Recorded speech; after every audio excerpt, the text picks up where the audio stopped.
Hey friends, hope you're all doing well. We're doing okay too, just really tired since we've been working non-stop. We wanted to answer a question many of you ask: how does our publishing process work? Most of our audiobooks are first posted on Patreon as paid content. They stay behind a paywall for a few months. After that, they become free to access on Patreon forever. Then, a few weeks later, we upload them to other platforms like YouTube, Facebook, and Twitter, X. Lately, our community hasn't been growing much, and we could really use your help. Please share our site in your Facebook groups, Discord servers, Reddit threads, Twitter, X, or with any friends who might be interested. Every little bit helps and we really appreciate it. Thanks a lot for being with us and supporting what we do, you know. You might be right. Izuna had expected Tobirama to argue, but to his surprise, Tobirama actually nodded in agreement, sighing. If I had known things would turn out this way, maybe I really wouldn't have killed you. After your death, my chance to persuade my brother to unify the ninja world was gone. Back then, he didn't agree with that idea, while Madara was strongly in favor of it. But since Madara and I were bitter enemies, there was no way I could go to him and convince him to change my brother's mind. In the end, it was all just fate. Fate was a strange thing indeed. If Izuna hadn't died, with both of them influencing their respective brothers, they might have actually reached a consensus and created a unified ninja world. TCH. Izuna scoffed, unimpressed. What's the point of talking about it now? Then, shifting his gaze, he suddenly noticed something. Wait, the current Hokage is actually from the Uchiha clan? Kid, whose descendant are you? My mother is Naori Uchiha. You might know her, Izuna-senpai? While speaking, Kaido also connected with his mother through their communication space. Oh? Naori? Izuna raised an eyebrow in surprise. Of course, I know her. She's the granddaughter of the Great Elder. The last time I saw her, she was just a little girl. I never thought her son would grow up so strong and even become the leader of Hidden Leaf Village. Not bad. A pleased smile appeared on Izuna's face. Can you tell me more about what happened after Hidden Leaf Village was founded? What my brother said earlier was too vague, a lot of things weren't clear. Kaido shook his head. It's too much to explain in words. I'll just transfer the information to you. Saying that, he raised a hand and pointed at Izuna's forehead, directly transmitting information about the events in Hidden Leaf Village and the ninja world after the village was established. Izuna immediately closed his eyes to process the influx of information. Meanwhile, Tobirama looked at Kaido and the others, frowning. So, why did you revive this guy? Before anyone else could respond, Hashirama spoke up. It was my idea. It's to help Madara fulfill the conditions of Kaido's contract sooner. That way, we can truly revive him in the future and have him as an ally for Kaido and Hidden Leaf Village. Tobirama, you should work hard too. Kaido told me you're close to fulfilling the contract conditions. When that happens, you'll be able to come back to life completely. Don't slack off, or Madara and Izuna might beat you to it. Don't say I didn't warn you. Tobirama narrowed his eyes slightly, looking speechless at his brother. He wanted to reprimand Hashirama, but considering the looming threat of the Otsutsuki clan, he suppressed the urge. He understood that his brother's strategy was necessary for the future. Madara was indeed a formidable asset, worth reviving. Don't worry, I know what to do. Tobirama finally nodded. At that moment, Naori Uchiha suddenly teleported over, appearing next to Kaido. Seeing Izuna still absorbing the information with his eyes closed, she was briefly taken aback before sighing. I didn't expect you all to revive Izuna-senpai. But it's a good thing. She had a rough idea of the reason behind Kaido's actions. It was undoubtedly to gain Madara's favor and contract him as soon as possible. That worked well for them. After a moment, Izuna finished processing the information and opened his eyes. Spotting Naori, he was momentarily stunned before smiling. So, it really is you. It's been a long time, Naori. You've worked hard all these years. You've done well. And you've given birth to an exceptional son. After reviewing Hidden Leaf Village's history, he understood just how much Naori had contributed to the Uchiha clan over the years. Without her, the Uchiha clan wouldn't have reached its current status. He knew very well that his brother was never the best leader. Not at all. Naori shook her head with a smile. I only gave birth to a great son. If not for Kaido, I probably would have died years ago due to illness or injuries. If that had happened, Hidden Leaf Village wouldn't be in the state it is today. The Uchiha clan might have been slowly eradicated under Sarutobi Hiruzen's oppression. She paused, then glanced at Tobirama. The same goes for the Senju and Uzumaki clans. Tobirama's face darkened instantly, his fists clenching as he muttered, must you bring that up? Even if what she said was true, couldn't she just let it go?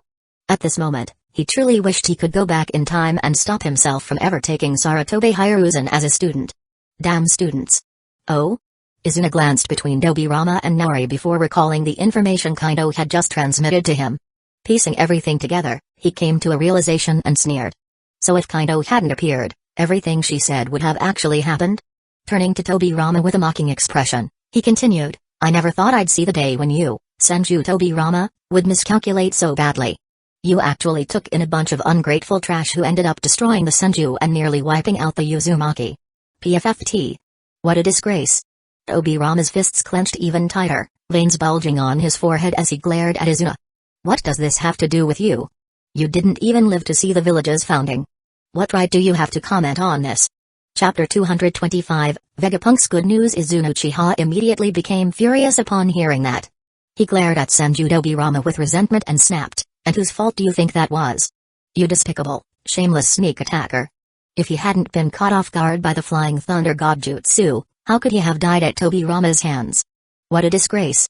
If the situation weren't inappropriate, he would have flipped the table right then and there. Senju Tobirama was truly a bastard. Humphrey. At least right now, the Hokage of Hidden Leaf Village is from the Uchiha clan. And in the future, the one who will lead Hidden Leaf Village to greater glory and unify the ninja world will also be Uchiha.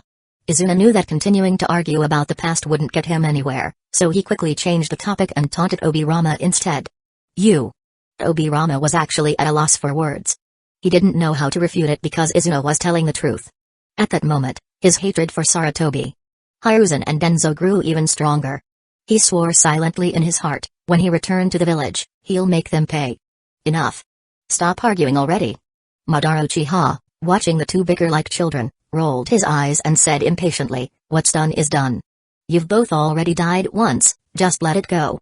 As long as you meet the contract's conditions, you'll get a real chance at revival and a fresh start. So what's there to fight about? If you really have a problem with each other, why not compete peacefully in other ways? No matter if it's unifying the ninja world or something else, someone has to do the work. You could just compete over who contributes more to the village instead. Wouldn't that be better? That way, the village wouldn't fall into internal strife, it would actually benefit from their efforts, and their personal grievances would be settled, a win-win solution. I have no objections. Do you dare? Tobirama raised an eyebrow and provoked Izuna. After all, he was now the deputy head of the research department, in charge of numerous projects. Once those projects succeeded, his contributions to the village would be enormous. He didn't believe Izuna could surpass him in that regard. He admitted that in terms of intelligence and strength, Izuna was his equal. But when it came to research, Izuna couldn't even hold a candle to him. Humphrey. Why wouldn't I dare? Let's do it. Although Izuna had a nagging feeling that something was off, he couldn't back down now. He accepted the challenge without hesitation. Hey. You're doomed to lose. Tobirama smirked confidently. Izuna sneered right back, we'll see about that. As the two continued their back and forth, Kaido couldn't stand it anymore. He spoke up, alright, enough. Let's head back to the village first. You can argue all you want later. Without waiting for their response, he waved his hand. In the blink of an eye, they all felt a shift in space. Before they knew it, they were back on Hidden Leaf Village's Hokage Rock. Madara Uchiha and Senju Tobirama's pupils contracted. They narrowed their eyes at Kaido in disbelief. This brat actually has such terrifying space-time abilities. He hadn't even needed to touch them or get their permission, just a wave of his hand, and they were instantly teleported elsewhere. That kind of space-time ninjutsu was too terrifying. If used in battle, they might not even know how they died. Just by thinking about it for a moment, they could come up with countless ways to use such an ability to trap and kill enemies. Could this also be a power granted by that contract? But my brother and the others didn't seem to have this ability. Or is this an even stronger space-time jutsu that Kaido developed from the Flying Thunder God Jutsu? Tobirama really wanted to ask Kaido directly, but he held himself back. This was clearly a personal secret of Kaido's. And since he hadn't yet met the conditions to sign the contract with Kaido, he probably wouldn't get a satisfying answer anyway. Looks like I'll have to work on improving my relationship with this kid. Tobirama sighed internally. Who would have thought there'd come a day when I'd have to actively try to improve my relationship with Uchiha?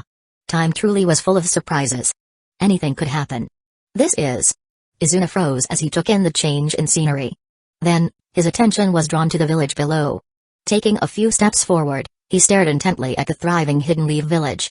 This is Hidden Leaf Village? He murmured. It really is different from the Warring States era.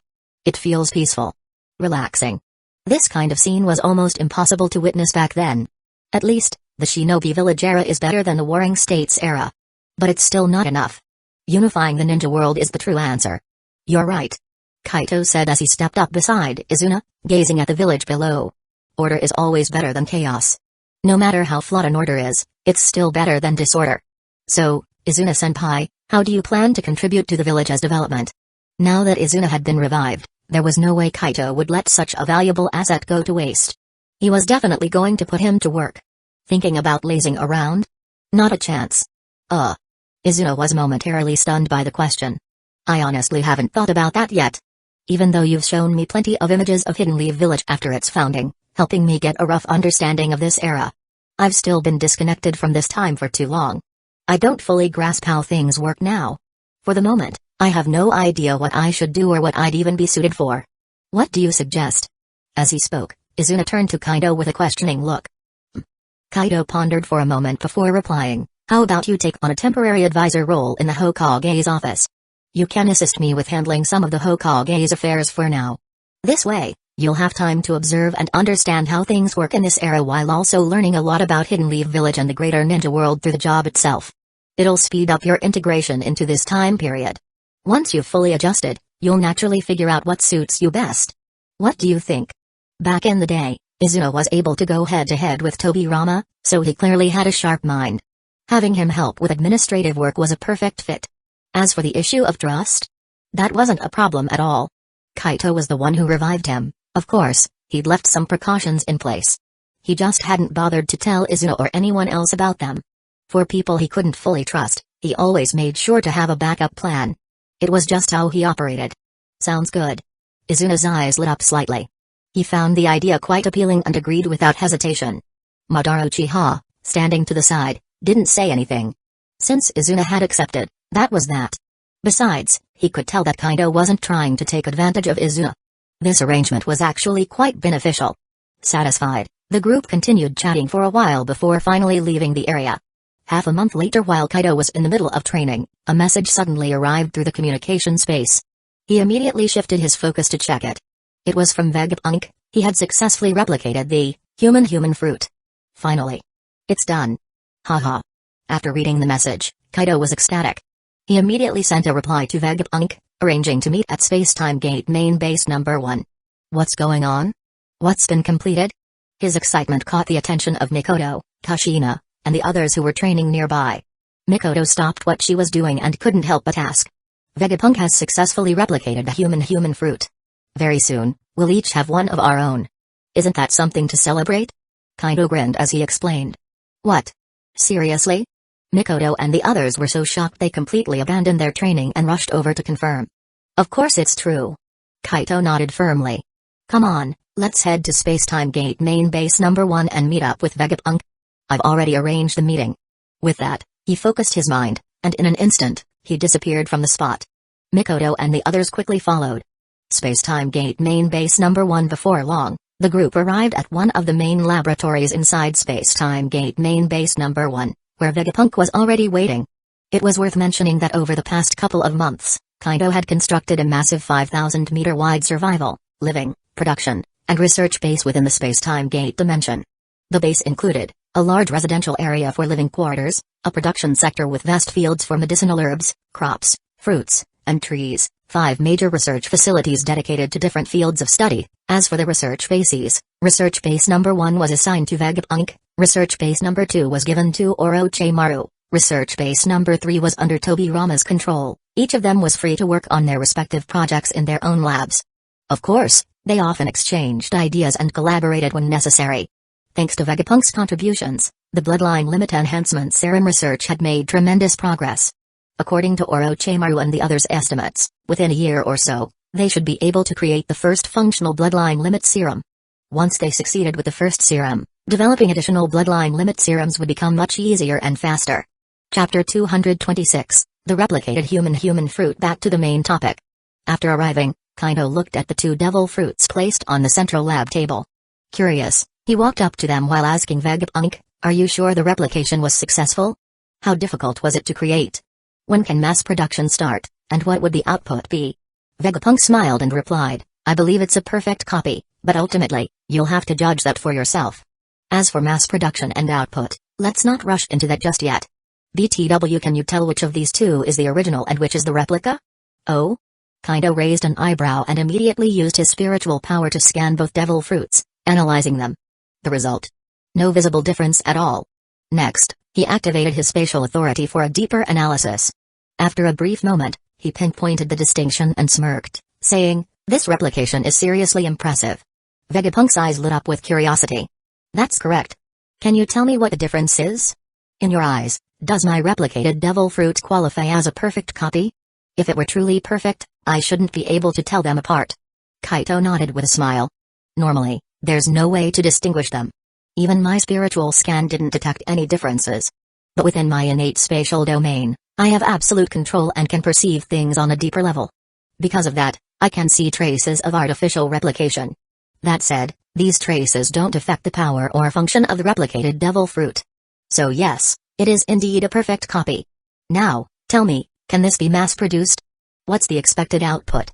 What resources are needed?" Hearing this, Kushina and the others also turned to Vegapunk, eager for his answer. Vegapunk laughed. "Perfect? That's great to hear. As for mass production, I can set up a production line anytime. The required materials are within my reach. However, if the output gets too high, the world government will start getting suspicious. With my current resources, I can produce a maximum of 10 human fruit replicas per month. That's my limit. But if Lord Kaido can provide additional materials, the output could increase to 50 per month. That's the absolute limit I can manage while balancing my other research and responsibilities. Here's the materials list, you can take a look." With that, Vegapunk flipped his hand and pulled out a stack of papers, handing them to Kaido. Kaido took them and quickly skimmed through the contents. His brows furrowed slightly. Most of these materials are exclusive to the pirate world. It looks like we need to speed up the development of our trade network in that world. He could tell that many of these materials were incredibly rare and not easy to obtain. To secure a steady supply, they would need considerable power and influence. Only because Vegapunk had the world government backing him could he continuously borrow from them to sustain production. Otherwise, if Kaido had to gather materials alone, he'd struggle to make even one per month. That's exactly right. Vegapunk nodded. So it would be best to accelerate our expedition through the Four Emperors' territories, seize our place in the New World, and establish the Uchiha pirates as one of the Four Emperors. That will make collecting these materials much easier. Kaito nodded in understanding. Got it. Leave that to me. I'll have Koshiro-sensei speed up our voyage. Also, maybe I should visit Shaki more often and strengthen my relationship with her. If I can get on her good side and contract her organization, her intelligence network might give me unexpected advantages in gathering materials. Previously, he hadn't paid much attention to Shaki's intel because his needs were minimal. But now, things were different. Shaki, huh? Not a bad choice. Vegapunk nodded in agreement and said. In fact, once the Uchiha pirates become a Four Emperors crew, you could even consider reaching out to the underground emperors like the Shipping King. Through them, gathering these materials will become much easier. Of course, to form connections with them and use their resources, we first need to become a Four Emperors crew with enough power and reputation. Since Vegapunk had knowledge of One Piece's past and future, he knew exactly who Shaki was. Alright. Kaito nodded again. I understand. This will take some time.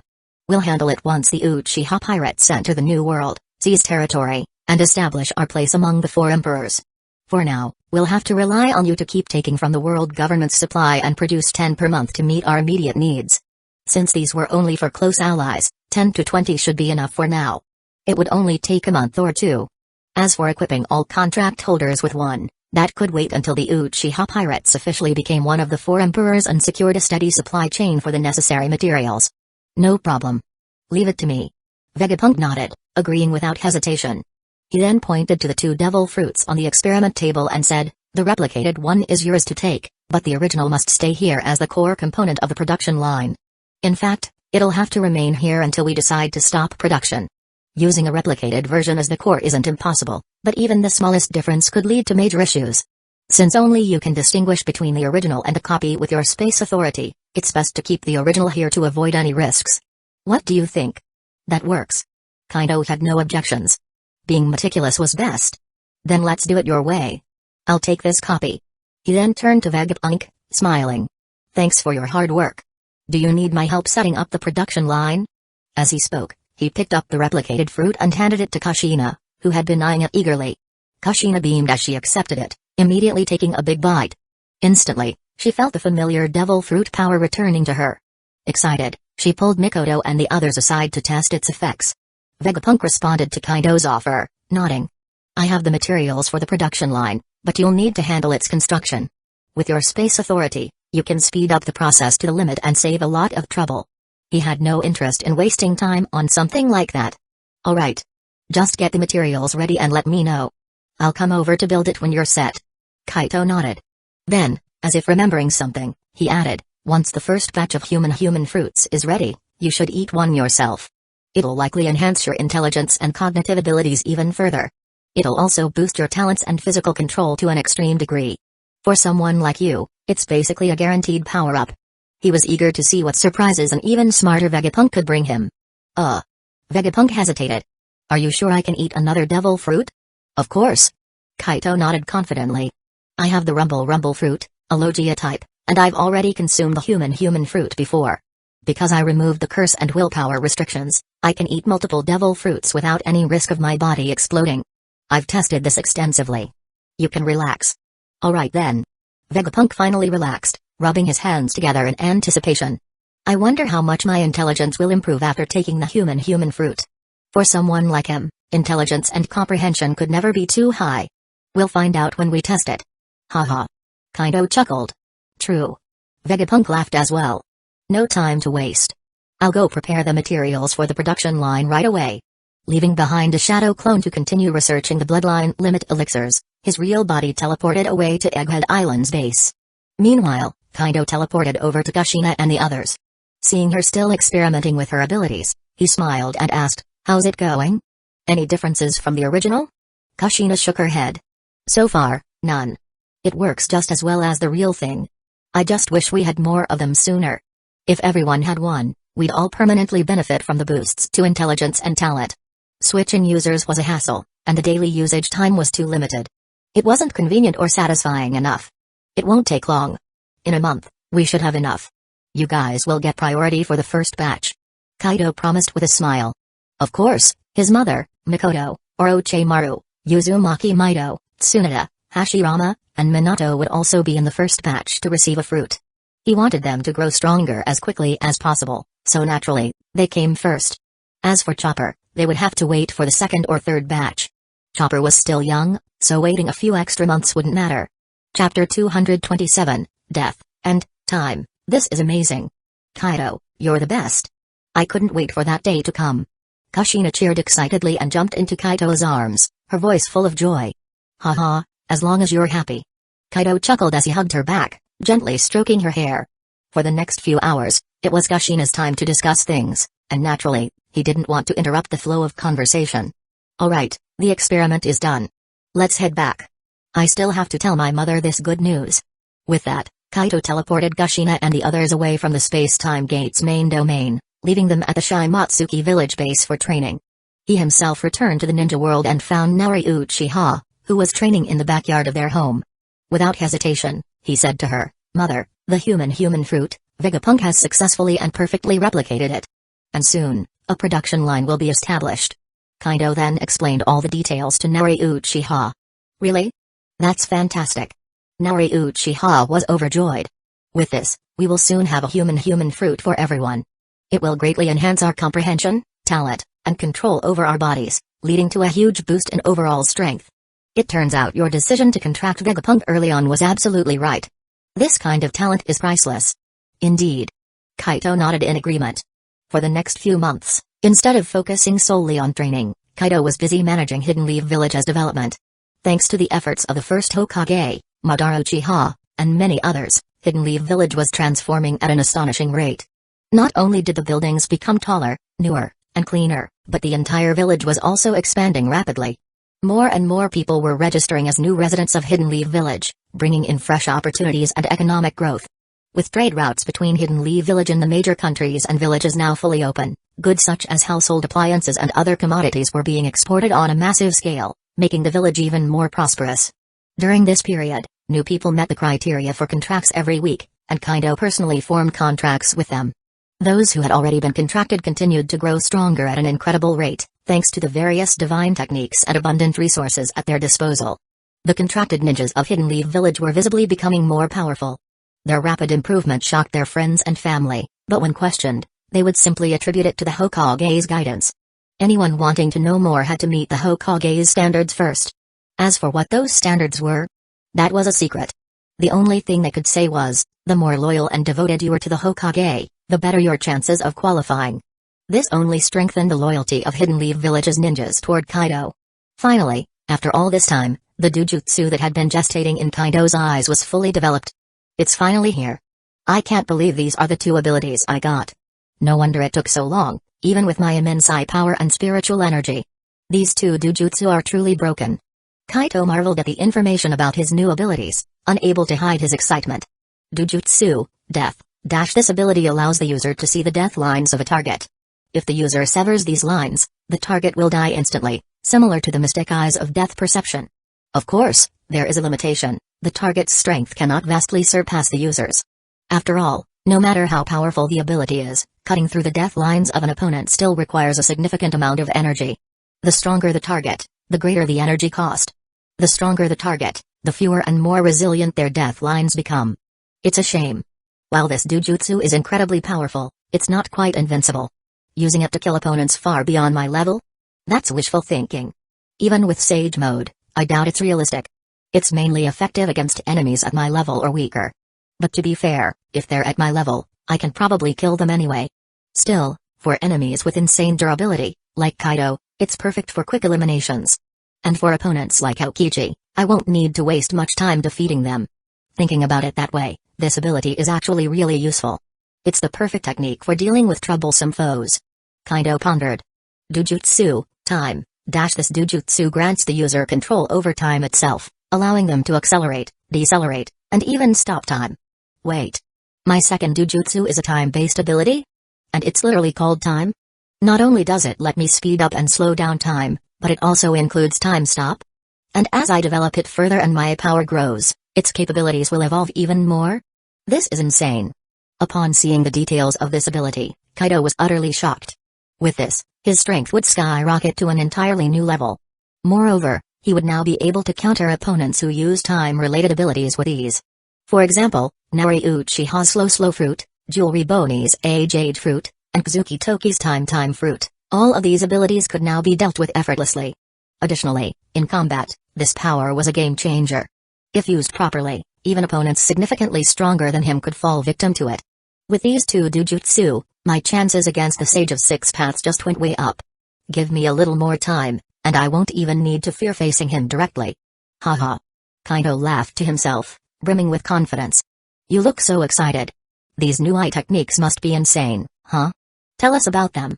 Nari Uchiha, who had been guarding Kaido all this time, finally spoke up. Mikoto and Kushina also smiled as they looked at him expectantly. No problem.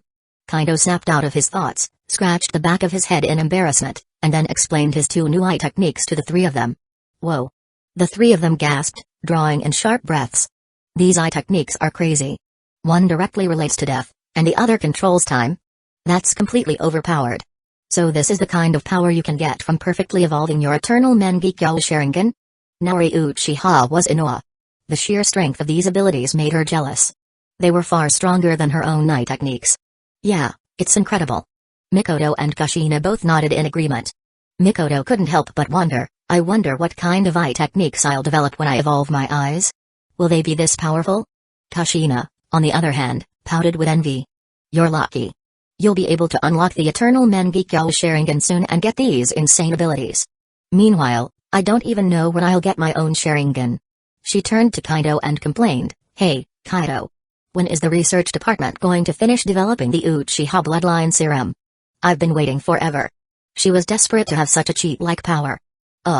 Kaido raised his hands helplessly and sighed, the research department is working hard on it. With Dr. Vegapunk's help, they've already successfully developed the magnet-style bloodline serum. The Senju and Uzumaki bloodline serums are showing progress too, just wait a few more months. It should be ready soon. Actually, you could inject the magnet-style serum first. It's pretty good. Nah. Kushina immediately shook her head.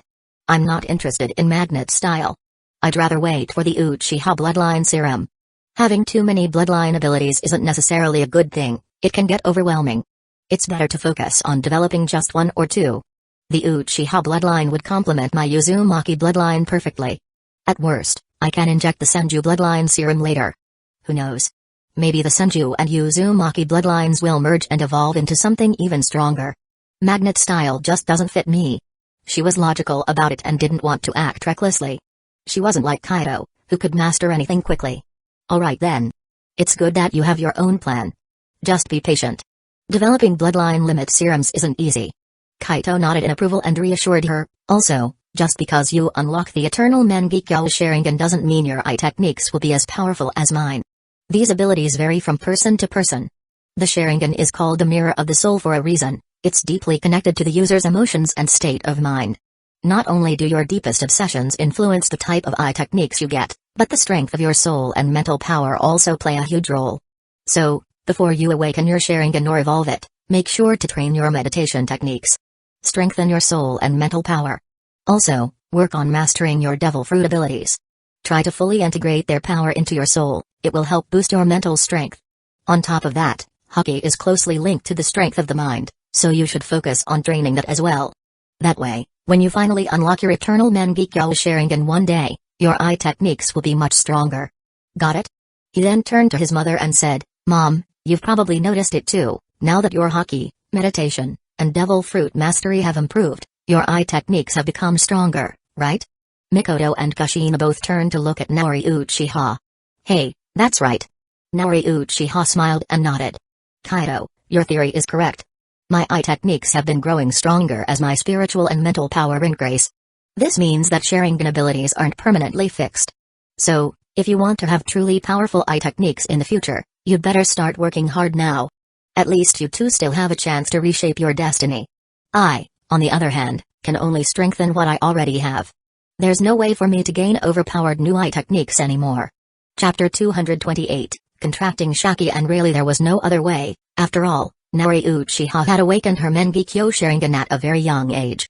In fact, her eyes had now evolved into the Eternal Mangekyō Sharingan.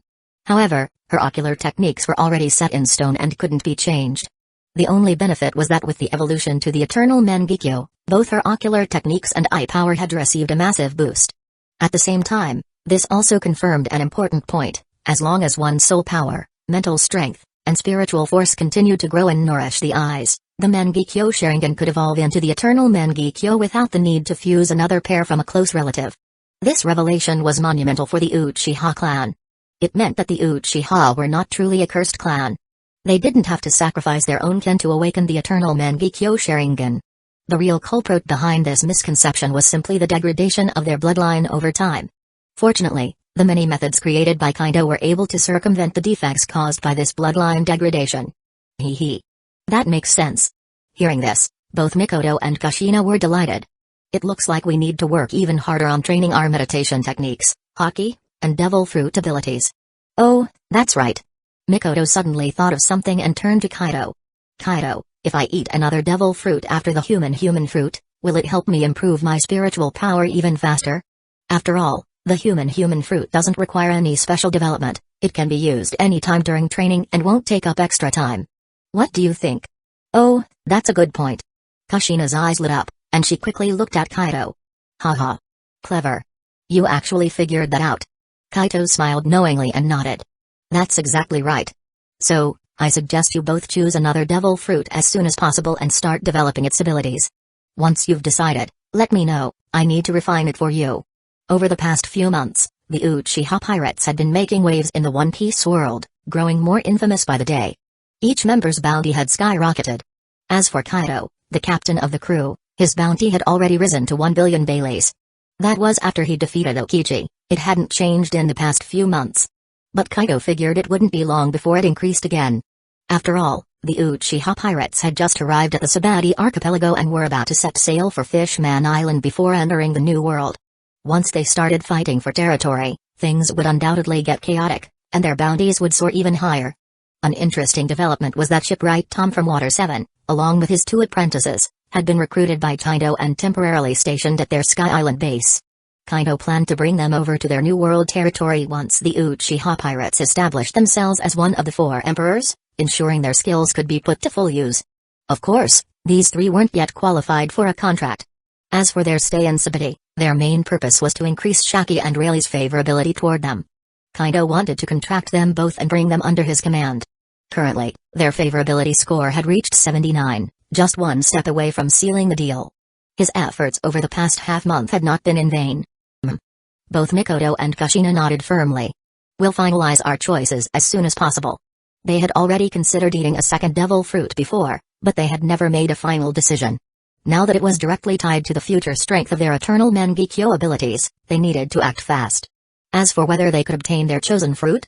With Kaido's recent power-ups, along with the improvements of Kashiro, the first Hokage, Lady Mido, Nari Uchiha, and the others, they were confident that as long as the fruit wasn't inside Pangekyō Castle, it shouldn't be a problem. Alright, just confirm it quickly. And let Gina and Minato know as well. Kaido nodded in understanding and reminded them. He would also inform them himself, but just in case he got too busy, he wanted to make sure someone else had told them too. Got it. Mikoto and Kushina had no objections. Sabaody Archipelago, Shaki's rip-off bar that day, Shaki and Rayleigh's favorability score finally hit 80. At that moment, Kaido raised his hand, casting an isolation barrier, before getting straight to the point. Shaki, Uncle Rayleigh, we're planning to set sail tomorrow. But before we go, there's something important I need to discuss with you two. Oh? Shaki and Rayleigh raised their eyebrows, looking at Kaido with interest. Shaki chuckled, I knew it. You've been working so hard to raise our favorability, there must be something you want from us.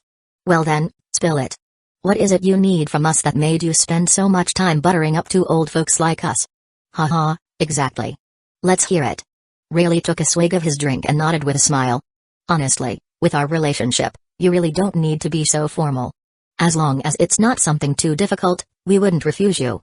It's not that I'm being overly polite. Kaido shook his head helplessly. It's just that this is a necessary condition for forming a contract. He then explained his desire to contract them, detailing both the benefits and the restrictions that came with it. After hearing everything, Shaki and Rayleigh fell silent for a moment. So, if we agree to this contract, we'll gain significant benefits, but at the same time, we'll be bound by certain restrictions, such as being unable to harm you? Can you tell us more about these benefits? Shaki asked after exchanging glances with Rayleigh. This was a big decision, not something to take lightly. No wonder Kaido had been working so hard to raise their favorability. I can't reveal everything just yet. Kaido admitted with a nod. But I can tell you this, one of the basic benefits is spatial teleportation. Also, I possess a pill that can extend a person's life by up to 90 years. If you agree to the contract, these will be yours. And there are even greater benefits that you'll only learn about after signing the contract. The spatial teleportation ability was something Shaki and Rayleigh had already suspected. After all, everyone around Kaido seemed to have it, which was far from normal. When they later met Hyuga and saw that she had also acquired this ability instantly, it became clear that it must be something Kaido could grant. Now, their suspicions were confirmed, it was indeed a perk of the contract. As for the longevity pill, this was truly tempting. Given their age and experience, the prospect of regaining their youth was incredibly appealing. As expected, upon hearing about the pill, their focus shifted entirely from the teleportation ability. Their eyes lit up as they stared at Kaido, both asking at the same time, are you serious? If we sign the contract, you'll really give us a pill that extends our lives by 90 years? Of course. Kaido assured them with a confident nod. This may be a rare treasure, but to me, it's not that big of a deal. So, do you agree to the contract? At that moment, Shaki and Rayleigh's favorability toward Kaido shot up by 5 points, reaching 85. Kaido couldn't help but sigh inwardly. If I had known this earlier, I should have used the longevity pill to tempt them from the start. It would have made raising their favorability much easier. But hindsight was still 20, and things had worked out well enough. What are we waiting for? Let's do it. What do we need to do? Shaki and Rayleigh exchanged another glance before making up their minds. They were willing to take the gamble for 90 more years of life and a chance at youth. Besides, given their relationship with Kaido and their understanding of his character, they weren't too worried about him tricking them. If worse came to worst, they were confident in their ability to break free from any contract. They assumed it must be some kind of devil fruit ability, perhaps a contract fruit. As long as it was a devil fruit power, they believed there had to be a way to counter it. Unfortunately for them, their confidence was misplaced. They had no idea what kind of power they were truly dealing with or just how high its level was. Meanwhile, Koshiro and the others simply watched with knowing smiles, choosing not to interfere. Kaido could tell what they were thinking, but he didn't bother correcting them. Instead, he chuckled and said, "Alright then." With that, he condensed 2 contract runes from his forehead and sent them toward Shaki and Rayleigh. "Touch these runes and agree in your heart, and the contract will be formed." "Got it." Shaki and Rayleigh were mesmerized by the mysterious contract runes. Without hesitation, they reached out and touched them. The moment their minds accepted the contract, the runes disappeared into their foreheads, embedding themselves deep within their consciousness. Then, a flood of information about the past and future of the pirate world, and even glimpses into the ninja world, poured into their minds. Overwhelmed, they had to close their eyes and focus on processing the knowledge. Shortly after, techniques such as meditation methods, life force cultivation, and primal chakra refinement also entered their minds. Half an hour later, they slowly opened their eyes and exhaled deeply. Wow! They then turned to look at Kaido and the others with expressions of shock and amazement. Rayleigh was the first to speak. "So that's the truth. You guys really come from another world? No wonder we could never find any information on you before. It was as if you appeared out of thin air." Shaki nodded in agreement, still processing everything she had just learned. The truth had finally been revealed to them. Chapter 229, Different Visions. Yeah. Hearing this, Shaki let out a wry smile and nodded. "Back then, we already made some bold guesses, but even our imagination was too limited." "Hey." Kaido chuckled and said cheerfully, "Well, there was no way for me to tell you the truth before we made a contract. So? Do you regret signing the contract with me now?" "Oh, right. Here, take these life extension pills. 5 per person. If you take them all, you should be able to extend your lifespan by about 90 years. This is also the limit of what a person can take."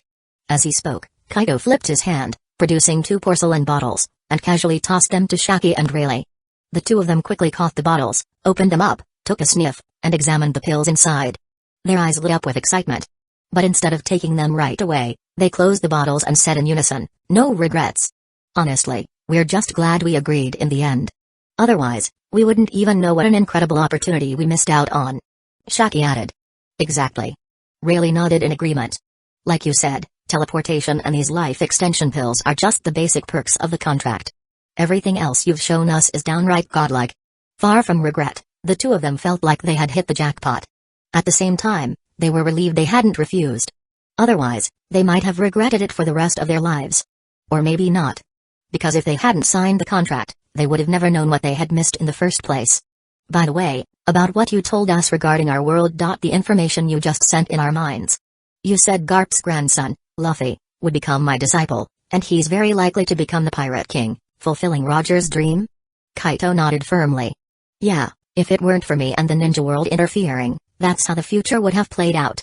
Rayleigh couldn't help but ask, "But now, with you and the ninja world involved, plus the fact that we've signed a contract with you, the future will definitely be completely different, right?" Kaito said with a little smile. "Who knows? We might not even have to wait for Luffy to set sail before we overthrow the world government, turn the world upside down, and establish a new order. As for whether you still want to take Luffy as your disciple, that's entirely up to you. But even if you don't, I'll still find a way to bring him into my contract. After all, both his brother, Ace, and Sabo are already under my contract. Under my training, they're growing stronger at an incredible pace. By the time they set sail in the future, their strength will probably be on a whole different level. The future's path will be completely different from what it was meant to be." Changing the fates of characters he liked was something Kaido enjoyed doing. Ace, Luffy, and Sabo were among them. But even if he couldn't contact someone, it didn't matter, he wasn't the one who lost. Like Luffy, he was just going to contact him himself, doing it for Ace and Dragon's sake. After all, to Kaido, things like main characters didn't mean much.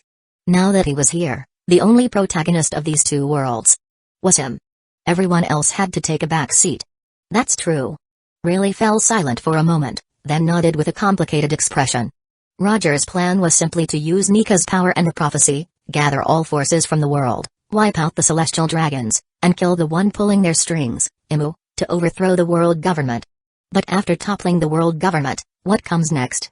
How do we change the world for the better? Neither he nor we ever thought that far ahead. Or rather, we weren't capable of thinking that far ahead. Compared to your plan, I have to admit. Ours seems rather short-sighted, or we had different abilities back then. Now that he thought about it, if things had gone according to their original plan, defeating the celestial dragons and overthrowing the world government, it wouldn't necessarily have led to a better world. In fact, there was a high chance it would have become even more chaotic and brutal. And that was something Rayleigh definitely didn't want to see. Sure, Roger had ignited the Great Pirate Era, dragging countless innocent people into the chaos and causing unimaginable suffering. But back then, they had believed it was all for a brighter future. Now, looking at things from a different perspective, that so-called brighter future might not have been bright at all. It might have been even worse. Rayleigh couldn't come to terms with that. At this moment, he felt nothing but gratitude.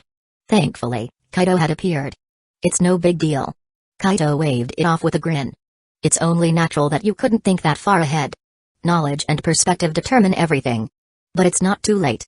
We can still plan carefully and build a truly better future. I hope that in the future, the word pirate will completely disappear from this world.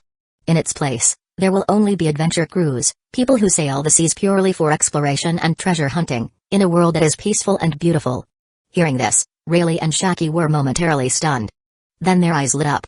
Adventure crews, huh? That's actually a great direction to take things. In a world dominated by the sea, completely banning people from setting sail was impossible.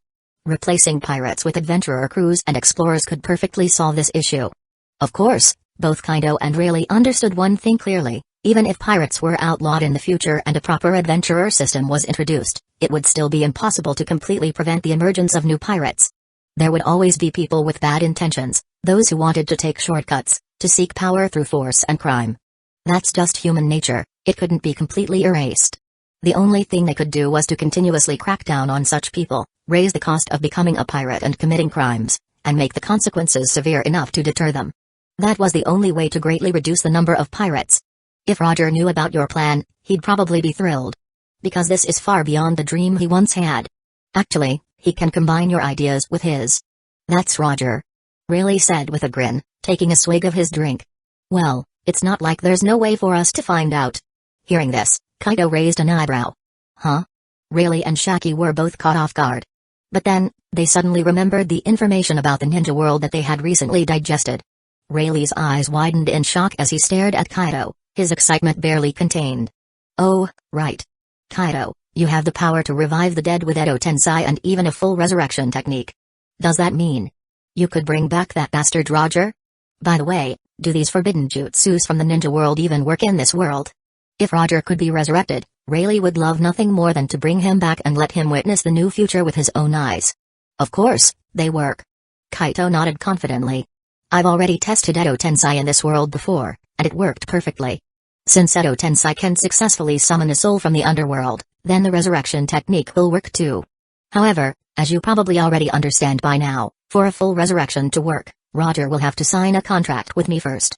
So, do you want me to use Edo Tensei to bring him back first? Rayleigh and Shaki exchanged glances, considering it for a moment. Then, Rayleigh lifted his head and looked at Kaido with a serious expression. Please revive him. I'm counting on you.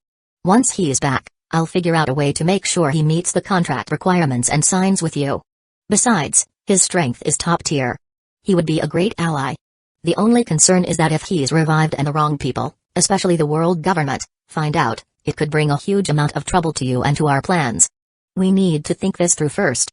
After all, Roger had been to Laugh Tale and knew the hidden history that the world government had buried for the past 800 years. There was no way they would allow him to exist again. If they found out he had been revived, they would stop at nothing to hunt him down. At the same time, Kaido himself would be exposed to the world government's watchful eyes, making him a prime target for elimination. That's not really a big problem. Kaido laughed and shook his head. Worst case scenario, we just have him disguise himself and hide his identity for the time being. There's no rule saying that just because he's resurrected, he has to appear in public for everyone to see. Especially after he signs a contract with me, he'll be able to learn chakra, transformation jutsu, and more. Changing his face and deceiving the world government? That's going to be easy. That's true. Rayleigh's eyes lit up as he nodded. Alright then, please use Edo Tensei to bring him back. As for his body remains, I'll have to make a trip to Logtown to retrieve them. That's right, Roger's body was buried on the island where Logtown was located. His homeland. Of course, the burial site had been carefully hidden and disguised. The world at large had no idea where it was. Only a handful of people knew the truth. Oh? Logtown, huh? Sounds good. No time to waste, let's go get his remains and bring him back. Hearing this, Kaido raised an eyebrow slightly before standing up, ready to set off. Then, he turned to Rayleigh and asked, "By the way, the world government doesn't know about Roger's burial site, right? There aren't any government spies lurking around there, are there?" "Nope."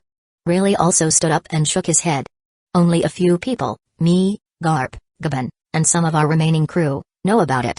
The world government definitely has no clue. So, are we heading out now?" "Yeah. Let's go." The next moment, Kaido placed his hand on Rayleigh's shoulder. In an instant, the two of them vanished from the spot, teleporting away. Chapter 230, Edo Tensei Gold D. Roger. Deep within a cave in Logue Town, in the depths of a cavern, two figures suddenly appeared, Kaido and Rayleigh. In the center of the cavern stood a massive, imposing grave. However, the tombstone was blank, with no name or inscription on it. Clearly, someone didn't want the identity of the person buried here to be known. Rayleigh gazed at the long-lost grave and turned to Kaido. "This is it.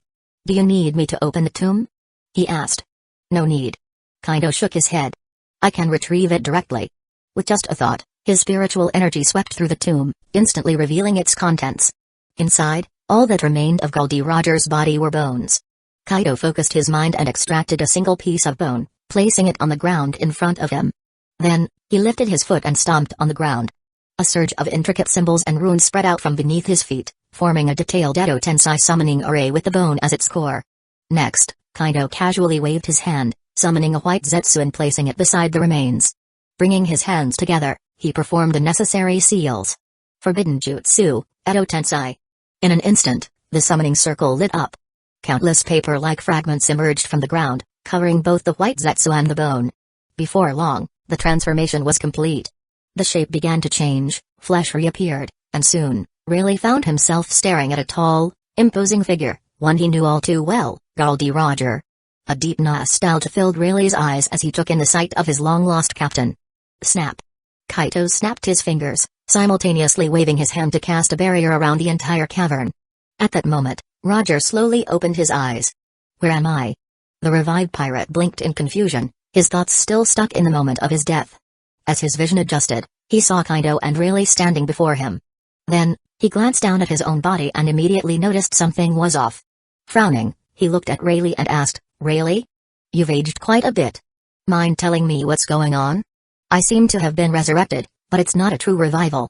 Is this some kind of devil fruit power? What's the reason for bringing me back?"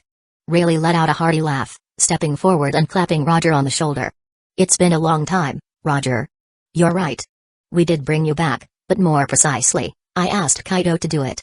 Just think of it as a power similar to a devil fruit ability. As for me looking older, well, it's been quite a few years since you died. Of course, I've aged. But don't worry. I'll be restoring my youth very soon, returning to my prime, even. As for why we revived you. After speaking with Kaido, I realized your old plan was far too crude and idealistic. It had a chance of succeeding, but what next? So, we brought you back to work with us on a new plan, a real plan." Rayleigh then briefly explained Kaito's grand vision, the complete destruction of the world government, the reshaping of the world, and creating a better future. Roger fell into deep thought, remaining silent for a long while. When he finally spoke again, he looked at Kaido in amazement. "So, you must be the Kaido that Rayleigh mentioned? I have to admit. Your plan is shocking. If we had followed my original vision, even if we had managed to overthrow the world government and eliminate the celestial dragons, the world might not have gained the peace I wished for. In fact, it could have become even worse after a few decades. I was too idealistic back then, I never thought about the long-term consequences. But since you went through the trouble of reviving me, I'm in. I'll help you complete this plan." Kaito nodded in satisfaction. "Good. That makes things easier. This isn't the best place to talk. Let's head back to Sabati Archipelago." Without waiting for a response, Kaido casually snapped his fingers again. The scene around them changed instantly. The dark cavern vanished, and in the blink of an eye, Roger found himself standing inside a familiar establishment, Shaki's bar. "You guys are back already? And Roger, long time no see." Shaki greeted them with a smile, though her eyes lingered on Roger with a hint of amusement. "So this is Edo Tensei, huh? Pretty incredible." Shaki muttered to herself, intrigued by the forbidden technique. "Haha, Shaki. It really has been a long time." Roger grinned as he raised a hand in greeting. But after giving her a closer look, he raised an eyebrow in surprise. "I wasn't expecting this. Not only have you not aged like Rayleigh, but you actually look even younger than before. That's pretty unbelievable." Is this some kind of secret technique from Amazon Lily? Really, hearing this, turned to Shaki as well. He had been so focused on reviving Roger that he hadn't noticed before, but now that he looked, Shaki really did look like she was in her 20s or early 30s, completely restored to her prime. Wait a second. You took the pills? Really asked in shock. And they worked this well? Shaki smiled mischievously. Yep. I took them. The effects are amazing. You should hurry up and take yours too. Otherwise, if you keep walking around looking like some old geezer, I'm going to start disliking you, she giggled teasingly. Rayleigh let out a hopeless sigh at her teasing, but without hesitation, he grabbed his own bottle of pills. Popping the cap open, he tilted his head back and swallowed all 5 pills in one go. Almost instantly, a warm sensation spread throughout his body, surging through every limb. Before Roger's astonished gaze, Rayleigh's appearance began changing rapidly. His once dull, graying hair regained its former shine, turning back into a vibrant golden hue. His skin, once marked by age, became smooth and youthful again. In just a few moments, Rayleigh was fully restored to his prime. His vitality and presence surged, returning to their peak state. Feeling the newfound energy coursing through him, he stretched his arms, clenched his fists, and then burst into laughter. Ha ha ha. This feeling. It's been far too long. He then turned to Kaido and gave him a deep bow. Thank you, Kaido. Without you, I never would have had the chance to experience my youth again. Congratulations. Roger, standing nearby, couldn't hold back his curiosity any longer. What's going on? What exactly is this pill? Can it actually extend a person's lifespan? Something like that actually exists. And Kaido just gave them to you and Shaki? That's an incredibly generous gift. Roger had just witnessed a miracle. To him, Rayleigh's transformation was nothing short of magic. Seeing his old friend restored to his prime made him feel a pang of nostalgia. It reminded him of the days when they had first set sail together. It's something like that, Rayleigh admitted. Kaido gave them to me and Shaki as part of the benefits of forming a contract with him. Since we're old men now, we might as well put our remaining years to good use. That's one of the perks of forming a contract with him. So, Roger, you'd better work hard. Once you meet the contract requirements, you can form a contract with Kaido too. That way, you won't have to remain in this state, you can be fully revived as a real, living person. Telling Roger this wasn't just to inform him, it was also to build up his goodwill towards Kaido. Huh? Roger was taken aback, turning to look at Kaido in surprise. Then, he glanced back at Rayleigh. You're saying there's a way for me to come back to life? And you're serious about this? What are the requirements for this contract? Of course, it's real. Rayleigh nodded without hesitation. As for the requirements, you just need to build enough goodwill with Kaido. But don't think that's an easy task. Goodwill isn't something you can raise overnight. And yes, your full resurrection is absolutely possible, but only if you form a contract with Kaido. Oh, and by the way, your son, Ace, already met the requirements for the contract a few years ago. He signed a contract with Kaido and received incredible benefits from it. Right now, he's training hard and getting stronger every day. Honestly, it's only a matter of time before he surpasses you. Rayleigh added with a smirk. Huh? Ace? My son? Rouge actually gave birth to our child? Where is he now? Roger's eyes widened in shock and excitement. And what about Rouge? How is she? Did the world government ever find them?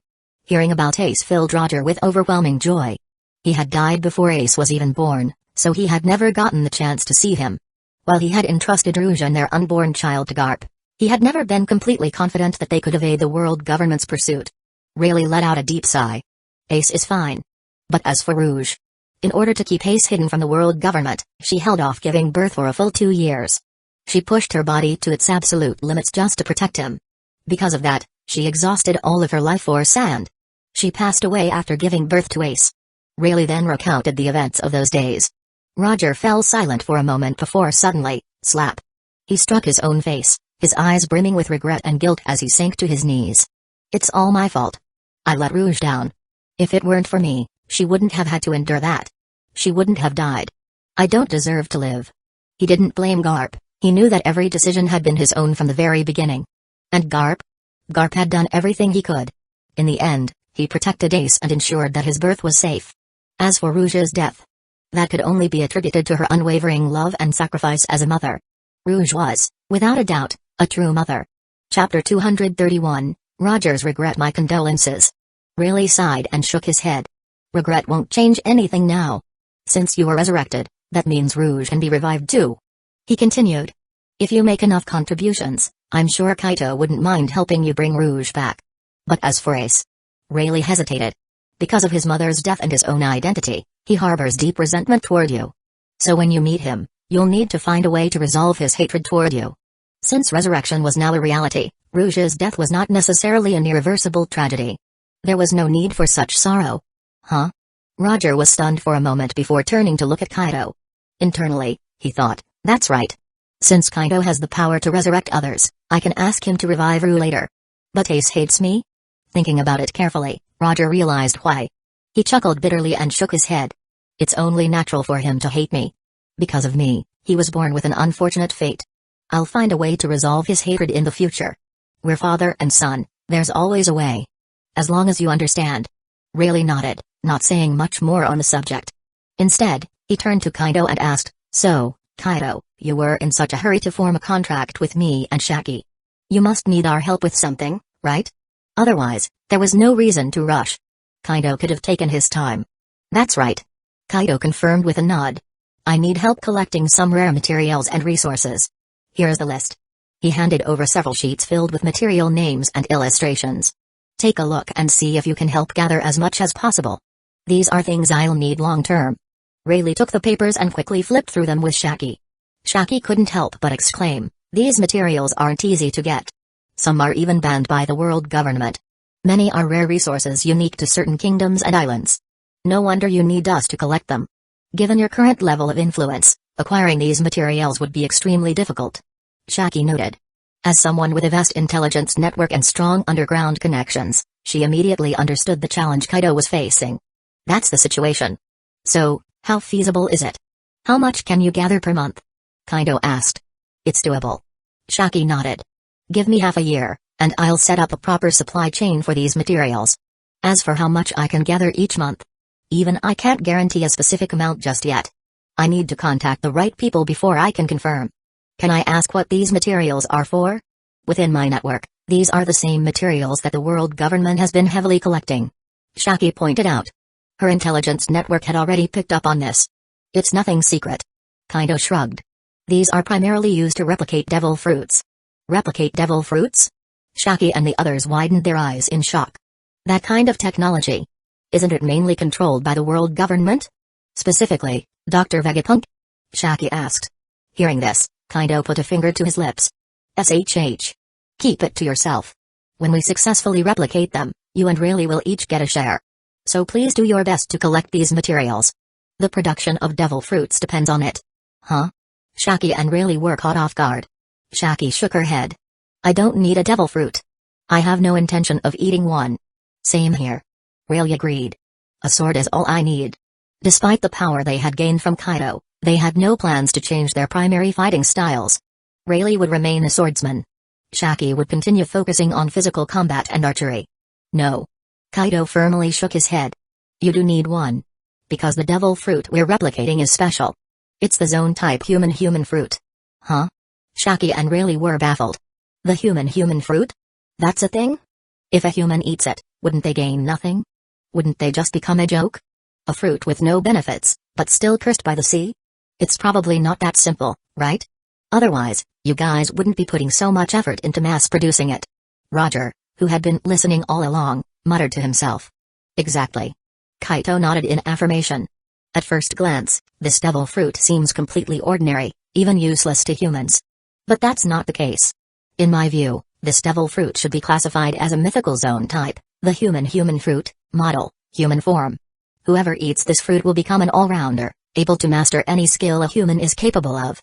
Their comprehension ability will multiply, and their control over their body will reach extreme levels. In short, anything a human can learn, the user of this devil fruit can master at an unparalleled level. What? Shaki and the others were stunned. That's how it works? Rayleigh's eyes lit up. Then this devil fruit is incredibly valuable. It's something that anyone would dream of having, especially for those of us who focus purely on physical and swordsmanship training. The value of this is immeasurable. I was too short-sighted before. He also recalled that Kaito had methods to eliminate the devil fruit's weaknesses, the curse of the sea and the restriction on consuming multiple fruits. With that in mind, Rayleigh felt that this fruit was perfect for him. He immediately turned to Shaki and said, we need to prioritize the material collection. I'll do my best to support you. Got it. Shaki nodded seriously, then turned to Kaido. Leave the material collection to us. However, if this is only for the short term, I can manage with my current funds. But if it's long term, we might need financial support from you. After all, these things aren't cheap. Kaito nodded. Money won't be a problem. I've recently acquired a massive fortune and have already transferred a portion into your storage space. You can check it now and use it as needed. If it's not enough, just let me know. Apart from the wealth he had amassed through business ventures in the ninja world and the mountains of gold he obtained from Skypiea, just the riches collected from annihilating countless pirate crews along the way amounted to over 10 billion baileys, enough for Shaki to use for a long time. As he spoke, Kaido activated his ability, directly transferring 100 billion baileys from his storage space to Shaki's. Shaki immediately received the notification. Upon checking, she couldn't help but click her tongue in amazement. Damn. I heard rumors that you guys wiped out countless pirate crews, but this proves it. That's an insane amount of loot. Koshiro and the others chuckled knowingly. Kaido shrugged. We had no choice. Trouble kept finding us, plus the high bounty on our heads attracted all kinds of fools. Fortunately, they were all scum who deserved to die, so no regrets there. At this point, he turned to Roger and said, I have to say, you were too naive. The great pirate era that you started has brought endless suffering to the common people. It created too many evil pirates. Saying you have a heavy burden of sin is an understatement. Regardless of Roger's intentions, his actions caused irreparable harm. A noble goal executed the wrong way is still evil. Roger scratched his head awkwardly and laughed. Well, that couldn't be helped. I guess you just appeared too late. If you had shown up earlier and shared your plan with me, maybe I wouldn't have done what I did. Of course, I'm not blaming you for my actions. I just feel a bit of regret. If possible, he wouldn't have wanted to cause such a tragedy. Kaito sighed. What's done is done. The only thing you can do now is try to make up for it. Of course. Roger nodded firmly. I will do everything I can to help you achieve your vision, to make this world truly different, truly better. This was his way of atonement. With those words, his goodwill towards Kaito skyrocketed. He was deeply grateful that Kaido had given him the chance to make up for his past mistakes and set things right. At the same time, he admired Kaido's world-changing plan. I'll be watching with anticipation. Kaito nodded. For now, stay with Rayleigh and help him out. Since Roger wasn't under contract, staying with the Uchiha pirates wasn't convenient. Got it. Roger had no objections. Chapter 232, The Fishman Island. All right. Then it's time for us to set off for Fishman Island and the New World. Let's go. With that, Kaido, Koshiro, and the others all stood up, ready to depart. We'll see you off. Shaki and Rayleigh quickly got up to bid them farewell. Soon, the group arrived at a nearby harbor. As Kaido and the others boarded the Uchiha pirates' ship, Rayleigh couldn't help but ask, so, when do you think we'll get our hands on the human fruit? Now that he had regained his youth and acquired incredible martial arts skills, he was eager to train and grow even stronger. He was already imagining the day he could beat down Roger, Whitebeard, and Garp. That was going to be a sight to behold. With such exciting prospects ahead, his enthusiasm for training was at an all-time high. Just wait. If you gather enough materials quickly, you might get your turn in a month or two. But if you're slow, collecting too little, then it might take a year or two. So, work hard and collect those materials. There's a long line of people waiting for devil fruits. The more you contribute, the sooner you'll get one. Kaido grinned as he encouraged them. Understood. We'll do our best to gather materials. Safe travels. Rayleigh and Shaki nodded in agreement and waved goodbye. Same to you guys. We're off. Kaido and his crew waved back before setting sail.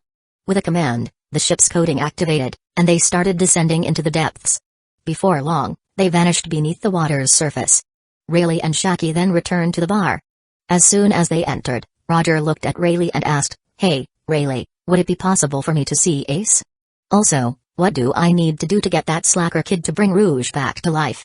Even if it's just bringing her back the same way I was revived, that would be fine. Seeing Rouge again would even help ease the hostility between him and Ace. Otherwise, things could get a bit tricky. You can see Ace anytime you want. Rayleigh smiled.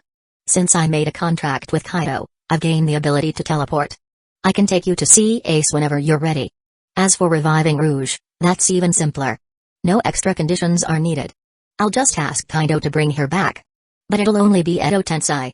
If you want a true revival for both of you, that'll require effort on your part. You'd need to form a contract with Kaido first. So? Do you want me to take you to Ace now, or should we go revive Rouge first? Thanks to Kaido's contract, Rayleigh had access to plenty of information on the subject, so he could answer with confidence. He knew that Kaito definitely wanted Roger on his side. He'd be a valuable fighter. If they were going to overthrow the world government in the future, someone like Roger would be essential. The more powerful allies, the better. Wait. It's that easy? Kaito just left for Fishman Island. Wouldn't it be a bit late to ask him now? Are you suggesting I chase after him? Roger was slightly stunned. No need for all that hassle. Rayleigh chuckled and shook his head. Since I'm contracted with him, I can contact him anytime. And with his abilities, he can teleport over whenever he wants. No need to make things complicated. Though, we'll have to locate Rouge's grave first. All I know is that it's somewhere on Bayterila Island. You're familiar with the place, right? Roger's face showed a nostalgic expression. Bayterila Island, huh? Yeah, I know it well. No time to waste. Should we head over there now? Can you teleport directly to Bayterila Island? Nope. Rayleigh shook his head, amused. That place hasn't been marked yet, so I can't teleport there directly. But I can get us to an island a few hundred kilometers away that's already marked. From there, I can summon a flying ninja beast to take us the rest of the way. It won't take long. You stay put here at the bar. Don't wander off. Also, let's keep the bar closed for now. We don't want anyone noticing you, especially the world government or the navy. That would be a huge headache. That was precisely why Rayleigh hadn't let Roger join them in seeing Kaito off earlier. Got it. Roger nodded. I won't do anything reckless. You hurry up and get things done. All right. Rayleigh nodded and glanced at Shaki. Go on. The sooner, the better. I've got material collection to organize here. Shaki waved him off. She had more on her mind. Not only did she want to secure a human fruit for herself and Rayleigh, but she also wanted to get some for the elite warriors of Amazon Lily. Hancock was already taken care of. She had formed a contract with Kaito long ago and was deeply infatuated with him. Given their close relationship, Shaki didn't need to worry about Hancock getting a devil fruit. But Amazon Lily needed more strong warriors for the battles ahead. In fact, Shaki was already thinking about how to get the entire island to glorify Kaito, ensuring they met the requirements to form contracts with him. The best outcome would be for all of Amazon Lily to become his contracted followers. That way, the island would gain a significant advantage and become incredibly powerful in the future. All right then, I'm off. Rayleigh nodded, and in the next moment, he vanished from the bar. Meanwhile, aboard Kaito's ship. Whoa. The view down here is amazing. So many strange and exotic fish, even sea kings. This is way more beautiful than the seas of the ninja world. Kaito marveled at the underwater scenery outside the ship's coating. Agreed. Tsukumo Hatake and the first Hokage both nodded in approval. The flora and fauna of the One Piece pirate world were indeed much richer and more diverse than those of the ninja world. Hey, why don't we call Mido and the others to enjoy this rare sight too? The first Hokage suddenly suggested. Great idea. Kaito's eyes lit up at the suggestion. He immediately used the communication space to send a message to Uzumaki Mido, Nari Uchiha, Kushina, Mikoto, Minato, Kuina, Nami, and others. Before long, they all teleported aboard the pirate ship. Wow! Seeing the breathtaking underwater scenery beyond the ship's coating, everyone gasped in amazement. After a while, Nari Uchiha asked, So, you're heading to Fishman Island? Yeah. Kaito nodded. I just formed contracts with Rayleigh and Shaki and asked them to gather materials to replicate the human fruit. Oh, and I also resurrected Goldie Roger. Now that everything here is taken care of, it's time to head to the new world. Oh? Nari Uchiha raised an eyebrow. You actually revived Roger? That's interesting. But will he really listen to you? Would he even agree to a contract? People like him were probably as stubborn as Madara Uchiha. Of course. Kaito nodded confidently and explained his plan to win Roger over. He added, Besides, I plan to revive Roger's wife, Rouge. Between that and my mentorship of Ace, I'm not worried about Roger's loyalty. He'll definitely form a contract with me. He had already laid out the perfect strategy. Sounds good. Nari Uchiha nodded in satisfaction. Half a day later. Sailing with the currents, Kaito and his crew finally arrived at Fishman Island. That flag. It's the Uchiha pirates. Quick. Notify King Neptune. We need instructions on how to respond. The guards at Fishman Island's entrance were stunned to see the familiar flag and quickly relayed the news. Kaito and his crew saw the commotion but didn't pay much attention. They simply sailed through the checkpoint and docked at one of Fishman Island's harbors. At the same time, Neptune and Queen Atohime had already received word of the Uchiha pirates' arrival. They hurriedly made their way toward the port, instructing the guards to ask Kaido and his crew to wait for them. The guards obeyed and approached Kaido's ship. King Neptune asks you to wait for a moment. He will be here shortly. Understood. We'll wait. Kaido and his crew exchanged glances before responding to the guard. Since they were in someone else's territory, it was only polite to comply. Besides, Fishman Island played a key role in Kaido's long-term plans. Not to mention Princess Shirahoshi's immense strategic value as Poseidon, the island itself held great importance. If properly developed, it could become a vital stronghold for them.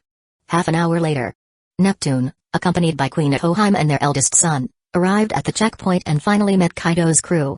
After a brief conversation confirming that the Uchiha pirates meant no harm and were simply passing through before heading to the New World, Neptune breathed a sigh of relief. Then, he extended an invitation. Since you have came to Fishman Island, as the host, I must extend my hospitality. Would you be willing to join me at Hyuga Palace for a banquet? Neptune was well aware of the Uchiha pirates' reputation. Unlike most pirate crews, they weren't known for pillaging or senseless destruction. On the contrary, they actively fought against evil pirates. From this brief interaction, he could tell these people were different, so he extended the invitation. Fishman Island's situation was precarious, so forming a relationship with such a strong and promising crew was a worthwhile move. If they could establish a bond of trust, Fishman Island might have powerful allies to rely on in times of trouble. Chapter 233, Getting the Mark fruit. At this time, Fishman Island was not yet under the protection of the Whitebeard pirates. It would take a few more years before that happened. We couldn't ask for more. Then, we'll gladly accept your invitation. Hearing this, Kaido and his crew immediately nodded with a smile. Haha. That's great. Please, come along. King Neptune laughed heartily and gestured for Kaido's group to board the fish cart that would take them to Hyuga Palace. On the way, Neptune noticed that Queen Itohime seemed troubled. Concerned, he asked, My dear, what's wrong? You seem preoccupied. Is there something off about the Uchiha pirates? Not exactly. Itohime replied, shaking her head. You know that my observation haki allows me to sense people's emotions and intentions, right? Yes, and it has always been reliable. Neptune agreed. But just now, when I tried to read the thoughts and emotions of the Uchiha pirates, I encountered a strong resistance. I couldn't perceive anything specific from them. The only thing I could confirm is that they mean us no harm. This makes me uncomfortable. It was clear she had grown dependent on her ability, and suddenly losing access to it left her unsettled. Hiss. You mean you couldn't sense anything at all?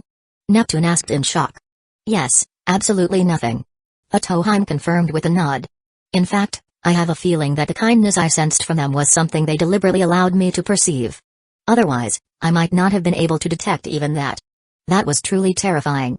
It seems the Uchiha pirates are far more mysterious than they appear on the surface.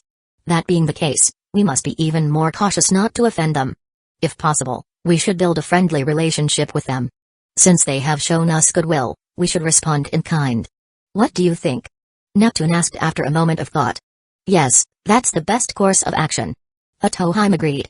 This was the most reasonable approach they could take. What they didn't realize was that, despite the distance, Kaido and his crew had heard their entire conversation. Soon, Neptune led them into Hyuga Palace, where they were seated in a grand hall. With a clap of Neptune's hands, several beautiful maids entered, serving exotic fruits, vegetables, and fine drinks on the table before them. Haha. Everyone, please, enjoy. Taste the specialties of Fishman Island, don't hold back. Neptune invited enthusiastically. Much appreciated. Kaido and his crew didn't hesitate and began eating immediately. Whoa. This tastes amazing. Indeed. It's on par with the finest chefs at our base, and it has a unique flavor. These fruits are new to me. They must be specialties of Fishman Island. The lively praises filled the hall, and the mood became even more enjoyable. As the feast continued, Neptune finally couldn't hold back his curiosity anymore and asked, Kaido, do you and your crew plan to venture into the New World next? That's right. Kaido confirmed with a nod. The first half of the Grand Line no longer holds much meaning for us. Our next step is naturally the New World, where we'll challenge the three emperors and claim a seat among them. Speaking of which, we can't just accept your hospitality without giving something in return. Consider this a gift from us. Please wait a moment. With that, Kaido stood up, and in the blink of an eye, he vanished from the hall. What? Where did he go? Neptune was stunned and turned to ask Koshiro and the others. Relax. Koshiro chuckled. Didn't the captain just say he was preparing a gift for you? He'll be back soon. Hearing this, Neptune felt a bit relieved, But his curiosity only grew. What kind of gift could Kaito be preparing?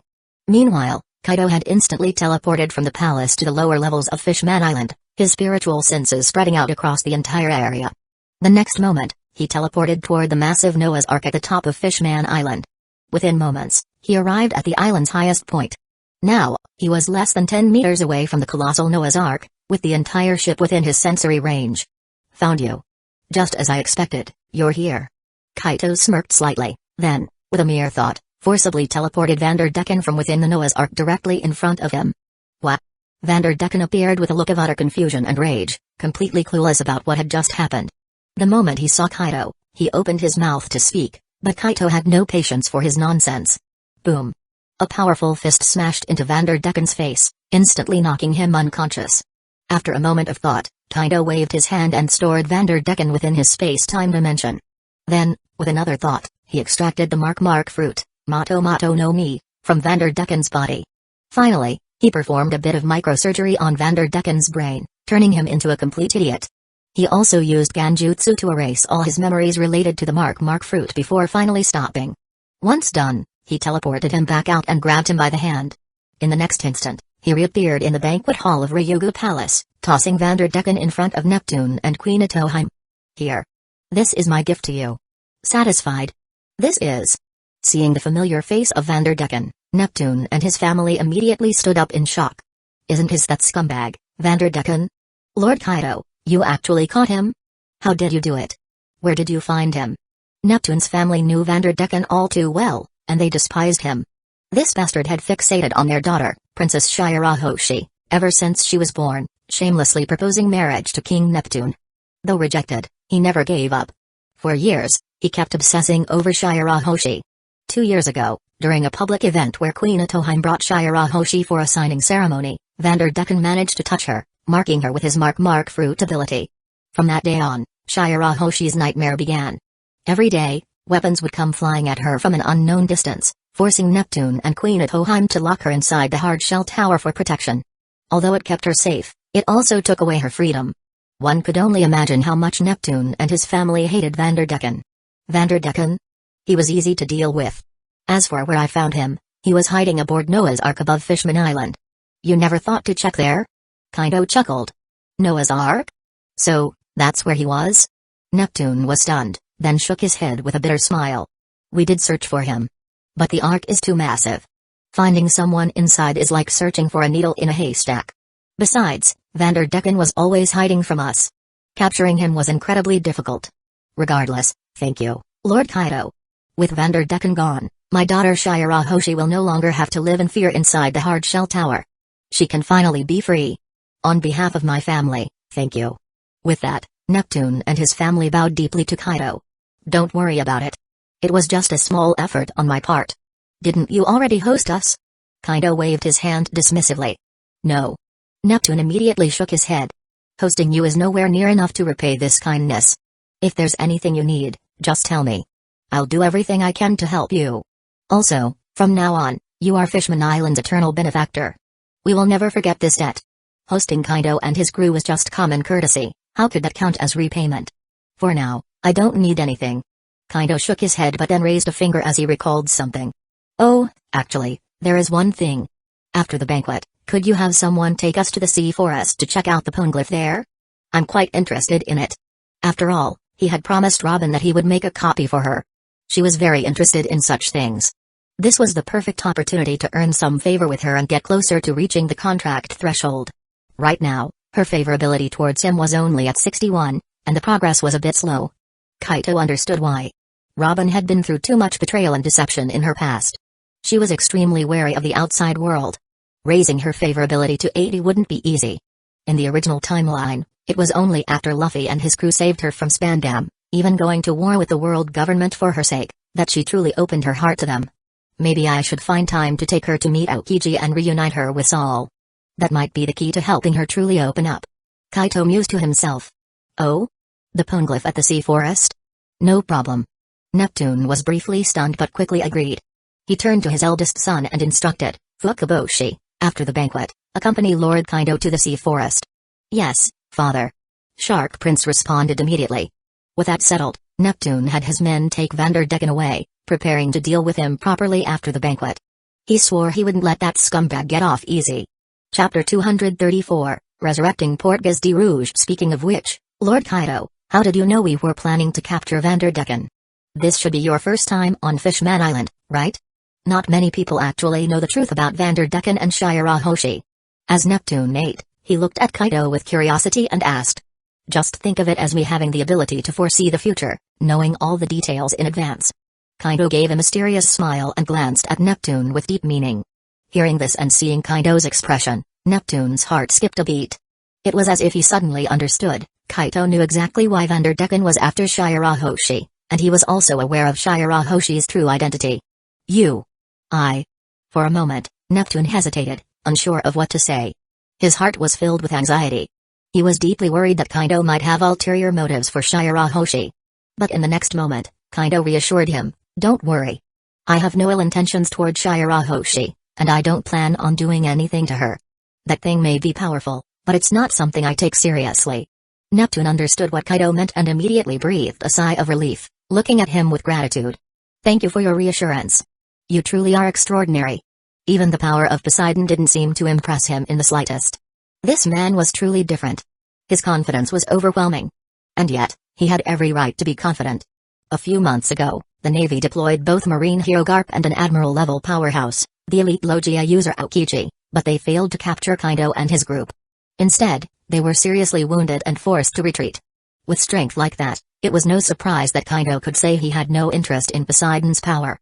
After the banquet, Kaido didn't bother to meet Shirahoshi. There was no need, she was still too young. When the time was right, he would meet her. After all, with the favor he had done for her family today, he was sure that Shirahoshi, with her innocent nature, would develop a deep fondness for him over time. It wouldn't take many years before her affection for him reached the desired level. By then, things would naturally fall into place. That would also be the perfect time to strengthen his ties with Fishman Island. Next, accompanied by Prince Fukaboshi, Kaido made a trip to the sea forest to take an imprint of the poneglyph there. After that, he returned to Fishman Island, spending a day exploring with Mikoto, Hancock, and the others. They didn't linger for long, and under Neptune's farewell gaze, they boarded their ship and set sail once more, heading toward their next destination. Of course, shortly after leaving Fishman Island, Kaido left behind a shadow clone on the pirate ship while his real body returned to the ninja world. It would still take half a day to reach their destination, and it was already getting late. No need to waste time, he could return in a few days when the Uchiha pirates officially started claiming territory in the new world. Early the next morning, while he was training on Shimatsuki village, Rayleigh suddenly arrived, bringing Roger with him through teleportation. Huh? Kaido paused mid-practice, slightly surprised. Rayleigh? Roger? What brings you two here? Good thing Ace isn't around today, otherwise, things would get really interesting. Haha. Recently, Garp had returned to Fuushaf village, so Ace couldn't come over and had to stay in the Fuushaf village training there. Of course, in front of Garp, he wouldn't practice the techniques Kaido taught him. He just focused on hockey training and basic physical exercises. As for where he learned his techniques, he had long used the excuse of training under an old retired pirate from the Great Terminal, along with a bit of help from Luffy's dad, Dragon. Garp, not bothering to investigate too deeply, accepted this explanation. Well, Dragon actually had met with Ace and Luffy before. Garp knew about it. Of course, Dragon's real goal wasn't just to visit his son and Ace, it was to further the revolution. Currently, the Revolutionary Army had completely infiltrated the Goa Kingdom, secretly taking control of the entire country. The king and high-ranking officials were already puppets. Revolutionary reforms were quietly beginning in the kingdom. But it wasn't time to reveal their control yet. Ahaha. Roger laughed awkwardly, scratching the back of his head. Ace, huh? Yeah, now's probably not the right time to see him. Actually, we came here for Ace's sake. We want to ask for your help in bringing my wife, Rouge, back using Edo Tensei. Is it possible? I believe that if I show up with Rouge when we meet Ace, he'll be much more willing to forgive me. Please, I'm begging you. With that, Roger bowed deeply to Kaido. No need for formalities. Kaido immediately helped Roger up, patting his arm. Bringing someone back with Edo Tensei is no big deal for me. I'll do it. So, I assume you've already retrieved Rouge's remains? Otherwise, they would have come to him yesterday. Since they took a day, it must have been to retrieve her bones. That's right. Rayleigh and Roger both nodded. Roger then pulled out a small cloth-wrapped bundle from his coat and unwrapped it in front of Kaido. This is a small piece of Rouge's remains. Will it be enough? It's enough. Kaido took a glance and nodded affirmatively. With a wave of his hand, Roger suddenly felt the weight in his palm disappear. The bone vanished from his hand and reappeared on the ground nearby. Then, Kaido stomped lightly on the ground. Countless ceiling patterns spread from beneath his feet, centering around the remains, quickly forming a summoning array for the Edo Tensai technique. Next, with another wave of his hand, he summoned the white Zetsu and placed it in the center of the formation. Bang! Then, he made a few hand signs. The entire array lit up, and countless paper-like fragments surged from the formation, enveloping both white Zetsu and the remains. Soon, the two began merging. Moments later, a tall and beautiful woman appeared before everyone. Wow! She's gorgeous. Mikoto and the others, who had already been drawn to the commotion, couldn't help but gasp in admiration. There was no denying it, Portgas de Rouge was stunning. Seeing the familiar face, Roger's eyes filled with longing and love. He muttered softly, "Rouge." At that moment, Rouge, now successfully revived, slowly opened her eyes. She seemed to hear Roger calling her, and the confusion in her eyes quickly faded. She turned toward him, her eyes lighting up with joy. "Roger. It's me. It's been so long. I'm so sorry." Roger nodded, stepping forward and pulling Rouge into a tight embrace. What followed was a heartfelt reunion between the two, reminiscing and catching up. Understanding the moment, Kaido and the others quietly stepped away, giving them their space. Even Rayleigh followed Kaido to the side. Watching Roger and Rouge from afar, he took a swig of his drink and said gratefully, "Thank you, Kaido." "It's nothing." Kaido waved it off nonchalantly. "This is just a small matter. Besides, reviving Rouge is beneficial for both Ace and Roger. And it also helps me bind Roger to a contract more easily, so you don't need to thank me. Just focus on setting up the material collection channels for me. Gathering more materials every month is the real priority." "Understood." Rayleigh nodded. "Shaki is already working on it. We should have good news soon." "She's handling it? That's good, it means I don't need to worry about it." "Oh?" Kaido glanced at Rayleigh and said, "In that case, why don't you start splitting off a shadow clone every day to teach the contracted members how to train their haki? Roger can help too. How about it? A great tool like him shouldn't go to waste, right?" Even though Rayleigh wasn't as efficient a teacher as Kaido, he was undeniably well versed in all three types of haki. With his guidance, Kaido was sure the contracted members would have a much smoother time improving their skills. "That works." Rayleigh thought for a moment before nodding. "I have no problem with that. I'll work on mastering the chakra refinement jutsu soon so I can extract chakra and use the shadow clone jutsu. Since it would only be a clone teaching, it wouldn't disrupt his own training." Now that he was young again and had obtained so many powerful techniques, he wanted to focus most of his time on self-improvement. Once he was strong enough, he was eager to challenge Whitebeard in the New World, or even take on Garp over at the Marines.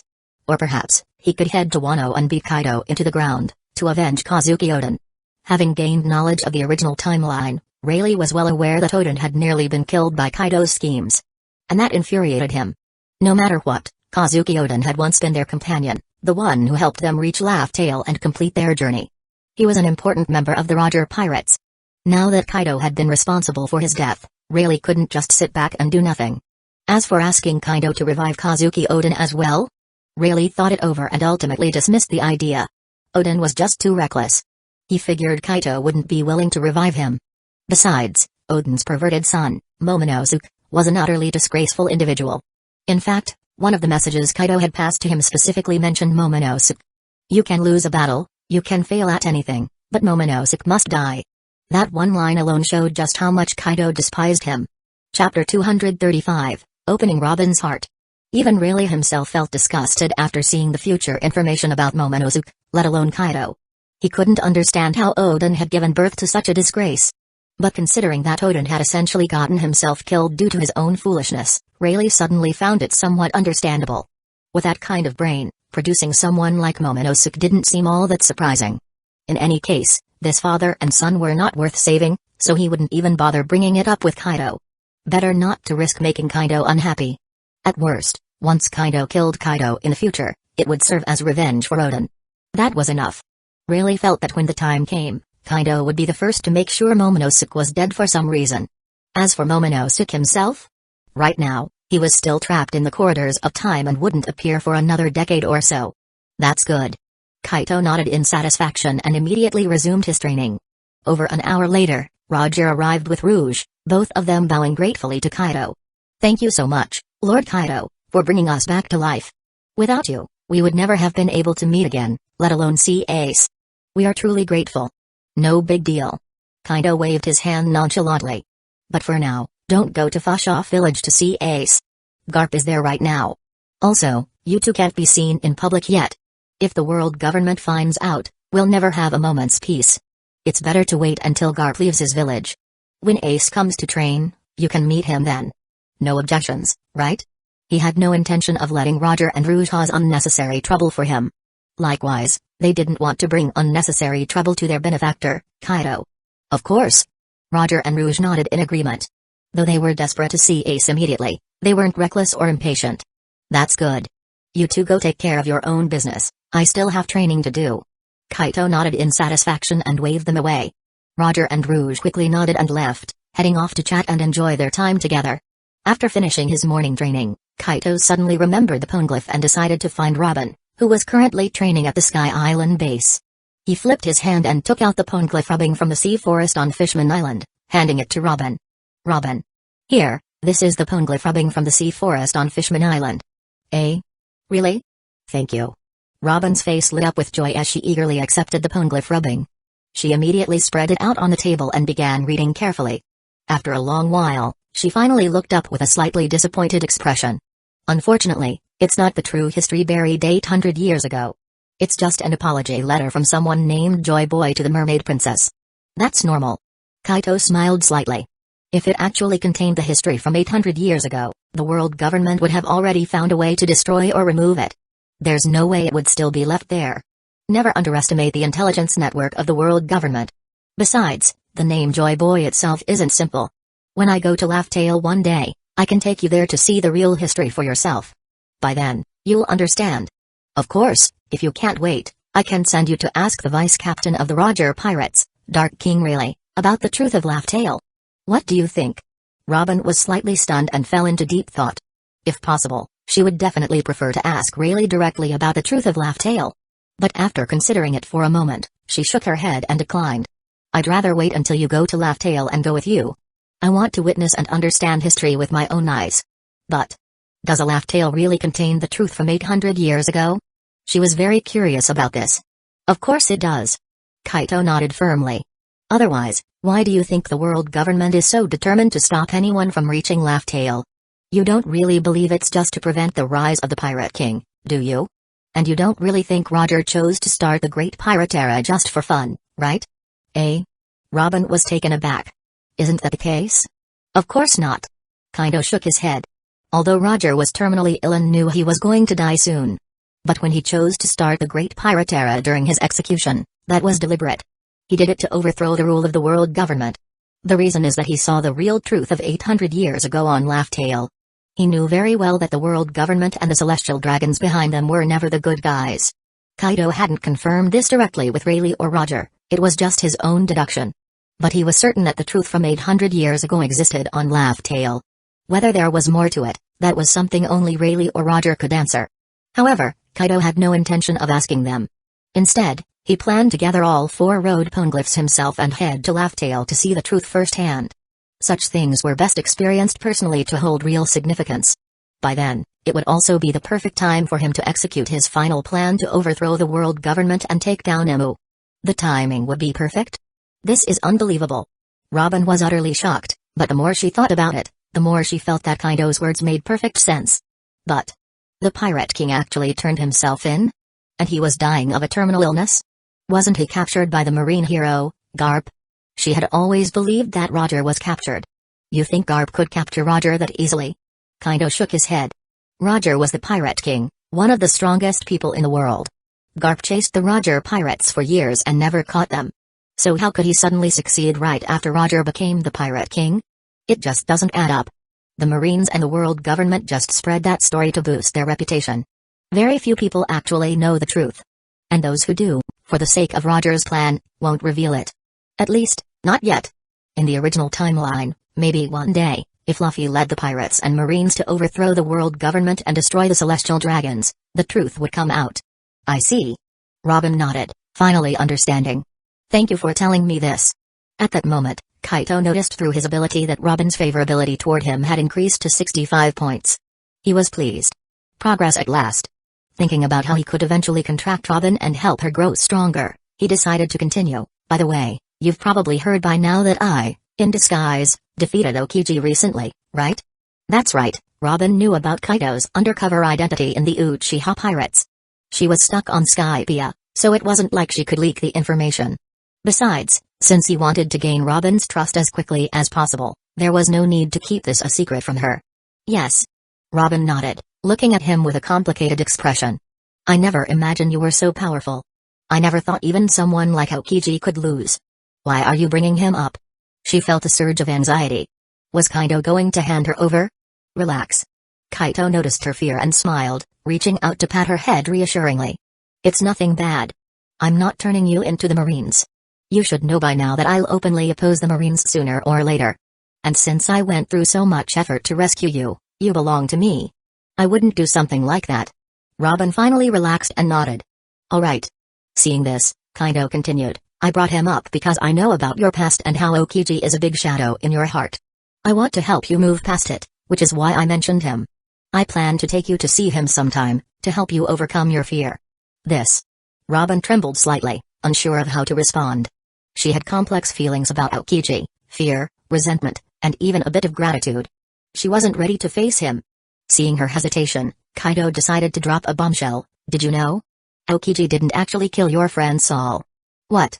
Robin's head snapped up in shock. She grabbed Kaito's arm, her voice urgent. Is that true? Saul is alive? Do you know where he is? This was incredible news to her. But at the same time, she was terrified it was a lie. Of course. Kaito nodded. Saul was Aokiji's close friend. Knowing Aokiji's personality, do you really think he would kill him? Especially since he also believed what the world government did to Ohara was wrong? But orders are orders, he couldn't openly defy the world government. So, he froze Saul in ice, making it look like he was dead to fool the government and the Marines. Just like how he let you escape. As for where he is now, he's in his homeland, the giant kingdom of Elbaf. So, how about it? Want to come with me to see him? Kaito knew this was the best way to help Robin break free from her past trauma and finally accept him. Chapter 236, Elbaf, Jaguar de Sol really. Robin's eyes turned red, tears welling up as she asked in a trembling voice. She never expected to hear such incredible news from Kaito today. Saul was still alive. To her, this was nothing short of a miracle. It felt like she had been given hope and salvation. Of course. Kaito nodded firmly. If you want, we can't leave right now. But, I haven't set a teleportation point in Elbaf yet, so we can't warp directly there. We'll have to fly on the Ninja Dragon. It will take some time. Have you decided?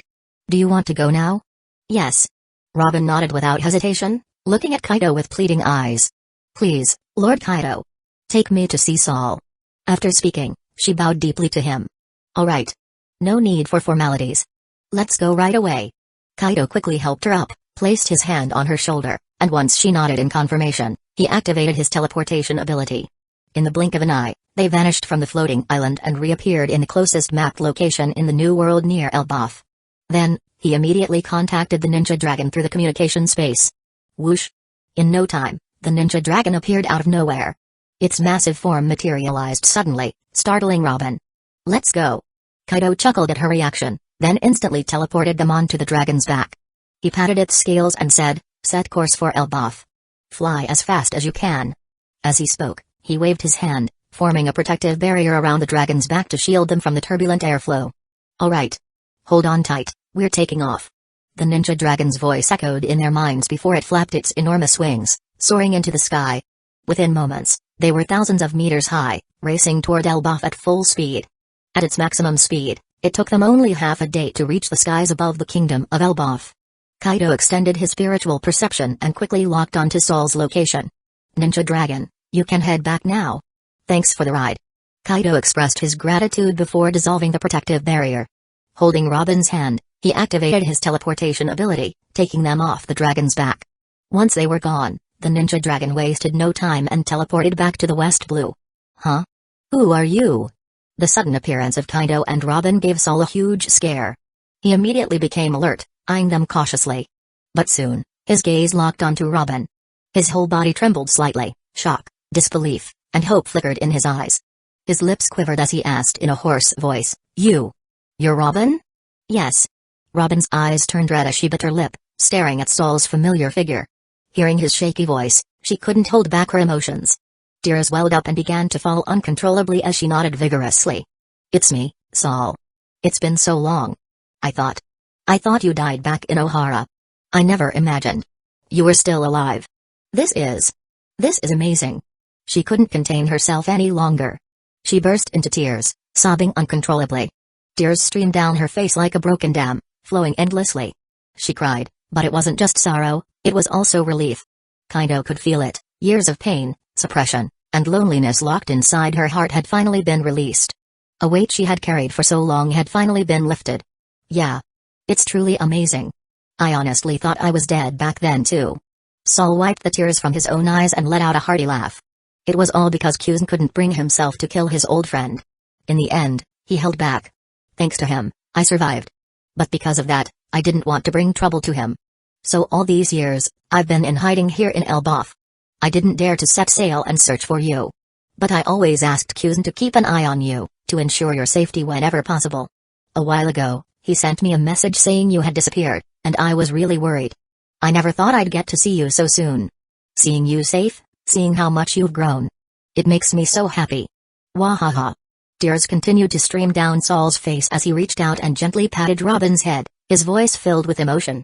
Then, he turned to look at Kaido. You must be Kaido Uchiha, captain of the Uchiha pirates, right? I've heard of you. I've even seen your bounty poster.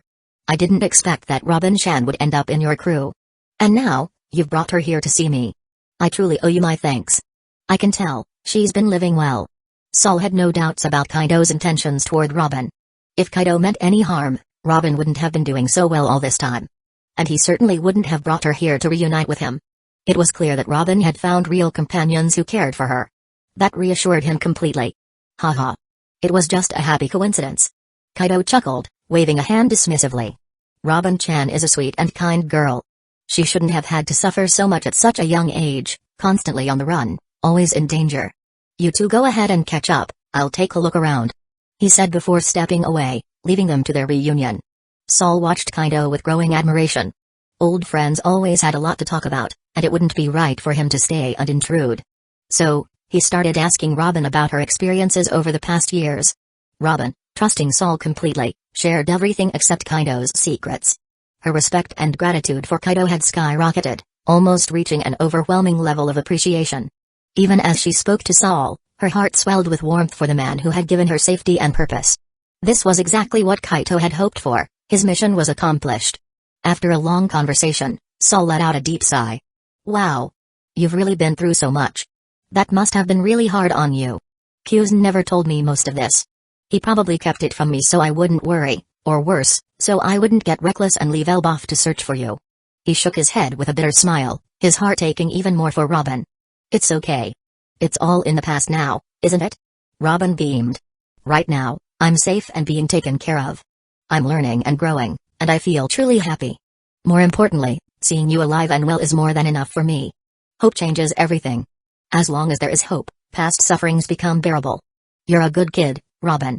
Saul said, ruffling her hair affectionately. So, are you planning to stay with Kaido? I didn't see your name in the news alongside his crew. And judging by how you two just appeared out of nowhere, it looks like some kind of teleportation ability? It doesn't seem like you've been traveling with his pirate crew. Thinking back to how suddenly they had arrived, Saul realized that Kaido must have a devil fruit ability related to space manipulation. That would explain how the Uchiha pirates had risen so quickly in such a short time, defeating even the likes of Aokiji and Garp. Back when Saul saw that news, he had been completely shocked. As a former vice admiral, he knew exactly how strong Aokiji and Garp were. They were top-tier warriors on par with the emperors. Yeah. Robin nodded. Kaito-sama has placed me on Skypiea, where the Marines can't reach. It's a safe place. Skypiea? Saul's eyes widened. No wonder Kyuzen couldn't track you down. That place is a perfect hiding spot. But he knew Robin wouldn't be content staying there forever. Still, you're not planning to stay there your whole life, are you? Saul asked knowingly. Despite their brief time together, he understood Robin well enough. She was strong-willed, and after witnessing the destruction of Ohara, she could never let go of that history. He was sure she wanted to uncover the truth. And just as he expected, Robin nodded firmly. I plan to set out once I'm strong enough, to search for the poneglyphs and uncover the truth behind the Void Century, the history that God Ohara destroyed. Then, I'll share it with the world. Kaido-sama supports my goal. In fact, when he goes to Laugh Tale in the future, he promised to take me with him. I already agreed to go with him. Sol sighed, both understanding and feeling helpless. He wanted to stop her. This was an incredibly dangerous path, one that would make her an enemy of the world government. But he knew he couldn't. This was Robin's choice, and nothing could change her mind. At least she wasn't alone. The Uchiha pirates were willing to protect her, and with their strength growing rapidly, they might actually be able to keep her safe. So, instead of discouraging her, he simply gave her a heartfelt reminder. Since you've made up your mind, I won't try to stop you. Just promise me you'll be careful. And always listen to Kaido, understood? Robin smiled warmly and nodded repeatedly. Even if Sol hadn't said it, she would have done so anyway. To her, Kaido was an irreplaceable benefactor. She had no reason to let go of his protection. Moreover, Kaido had earned a place near Sol in her heart, someone she could trust completely. So why wouldn't she rely on him? Chapter 237, Contracting Nico. Robin. About half an hour later. Kaido sensed that Robin and the others had finished their conversation, and she was getting ready to come find him. Without waiting, he took the initiative and returned to them, smiling as he looked at the two women. So? Finished talking? Robin-chan, are you coming back with me, or do you want to stay here for a while? Robin immediately replied, I'll go back with you.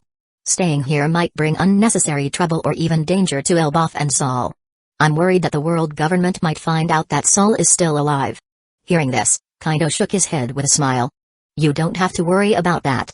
At least for now, I haven't detected any world government spies monitoring Sol. Of course, that doesn't mean they haven't planted informants among the giants. Since you've made up your mind, let's go. If you ever miss Sol, just tell me anytime, and I'll bring you back. Anyway, Robin's favorability toward him had already reached the required level, far exceeding it, in fact. He planned to contract her as soon as they returned. Once the contract was in place, Robin could teleport here anytime she wanted, without the needing him to escort her. Robin nodded, touched by his words, and sincerely thanked him. Thank you, Lord Kaido. Don't call me Lord. Just call me Brother Kaido. Kaido chuckled, reaching out to pat Robin's head. Then he asked, do you want to stay here a little longer, or should we head back now? Let's go back. We've talked enough for today.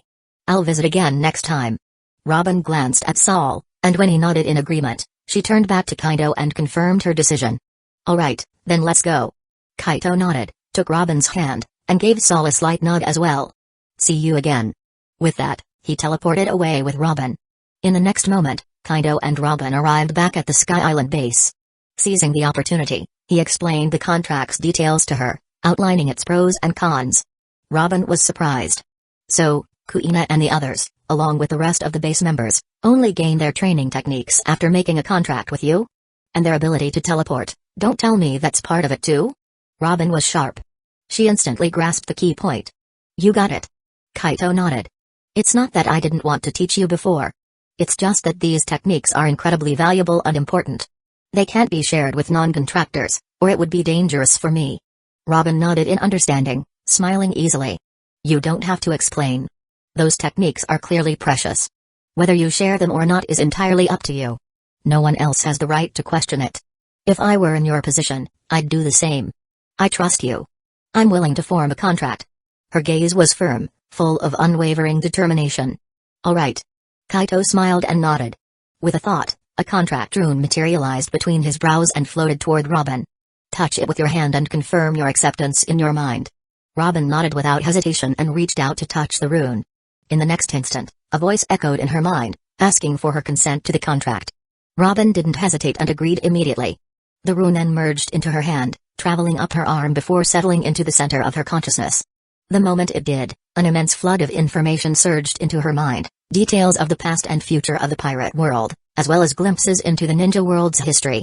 Along with it came knowledge of advanced techniques, primal chakra refinement, meditation methods, life force jutsus, and many other powerful skills. The sheer volume of information was overwhelming, forcing Robin to close her eyes and focus entirely on processing it all.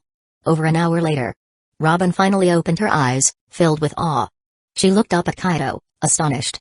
So, this is the truth? You and Kushina and the others. You all came from another world? Hey. Kaido chuckled knowingly. Surprised? I couldn't tell you before the contract, but now you know. Robin nodded repeatedly. I understand completely. That makes perfect sense. By the way, can I visit the ninja world someday? A world full of ninjas sounds fascinating. As an archaeologist, Robin was deeply intrigued.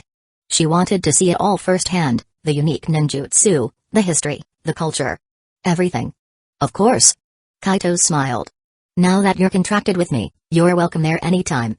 I've already made arrangements. The first time you go, you'll appear at a designated teleportation point. There will be people to welcome you and help set up your identity in that world. However, for your first visit, it's best to go with Mikoto and the others. They can act as your guides, showing you around Hidden Leaf Village and other parts of the ninja world. Just because Robin had been staying at the Sky Island base didn't mean she wasn't familiar with Mikoto, Kushina, and the rest. Far from it. Kushina, Mikoto, and the others visited the Sky Island base almost every week. Sometimes for training, sometimes just for fun. Occasionally, they would even take Robin along to other bases for a change of scenery. Over time, thanks to Robin's natural social skills, they became good friends. So, without hesitation, Robin agreed to Kaido's suggestion. Alright. I'll ask Kushina and the others for help. Then, after a slight pause, she looked at Kaido with curiosity and asked, are all those things you told me about our world's past and future really true? I'm supposed to join that pirate crew called the Straw Hats in the future? Since you saved me and brought me here, has my fate already changed? Kaito nodded affirmatively and gave her a look of approval. You're smart. You understand that the future isn't set in stone. The future information I provided is what would have happened if I hadn't appeared. But ever since I arrived, many things have started changing. The more of us that come here, the longer we stay, and the more we do, the more the future shifts. So, use that information as a reference, but don't take it as absolute truth. Robin nodded in understanding. Got it. At the very least, this information has deepened my understanding of our world. I now have a much clearer picture of the people and powers involved. She couldn't help but feel a sense of excitement at having such a godlike perspective over history. This will be incredibly useful for my future growth. Kaito smiled approvingly. I'm glad you understand. She really was a smart girl. After that, Kaido patiently guided Robin through the basics of primal chakra refinement. He helped her form her own chakra seed and extract her chakra successfully. Once that was done, he took her to the Shimatsuki village base and handed her over to Kushina and Mikoto. I'll leave Robin in your care, Kushina and Mikoto. He said. She's now one of my contract holders, so make sure to help her with her training. Oh, and she also wants to visit the ninja world. You two can be her guides. Kushina grinned and pounded her chest, leave it to us. Hee hee. Then, she grabbed Robin's hands with a big smile and congratulated her. Robin-chan, congratulations. You're finally contracted. Now we can train together and grow stronger side by side. Robin smiled warmly. It's my honor. She then stole a quick glance at Kaido, her eyes filled with gratitude. If not for him, she would have had to endure over a decade of suffering. Even if she eventually joined Luffy's Straw Hat Pirates, she would have faced numerous hardships and uncertainties. But now, she felt that her future was bright and full of possibilities. Still, she loved the Straw Hat Pirates and she was planning to help them all get contracted as well. Oh, right. Mikoto suddenly remembered something and turned to Kaido. Did you remove the Devil Fruit's curse and will from Robin yet? Huh? Kaido blinked in surprise. I actually haven't. He then turned to Robin. Don't resist. I'll take you to the space-time gate to remove the curse and will of your Devil Fruit. This way, you'll no longer be affected by seawater or sea stone. At the same time, the hidden dangers of your Devil Fruit will be eliminated, and you'll even be able to consume additional Devil Fruits. Alright. Robin had already read about this possibility in the information Kaido had provided, but with everything happening so fast, she had temporarily forgotten about it. Now, she certainly wouldn't refuse. This was an incredible opportunity. Great. With a wave of his hand, Kaido transported Robin into the main dimension of the space-time gate. Before Robin could react, he focused his thoughts and extracted the curse and will of the flower fruit model, replicate human devil fruit from her body. Chapter 238, The Limits of Chakra. Robin had just stepped out, still feeling a little dazed. But she quickly regained her composure and looked at Kaido, asking, is it over already? I don't feel anything at all. I just have this faint sensation, like some kind of shackle has been lifted. That's exactly right. Kaito smiled and nodded. Because I've extracted all the curse and will embed it in your devil fruit. From now on, as long as you keep developing your flower fruit, you'll eventually be able to completely assimilate it and make it fully your own. And from now on, you won't have to fear seawater or sea stone anymore. Really? That's amazing. Robin's eyes lit up. Work hard. The potential of the flower fruit is immense. Actually, every Paramsha-type devil fruit had vast potential. It all depended on the user's ability to develop it. With Robin's intelligence and perception, the future looked bright for her. I will. Robin nodded seriously. 6 months later, your primal chakra refinement jutsu has broken through its ultimate limit. You have achieved enlightenment, merging the essence of Sage Chakra method, Eternal Life Jutsu, and parts of the Eternal Vision meditation. You have created a new method, Origin Power Method, Phew. It finally worked. As expected, breaking through the limits of the Primal Chakra Refinement Jutsu and merging it with the Sage Chakra Refinement Method really allowed me to create a new jutsu. But I didn't expect that I could also integrate the Eternal Life Jutsu and meditation into it, forming a technique that refines body, energy, and spirit simultaneously, true boost in all 3 aspects. Kaito was in awe as he sensed the Origin Power Jutsu operating within his body. His body, energy, and spirit were all improving together, and his eyes gleamed with excitement. The results far exceeded his expectations. Not only did this technique refine all 3 aspects, body, energy, and spirit, making it even more comprehensive and powerful, but more importantly, he no longer needed to divide his time between training chakra, meditation, and life force techniques separately. Just by developing the Origin Power Jutsu, he could achieve the effects of all these methods combined, and with results that were multiple times stronger. That said, the entry requirements for this technique are quite high. At the very least, one must have mastered the Primal Chakra Refinement Jutsu to perfection, achieved small success in Sage Chakra Condensation, and reached peak mastery in both the Crystal or Uchiha meditation method and the Life Force Jutsu. But given how powerful it is, that level of requirement isn't really unreasonable. Kaito stroked his chin as he muttered to himself. The technique was simply too powerful. Even though he had just reached the entry level, it could already operate automatically according to his will, without the need for conscious effort. Moreover, since his body's meridians had been greatly strengthened through his prior Sage Mode and Chakra training, he could sustain this automatic refinement process continuously without worrying about his meridians collapsing. This was precisely why the prerequisites for using this technique were so high. Of course, at this point, Kaito could theoretically create simplified or downgraded versions of the Origin Power Jutsu. For instance, a version specifically designed to absorb and refine natural energy into Sage Chakra, or rather, spirit energy. But he felt no need to do so. Rather than having others start with a weaker version, it was better to let them first master the Primal Chakra Refinement Jutsu, Life Force Jutsu, meditation, and Sage Chakra Condensation. That way, not only could they maximize their potential and power, but they would also build a solid foundation for developing the Origin Power Jutsu in the future, allowing for faster progress. With this technique, it should take just a few more days to fully refine and transform all the chakra in my body into pure energy, the Origin Power. Still, no need to rush. I'll continue my closed-door training until the transformation is complete. With that thought, Kaito sent a message to his mother and the others through the communication space, informing them of his decision, before resuming his training in seclusion. 3 days later, as the last trace of chakra in Kaito's body was refined and transformed into Origin Power, an overwhelming energy surge erupted from within him. His aura skyrocketed, increasing more than tenfold. It took a while before Kaito finally withdrew his aura, bringing everything back to a state of calm. He slowly opened his eyes, stretched his body, and felt the high-quality pure energy containing countless unique properties. A faint smile curled at his lips. With this, my strength should have reached at least the peak of the Super Kage level. Now, the only thing standing between me and the 6 paths level is time. Next, aside from further refining Origin Power, I need to focus on mastering the 3 forms of Haki, Life Return, and pushing the extreme transformation and fusion of chakra nature and shape. He was particularly curious about what would happen if he pushed all 3 forms of Haki, Observation, Armament, and Conquerors, to their absolute limit. He speculated that, upon breaking through, he might be able to create a new spirit technique. As for Life Return, which involved controlling one's body at an advanced level, he suspected that once he reached the peak, he would unlock unprecedented potential in body refinement and the mysteries of human physiology. Lastly, mastering the 7 elemental chakra transformations and pushing them to their limit was the key to creating Kekkei Toda and even the truth-seeking orbs. These were essential for stepping into the 6 paths level. Kaito had a strong premonition. Once he fully grasped Kekkei Toda and the truth-seeking orbs and ascended to the 6 paths level, he might be able to awaken the Rinnegan, or perhaps an even more mystical set of eyes, without needing the chakra of Indra and Azura as a catalyst. Especially since he wasn't sure whether using Indra and Azura's chakra as a key to unlocking the Rinnegan might come with hidden risks. It could even limit his eyes' full potential. If possible, he wanted to rely entirely on himself to awaken his own Rinnegan or some even more powerful eye in the future.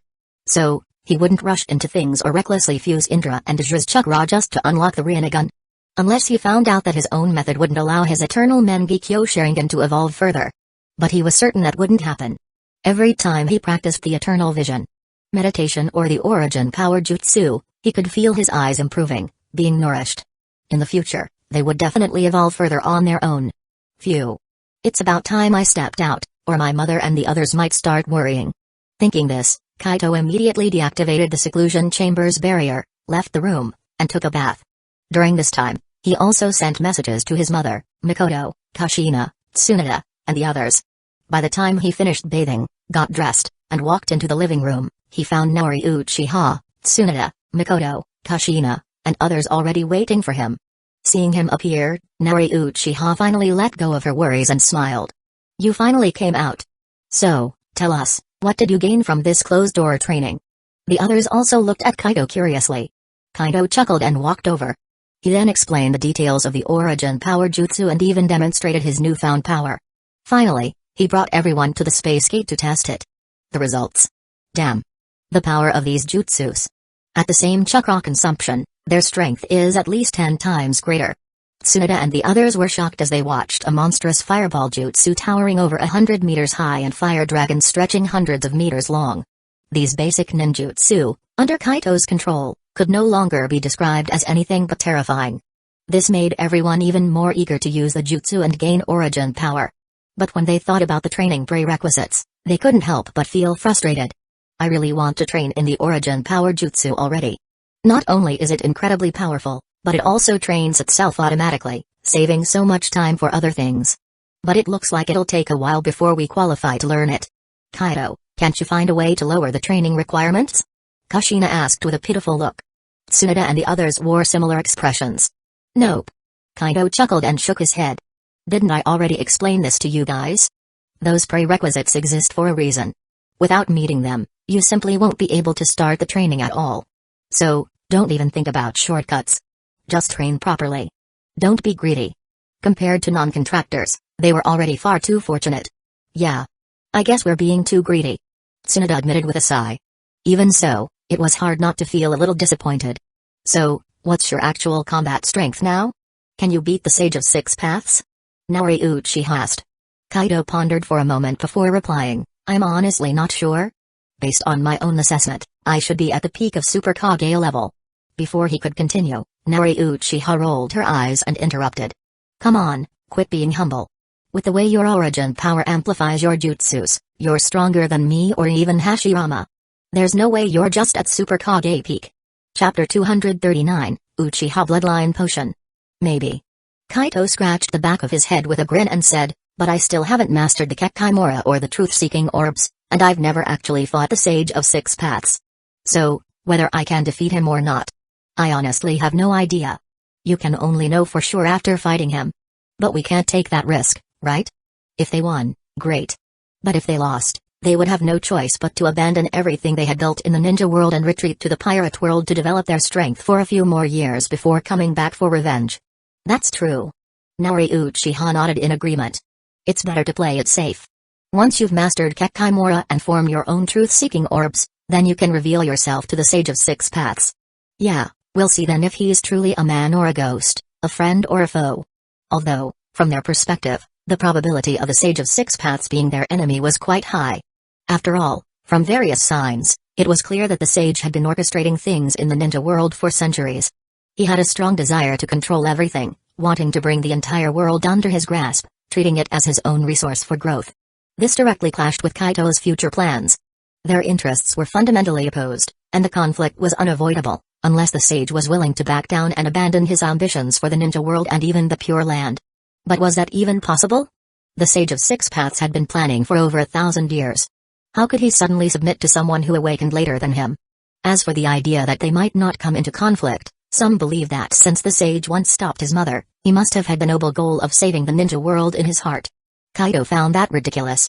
He admitted that, perhaps in the past, the Sage of Six Paths truly had such ideals and acted accordingly.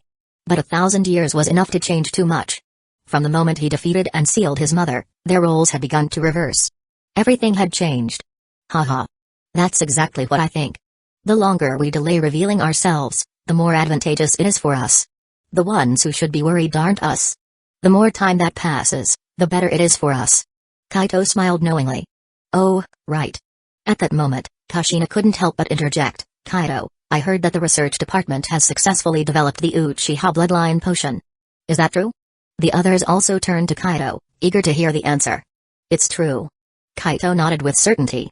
And not just the Uchiha bloodline potion, potions for Senju, Uzumaki, Hazuki, Magnet Style, and many other Kekkei Genkai have also been successfully developed. Recently, Orochimaru, the second Hokage, and Vegapunk have been researching ways to mass-produce them. They're setting up production lines as we speak. Very soon, the village will be filled with ninjas possessing various Kekkei Genkai. After 6 months of research, the department had finally produced results. Of course, this progress was largely thanks to Vegapunk's involvement. Without him, it would have taken at least another year or two. So many. Even the Uzumaki and Senju bloodline potions? If I inject the Senju one, does that mean I'll be able to use wood style? Kushina asked in shock. Wait, wood style is possible too? Tsunoda's eyes widened in surprise. You're overthinking it. Kaito sighed and explained, I've said this before, wood style isn't just a Kekkei Genkai, it's a Kekkei Toda. The first Hokage's wood style is actually the result of an extreme fusion of water, earth, and yang chakra natures. The true Kekkei Genkai version of wood style should be the one Yamato uses in the original future timeline. The two are completely different. Since there isn't a natural wood style Kekkei Genkai, only the Kekkei Toda version, I can't provide a ready-made bloodline potion for it. But both Orochimaru and the second Hokage are extremely interested in it and are determined to recreate it through science. It was inevitable, every Hidden Leaf village shinobi held a deep admiration and attachment to the first Hokage's wood style. And this obsession was particularly strong in the second Hokage. Kaito had joked more than once that Tobirama's obsession with wood style must have stemmed from his failed attempts to develop his own version in the past. The frustration of failing to obtain it only deepened his determination. That's a shame. Kushina and Tsunoda both looked disappointed upon hearing this. But they understood. The first Hokage's wood style was just too powerful, it was nothing like an ordinary Kekkei Genkai. Well, the Uchiha bloodline potion is still an option. When can I get one? I want to awaken my own Sharingan. Seeing you and Mikoto skyrocketing in strength thanks to the Sharingan makes me envious. Kushina looked at Kaito expectantly. Me too. I'm really interested in the Sharingan as well. Tsunoda quickly raised her hand in agreement. Over the past few years, they had watched countless Shin Uchiha, after being contracted by Kaito, combine their powerful jutsu with the Sharingan and experience rapid growth in strength. Especially eternal Mangekyō users, just by unlocking their eyes, they could essentially step into the Super Kage level tier, gaining incredibly powerful ocular abilities. Who wouldn't want that? For you guys, I'll have Orochimaru and the others produce a few more doses in the coming days. Kaito said casually.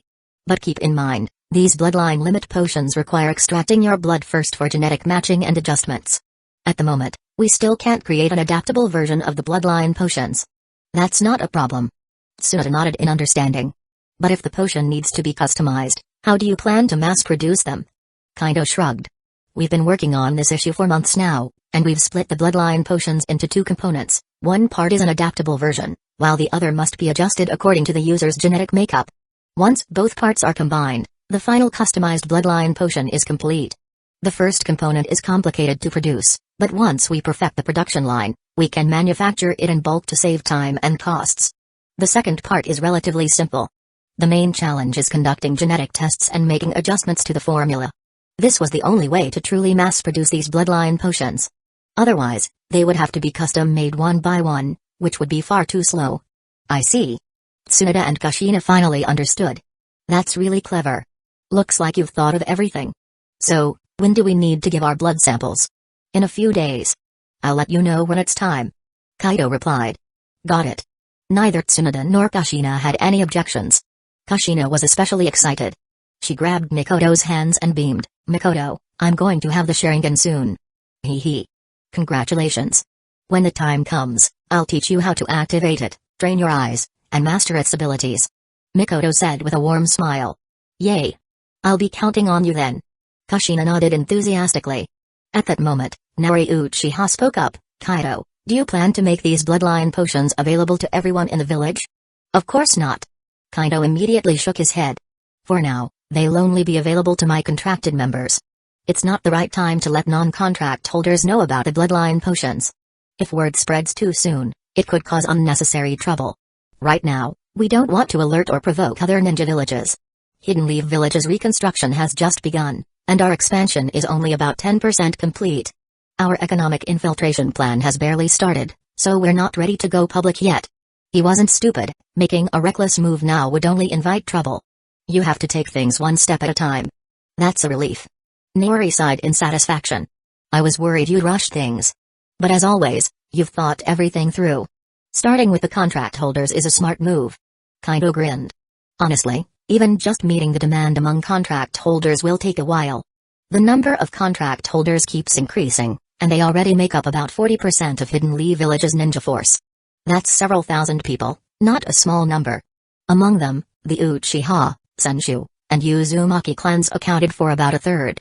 And even they needed additional bloodline abilities beyond their own. The Uchiha all wanted the Rinnegan, of course. Meanwhile, the Uchiha themselves needed Senju and Uzumaki bloodlines to enhance their own, accelerating the evolution of the Sharingan. That makes sense. Then, did you consider the problem that the Sharingan and the Uchiha bloodline might become too common? Naori voiced her concerns. Mom, I anticipated that from the beginning. The bloodline potion only grants the basic abilities, it doesn't enhance them like a natural bloodline. If someone wants stronger abilities, they have to use higher grade potions. Also, the effects aren't inheritable, meaning that if someone outside the clan uses it and starts a family, their descendants won't inherit the abilities. So, the clans won't lose their natural advantages. The Uchiha clan can use the Senju bloodline potion to boost their powers, and other clans can do the same. Besides, I have complete control over who gets to use the potion and who doesn't. That's good, Kaido. Everything is fine now. Naori nodded. Speaking of which, hasn't Tobirama met the contract requirements yet?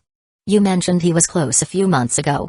If this keeps up, Madara Uchiha and even Izuna might qualify for a contract before he does. It had already been half a year. Naori felt that the sooner Tobirama, Madara, and Izuna were contracted, the better. Only then could she truly relax. Those three were not easy to deal with. He's met the requirements already. Kaido chuckled.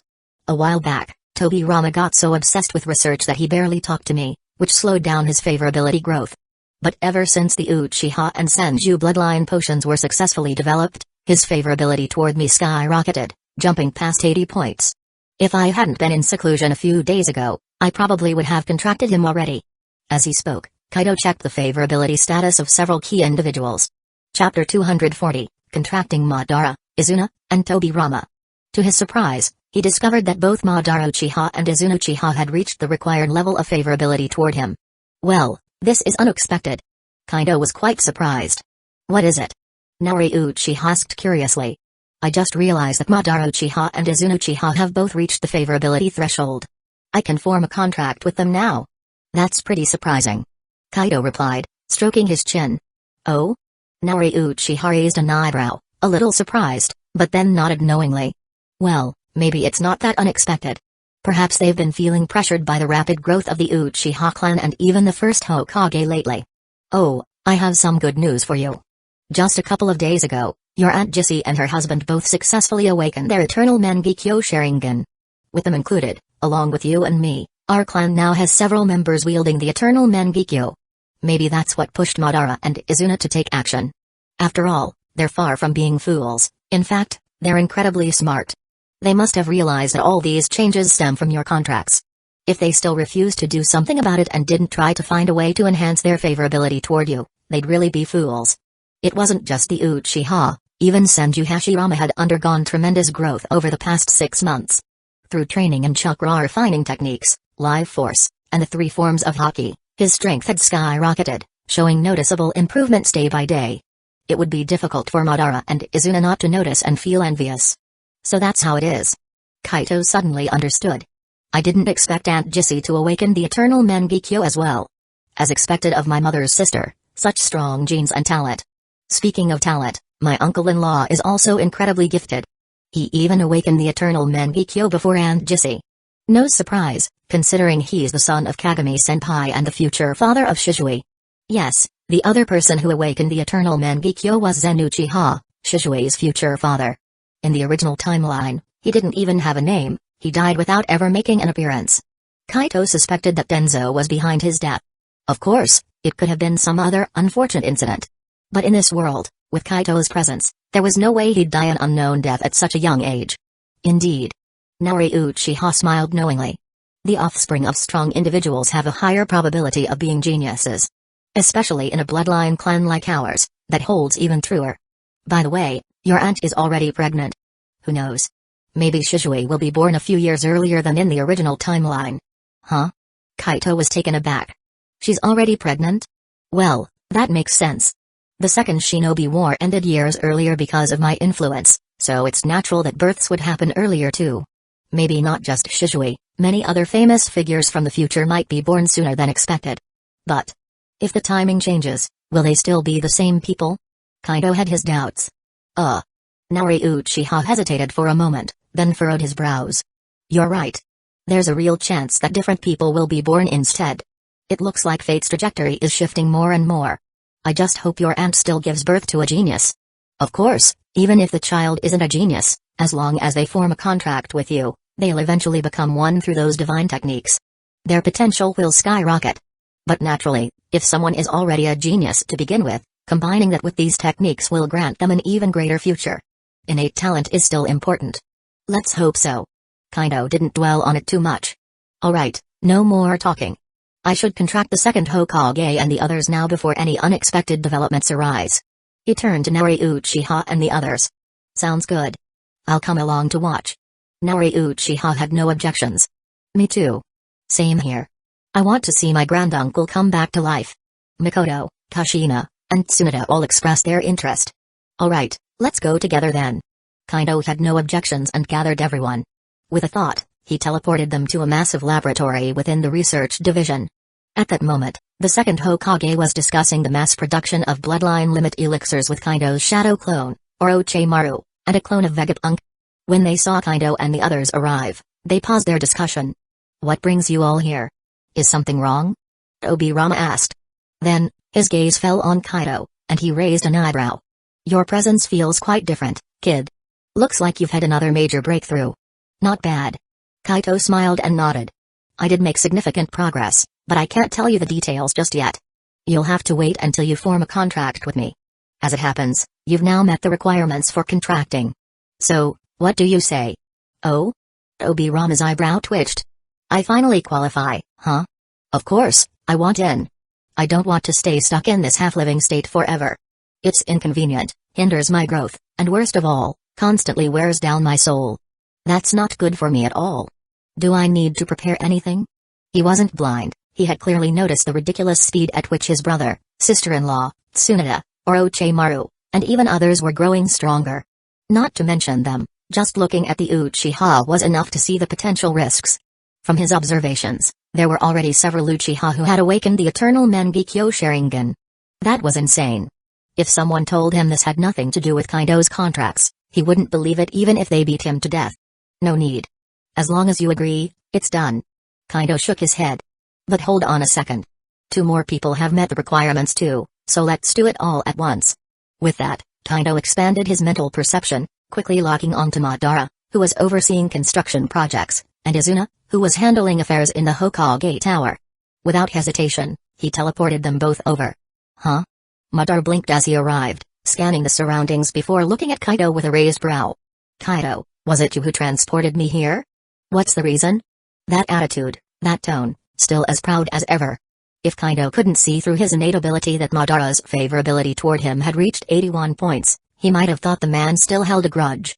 At that moment, Hashirama was suddenly teleported over as well. Seeing the group gathered, he scratched the back of his head and grinned. Haha. Why is everyone here? Kaito, did you just teleport Madara over? This setup. Does that mean they've all met the contract standard? Kaito glanced at Hashirama in surprise. Who said Hashirama was dumb? He was sharp and observant.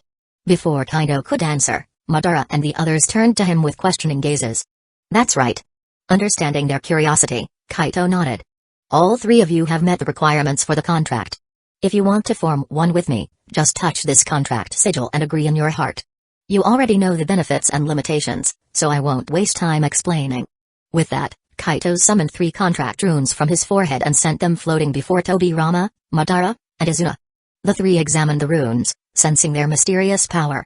Without hesitation, they reached out and touched them, choosing to accept the contract in their hearts. In the next instant, the runes merged into their foreheads, embedding themselves into their souls, stabilizing them instantly and halting any further degradation. Even their previous soul damage began to recover rapidly. Then, a flood of information poured into their minds, past and future events of the ninja world, past and future knowledge of the pirate world, all of it surged into their consciousness. Following that, techniques and methods such as chakra refinement, life force jutsus, meditation, haki training, sage chakra condensation, and countless other skills flowed into their minds. Even with their formidable mental strength, they had to close their eyes and focus entirely on processing the influx of knowledge. Hashirama and the others watched the process unfold, smiles appearing on their faces. Finally, they had reached this stage. About half an hour later. Almost simultaneously, Madara, Tobirama, and Izuna opened their eyes, expressions filled with both joy and deep contemplation. In unison, they turned to Kaido and said, "We didn't expect you to have such incredible abilities." Then, the 3 exchanged glances before letting out simultaneous snorts, withdrawing their gazes from each other. Tobirama couldn't help but speak next, addressing both Kaido and Hashirama's group. "Now I understand why my brother, sister-in-law, and little Tsunade have been growing so strong, why Kaito has access to so many special resources, and how the ninja world suddenly has someone as capable as Vegapunk. It was all because of Kaido and the other world, huh? I was too narrow-minded before. I never even imagined something like this could be possible. No wonder Kaido is so confident about unifying the ninja world and bringing long-lasting peace. With resources and power like this, and with ways to extend life, it all makes perfect sense." "That's right," Izuna nodded in agreement. "Now I finally get why the Uchiha have been growing stronger at such an insane rate, why their potential is skyrocketing, and why their talents seem limitless. Even the elders have changed. It turns out it's all thanks to you, Kaido, and the techniques and resources you've provided. The Uchiha are truly lucky to have you. At this rate, every Uchiha in the future might awaken the eternal Mangekyō or even the Rinnegan. I can't even begin to imagine how powerful the Uchiha will become in the future." Chapter 241, Reviving Madara Uchiha. Exactly. Humphrey. Hearing this, Madara Uchiha couldn't help but snort proudly, looking rather pleased with himself. At this moment, he was also secretly relieved that he had managed to brainwash himself into having a favorable impression of Kaido. Otherwise, he would have missed out on this once-in-a-lifetime opportunity. So many amazing techniques and an exciting, vast, and completely different world, it was all incredibly tempting. Thinking about it, he turned to Hashirama and complained, "Hashirama, you're really something. You've known about this amazing opportunity all this time and never told me? No wonder your strength has skyrocketed in the past 6 months, and you're always so cheerful. Not to mention constantly using shadow clones for construction projects. I bet you've been having the time of your life in the pirate world, huh? So? How is it over there? What have you been up to for the past 6 months?" Ha ha ha. Hearing this, Hashirama laughed heartily and said, "Of course, it's a blast. Over there, we founded a 4 Emperors-level pirate crew and are making waves in the Grand Line. For the past few months, we've been expanding our territory in the New World, growing our influence and reputation. Madara, now that you're fully revived, you can come and help us too. With you on board, our expansion will be even faster. As for why I didn't tell you earlier, wasn't it because you hadn't signed the contract yet? Even if there weren't any contract restrictions preventing me from telling you, I still wouldn't have. Back then, you were still at odds with Kaido and even Hidden Leaf Village. If I had told you, wouldn't that have just caused trouble for Kaido and Hidden Leaf Village? But now, you've signed the contract too. Your mindset and attitude have probably changed as well. We're all on the same side again, with a common goal. Isn't that great?" Right now, Hashirama was overjoyed. Finally, he and Madara were on the same page again, sharing the same dreams and ambitions. It felt great. Back then, he had regretted being too naive, letting Tobirama's influence cloud his judgment, and making the wrong decision at a crucial moment, which led to his ultimate fallout with Madara. But now, everything was back on track. No, things were even better than before. And all of this was thanks to Kaido. For that, Hashirama was deeply grateful. Humphrey. Madara snorted coldly but, with a hint of pride, said, "Fine, you make a fair point. I'll let it slide this time.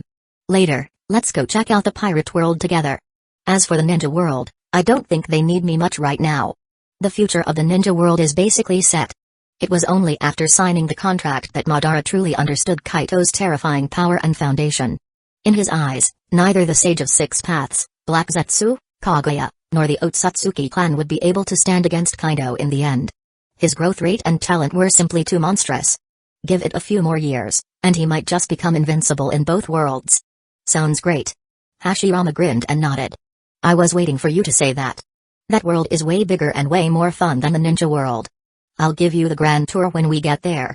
Plus, we can go challenge Whitebeard and Kaido. Those guys are really strong. Over the past few months, the Uchiha pirate crew had clashed multiple times with the other four emperors' crews while vying for territory. Naturally, Hashirama had fought Whitebeard, Big Mom, and Kaido in person. The result? A stalemate. Whitebeard put some pressure on Hashirama, but defeating him was nearly impossible. Especially after signing the contract, several months of training had pushed Hashirama beyond his original peak. He was now undeniably at the pinnacle of emperor-level strength.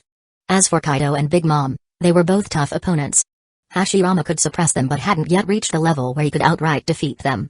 Mainly because he hadn't had enough time to fully integrate all the techniques and body-strengthening training yet. There were still some weak spots in his development. Those three, huh? Madara smirked, recalling what he knew about them. Even if you didn't mention it, I was already planning on fighting them. Hey. At that moment, Tobirama, who had been listening from the side, turned to Vegapunk and said, I never expected you to be from another world or to possess such a strange and powerful devil fruit ability like the brain fruit. No wonder we never found any trace of you in the ninja world. I had some guesses about your identity before, but I never imagined the truth. Haha. Vegapunk laughed heartily. If you haven't been contracted by Kaido, it's impossible to even comprehend the existence of other worlds. As for the brain fruit, if you're really that envious, it's not impossible to research and replicate it. For now, though, you can start by eating the human fruit. That alone can increase your intelligence several times over, even by more than tenfold. It also grants you unparalleled talent across multiple fields. Pretty great, huh? Even I took one, so now I'm a dual fruit user. This had further enhanced his research capabilities. The zone human fruit, model, normal human. Hearing this, Sanju Tobirama turned to Orochimaru and said, no wonder I've noticed such a drastic improvement in your intelligence, strength, and talents over the past few months. So this is the reason? Hee. Orochimaru licked his lips and said, it's not that we didn't want to tell you. It's just that you hadn't been contracted yet. But now that you know, it's not too late. Once Kaido fully revives you, he'll definitely prepare one for you. With your talent, strength, and contributions, you deserve it. Tobirama had played a crucial role in researching various KK Genkai. Fully revive me? Hearing this, Tobirama couldn't help but look at Kaido with eager eyes and ask, Fourth, when will you be able to fully revive me? Although after signing the contract, my soul has stabilized and no longer deteriorates, this half-alive state is really frustrating. Besides, if I want to continue improving my strength, I need to be fully revived. Hearing this, both Madara and Izuna also turned their gaze toward Kaido, waiting for an answer. That's easy. I'll just use the resurrection jutsu. Hold on. Saying that, Kaido clasped his hands together and directly performed the resurrection jutsu on all three of them. In the next moment, a resurrection magic circle appeared beneath each of their feet. As the formations glowed, their bodies started to transform rapidly. Moments later, the light faded, and the three of them, who had been revived through Edo Tensei, were now fully restored to living, flesh and blood bodies. Thump, thump, thump. Feeling their beating hearts and the vitality coursing through their new bodies, Tobirama and the other two were utterly amazed as they raised their hands, examining them in disbelief. I was revived just like that? So easily? Madara muttered in disbelief, this is way beyond the Rinnegan's Rin Tensei technique. Huh? However, just then, Madara's eyes began to crack and shatter, his eyeballs disintegrating completely. What's happening? My eyes. Madara was stunned. The others turned to him in shock, then shifted their gaze toward Kaido for an explanation. Kaido shrugged and said, nothing I can do. His eyes aren't here, they're with Nagato. I could reconstruct a new pair for him. But they would be completely new eyes, not the original Rinnegan. That means he would have to start from scratch, awakening the Sharingan, then the eternal Mangekyō, and eventually the Rinnegan all over again. That's obviously unnecessary and not what he needs, right? As for Izuna, since his Mangekyō Sharingan was fused by Madara and is completely gone, I created a new pair for him when reviving him. From here on, you'll have to awaken them again. But honestly, this might be a blessing in disguise.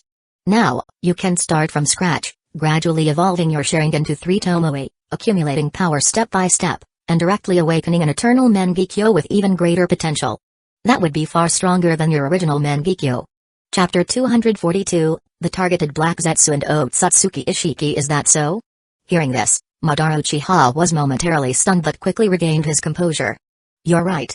I don't need new eyes. I just need to reclaim my own Rinnegan. However, I might need your help with that. Black Zetsu is not easy to deal with, his escape abilities are top tier. I think the best course of action is to capture him while reclaiming my eyes. I've left a tracking method in my eyes. I can locate him at any time and provide coordinates. What do you think? As he spoke, Madara closed his eyes and used his sensory abilities to look in Kaido's direction. Of course, no problem. Kaido nodded confidently. Even if you didn't ask, we need to help you regain your peak strength as soon as possible and push you to the 6 paths level. So retrieving your Rinnegan is a must. Naturally, once you've reclaimed your Rinnegan, I'd like to study it for a few days. I want to understand the difference between the Rinnegan and the eternal Mangekyō Sharingan. This research will be crucial for my future attempts to awaken and even create methods for obtaining the Rinnegan. Over the past 6 months, Kaido had successfully developed a training method for Mangekyō Sharingan abilities by studying Kagami Uchiha's eyes. He had even mastered techniques from his mother's Mangekyō Sharingan, as well as those from other Uchihas. Fine. Madara agreed without hesitation. This was a good thing for him. If Kaido could develop a systematic method for unlocking the Rinnegan, it would benefit the entire Uchiha clan, especially his younger brother, Izuna. Moreover, given Kaido's track record, whatever he created would likely further enhance the development and mastery of the Rinnegan. This was too tempting to refuse. I'm glad you agree. Kaido was satisfied with Madara's attitude. As for capturing Black Zetsu? I'm in. Indeed, since we're taking back the Rinnegan, there's no reason to let him roam free and cause more trouble. However, this does mean that my original plan to use Black Zetsu as bait to bring other ninja villages to our side is completely scrapped. But we still need a way to continue the Eye of the Moon plan and revive Kaguya. What do you all think? If they had to attack multiple great ninja villages head-on, it would create too much hatred and make it harder to recruit contractors from those villages. Senju Dobirama spoke up directly. We can completely control Black Zetsu and make him continue executing the plan. Alternatively, we could let Madara take the role of the mastermind behind Akatsuki, gathering forces and stirring up conflicts. After all, this was something he was planning to do in the past. Now, he's just picking up where he left off, which should be easy for him. Especially since he's now fully revived and at his true peak, with even more powerful abilities. With this, he can even serve as a distraction for the Sage of 6 Paths, buying us more time. Oh? Hearing Tobirama's suggestion, Kaido and the others couldn't help but exchange glances. They had to admit, it was a good plan, even if it was a bit manipulative toward Madara. Madara, of course, noticed Obirama's bias against him. However, he merely turned his head slightly to look at Tobirama before refocusing on Kaido. Although Tobirama annoys me, I agree with this plan. This is simple for me. Most of the time, I can just have a doppelganger execute the plan. I can even accelerate Akatsuki's formation by personally training Nagato, Yahiko, and Konan, while secretly recruiting the original Akatsuki members. I'll continue executing the original plan under Akatsuki's name. If Hidden Leaf Village provides covert support, it'll be even more flawless. We can coordinate our efforts to accelerate Hidden Leaf Villages. Oh, right. Madara suddenly turned to Kaido. You should create a fake identity within Akatsuki as well.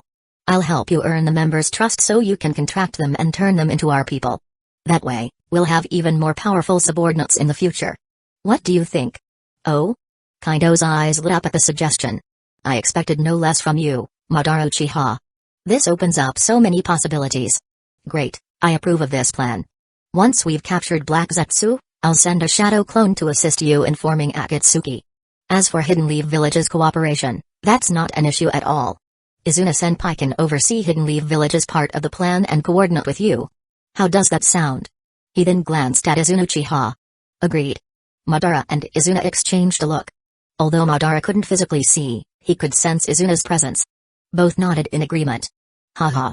This works out nicely. Hashirama laughed cheerfully.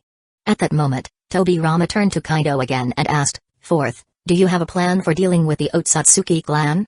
Should we consider capturing Otsutsuki Ishiki along with his divine tree sapling for research? Leaving him in the shadows, recovering and scheming, is definitely a bad idea. Also, will Otsutsuki Momoshiki, Otsutsuki Kinshiki, and Otsutsuki Yurashiki show up sooner or later? Clearly, he disliked passive defense and preferred to be proactive in countering threats, even launching preemptive strikes.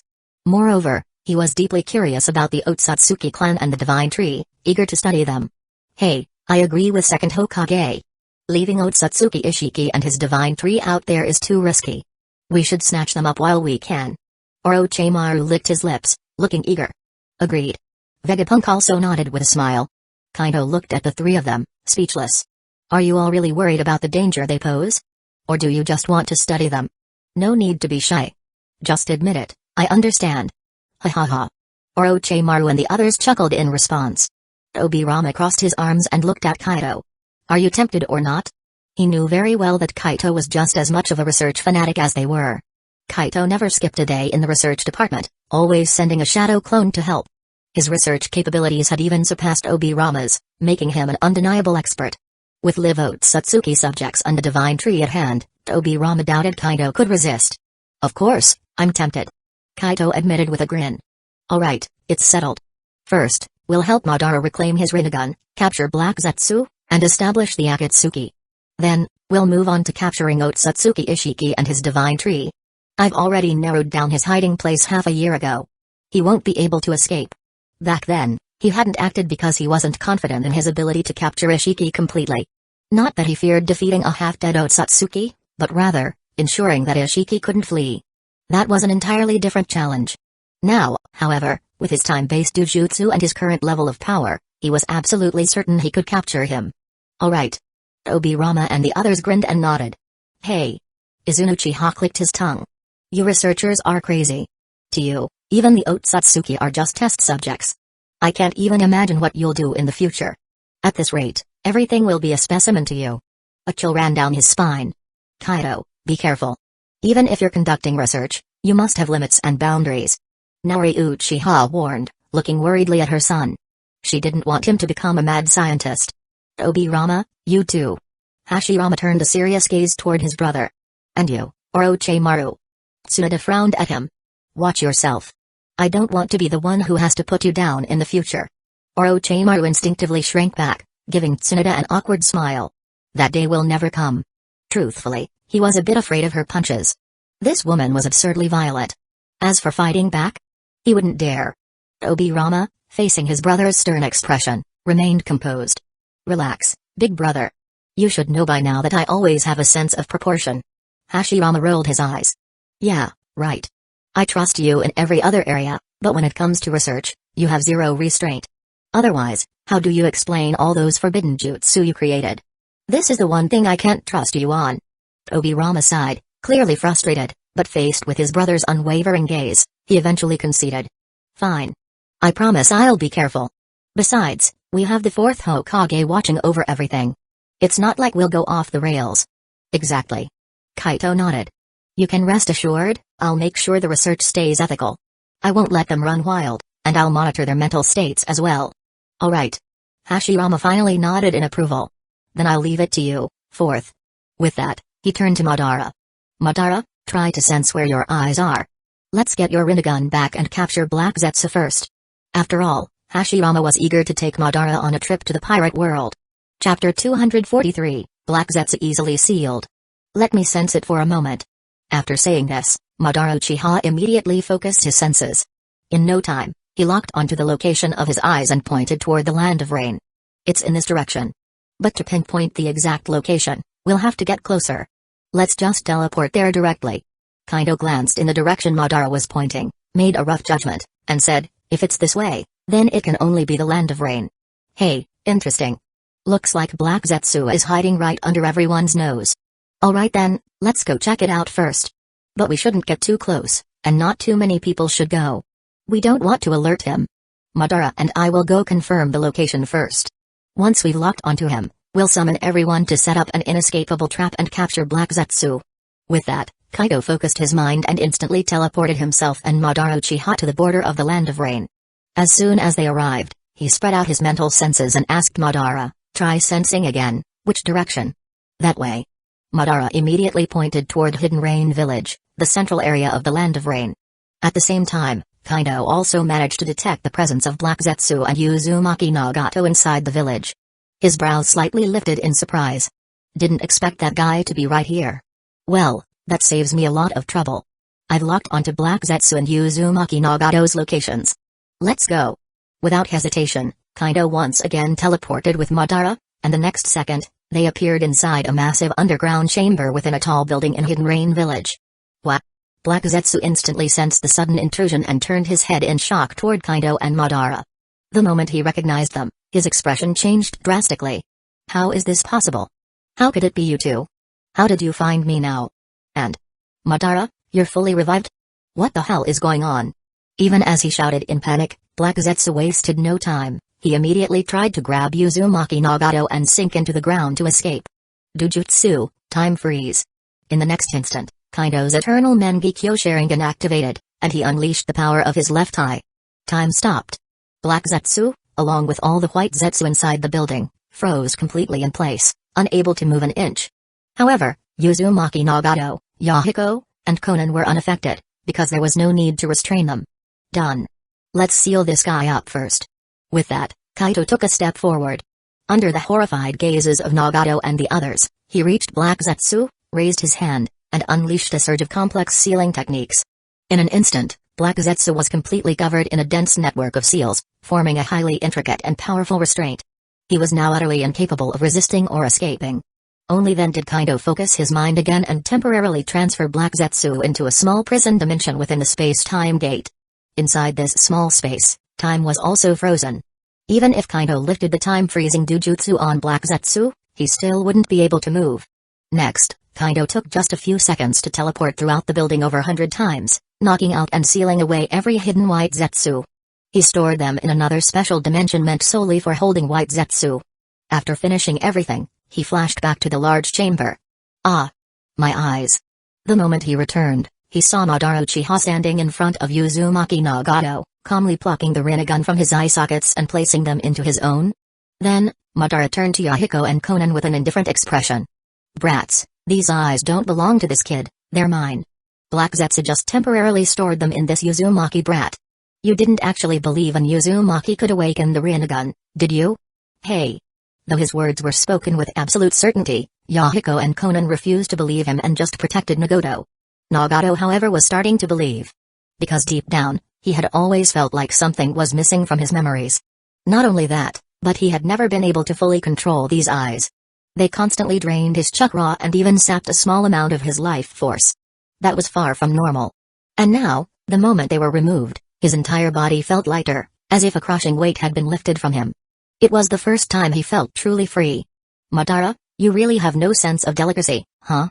Couldn't you at least explain things properly before yanking out his eyes?" Kaido sighed, shaking his head in exasperation. Without saying much more, he immediately teleported Hashirama, Tobirama, and several others to the room. Then, without any further explanation, he appeared in front of Nagato. As Yahiko and Konan looked at him in horror, he placed a hand gently on Nagato's forehead. A moment later, a warm, radiant light surrounded Nagato's head, filling the room with a comforting glow. What are you doing? Stop!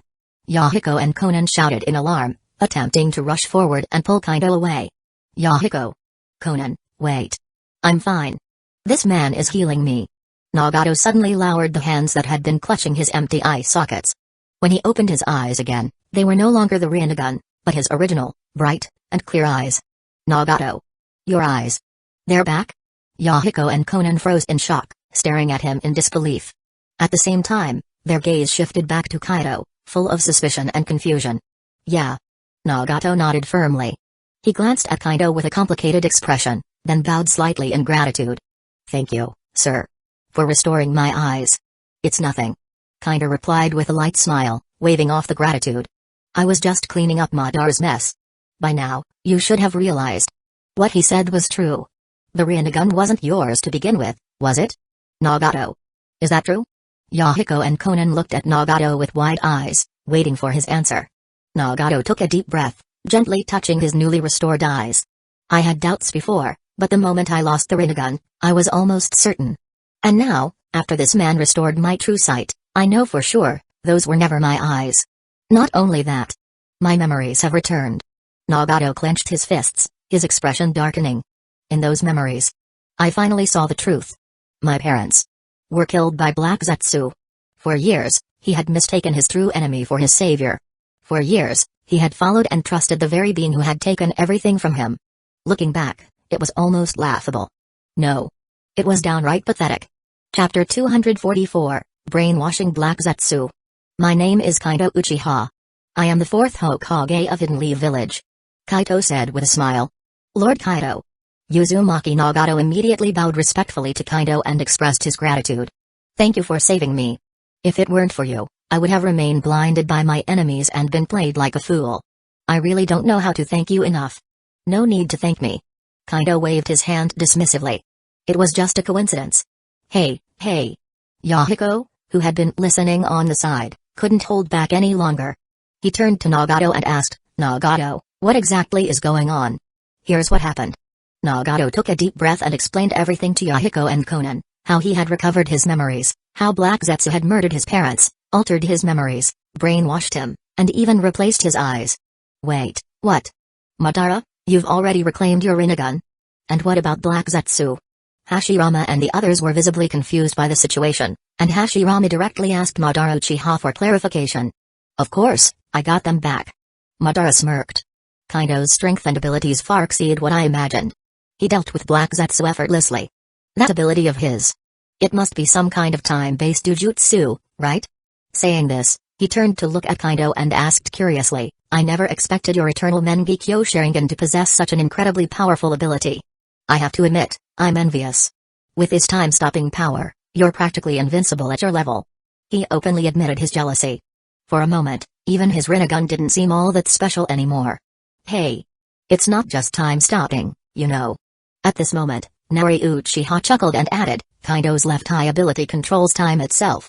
It includes time acceleration, deceleration, and, of course, time stopping. It's a pure time-based jujutsu. What? Madara and the others were all shocked. They turned their eyes toward Kaido, who simply nodded in confirmation. The realization sent chills down their spines. Madara, stunned, muttered, to think such an overpowered jujutsu exists. Kid, you're really breaking the limits. If I had possessed such a jujutsu back then, I would have crushed Hashirama with ease. None of those later events would have even happened. So this is the benefit of unlocking the eternal Mangekyō Sharingan purely through training? Something like that. Kaido replied nonchalantly. When the Mangekyō evolves naturally through accumulated experience and effort, the resulting ability tends to be much stronger. However, the specific jujutsu one receives still depends on both oneself and a bit of luck. The Sharingan is often called the eye that reflects the heart, but ultimately, the jujutsu it grants is influenced by one's emotions, experiences, and fate. That makes sense. Madara nodded in understanding. He then curiously asked, since your left eye controls time, your right eye's ability must be equally extraordinary, right? Can you tell us what it is? Death. Kaido uttered a single word. The room fell silent. Hiss. Death? Madara and the others gasped, their shock intensifying. Madara looked deeply at Kaito and said, Kid, you're seriously defying the heavens. At this point, I don't think we need to wait any longer, honestly, even now, I doubt a sage of 6 paths could be your match. These two jujutsu were simply too powerful. Kaido could already surpass multiple power levels. Time manipulation alone was incredibly overpowered, and if the death jujutsu contained multiple deadly abilities, then one-hit kill techniques might be possible. Kaito, it was undoubtedly an extremely dangerous combat ability. Maybe. Who knows? We can't gamble on what level the Sage of 6 Paths has truly reached, can we? After all, he has been existing in the Pure Land for over 1,000 years. There's no way he's simple. Kaido shrugged, unwilling to make assumptions. True. Madara agreed, then asked, what do you plan to do with Black Zetsu? Can you completely control or brainwash him? If possible, Madara hoped to turn Black Zetsu into a useful tool. Black Zetsu's undetectable infiltration skills and incredible mobility made him highly valuable. I can. Kaito nodded. His strength isn't particularly high, his form is just unusual. When I sealed him earlier, I examined him. He does have a soul. I can use a soul sealing technique I developed before to restrict and control him, making him work for us. So Madara, You're planning to make him part of your Akatsuki and put him to work? That's right. Madara confirmed without hesitation. That guy is too useful. Plus, using him to revive Kaguya and even the Sage of Six Paths would be perfect. I'll need you to seal and brainwash him properly. Consider it done. Kaito nodded. It's no big deal. I'll take care of it soon and hand him over to you. With that, he turned toward Nagato, Yahiko, and Konan, raising his hand and transmitting some information directly into their minds before speaking. From now on, you will follow us and become part of the Akatsuki organization we are about to establish. We will train you, help you grow stronger, and guide you to survive in this world while working toward true peace. What do you think?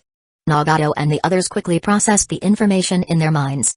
They now had a clear understanding of Kaito's identity and their plans for world peace. Without hesitation, they nodded in unison. Lord Kaito, we are willing. They hadn't thought too deeply about it. They simply felt that Lord Kaito was a great and powerful person, and following him would lead to a better future. As for achieving world peace, they actually admired that idea. Because they had personally suffered through war and tragedy. Wasn't all their suffering caused by endless war? If war could be eliminated and true peace achieved, wouldn't it prevent tragedies like theirs from happening again? For that goal, they were willing to give their all. Good. Kaito nodded in satisfaction. Then, he turned to Madara and said, training them will be your responsibility. Huh? Nagato, Yahiko, and Konan were dumbfounded, staring at Madara in shock. Right at that moment, Madara looked over at them. His gaze alone made the three of them instinctively huddle together, stepping back in fear. Madara twitched the corner of his eye and said in exasperation, "Don't be scared, you little brats. I'm not going to harm you. I only took back my eyes because they were originally mine, after all. Besides, Nagato, you couldn't even deactivate them freely before, could you?" Saying this, Madara deactivated his Rinnegan, then demonstrated the evolution from 3 Tomoe Sharingan to Eternal Mangekyō, and finally back to Rinnegan. Nagato and his friends stared in awe. Gulp. Nagato swallowed hard. So they really can be turned off. Alright, I fully believe you now. Ha. Glad you understand. Madara smirked, then turned to Kaito. So, are we dealing with Black Zetsu first, or are we going straight for Otsutsuki? Ishiki and his divine tree? Kaito responded without hesitation, let's handle Black Zetsu first. He'll have to stay here and keep an eye on Nagato and the others later. Without waiting for Madara's reply, Kaito focused his mind, channeling his energy into the space-time dimension. He locked onto Black Zetsu and used his spatial authority to analyze him. After extracting a small sample, he cast a powerful soul-sealing technique deep into Black Zetsu's spirit, completely erasing his memories. After checking several times to ensure everything was secure, he released Black Zetsu. With a snap of his fingers, he woke him up. Master. Black Zetsu, now fully controlled, immediately kneeled before Kaito, shocking Madara and the others. Hashirama and the others were visibly startled. Kaito remained calm and nodded. From now on, you'll stay here and guide Nagato and his friends in the basics of ninjutsu and chakra control. We'll be leaving for a while. Yes, Master. Black Zetsu bowed respectfully. Good. Satisfied, Kaito turned to Madara and the others. This place is settled. Now, we go after Otsutsuki. Ishiki and his divine tree. Madara, have you fully adjusted to your Rinnegan? Ha. Madara scoffed. What a joke. These were my eyes to begin with, there's nothing to adjust to. Let's go. Alright, let's move. With a mere thought, Kaito transported everyone away. The next moment, they appeared in a hidden underground subspace near Hidden Rain Village. Kaito had previously scouted this location using his spiritual senses, discovering that Ishiki, now in his monk alias, Jigen, was hiding there alongside his divine tree sapling. Who's there? Their sudden arrival alarmed Jigen and several members of Kara. But before they could react, Kaito activated his Eternal Mangekyō ability. Time freeze. Instantly, everything in the subspace, except for Kaito and his group, froze in place. Phew. That took quite a bit of energy. As expected of a Otsutsuki and a divine tree. Fortunately, my origin power jutsu is constantly replenishing my energy, keeping my reserves above the drain rate. Damn. Madara and the others were stunned as they observed everything in the subspace frozen in time. Kaito, your ability is ridiculous. Forget fighting people on your level, even someone a tier above you wouldn't stand a chance. This is so broken. Uchiha gave Kaito a thumbs up in admiration. He wanted an ability like this too. If he had this kind of insane power in the past, Tobirama's Flying Thunder God would have been worthless. Unfortunately, he never had such a chance. But now, his Sharingan was evolving again from the start. If he worked hard, he might unlock his own powerful eternal Mangekyō ability. He resolved to train even harder, hoping to obtain a superior eye technique. With that, defeating Tobirama would finally be within reach. Wait. He suddenly remembered that the research division had already developed Uchiha bloodline serum. Which meant Tobirama could now awaken the Sharingan too, and maybe Kaito would find a way for him to get eternal Mangekyō. He no longer had the advantage. Damn it. But I won't give up. With talent and effort, I'll surpass Tobirama. I can't slack off anymore. Izuna clenched his fists, silently making a vow to himself. This time, he would defeat Tobirama once and for all. This is it? So why did we even come? Just to watch? Hashirama scratched his head, looking at the completely immobilized Jigen and the Divine Tree. Well, I didn't expect them to be this weak. Admitted with a shrug. It wasn't his fault. His ability was just too overpowered, and Ishiki and the Divine Tree were currently in a weakened state. Chapter 245, The Tragic Otsutsuki Ishiki. Senju Tobirama and the others cast a look at Kaito, who was acting all high and mighty, before turning their attention to Jigen, examining him closely. Tobirama even reached out with his spiritual energy and chakra to conduct a thorough scan and analysis. After a moment, he withdrew his hand, frowned slightly, and said, "So this is the parasitic form of the Otsutsuki's karma seal, Tama? Quite the peculiar ability. Kaito, do you have a way to deal with this state? Can you limit its parasitic effects, separate it from the host, or even completely kill it in this form?" If he couldn't, then eliminating Otsutsuki for good would become an impossible task in the future. "Of course, I can." Kaito nodded confidently, stepping forward as he scanned Jigen with his spiritual energy. "Whether I absorb him into the space-time gate or use my death jujutsu, either way, it's an easy fix. Additionally, I feel like my origin power can also harm him. This ability might seem unbeatable, but that's only true for you guys, for those below the 6 paths level." Everyone immediately felt speechless. "Do you even hear yourself? What do you mean only for you guys? That's just rubbing it in. Forget about killing him for now. Let's fully contain him first and take our time studying him. Both the genetic makeup of the Otsutsuki clan and this karma seal are worth researching. If we can replicate its principles, our survival abilities will improve tremendously," Tobirama stated. "Agreed."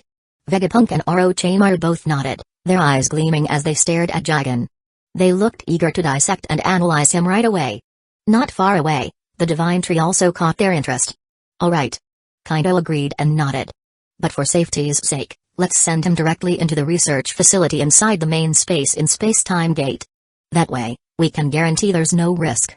Even if he has some hidden escape tricks, once he's in there, he'll have zero chances of breaking out. What do you guys think?"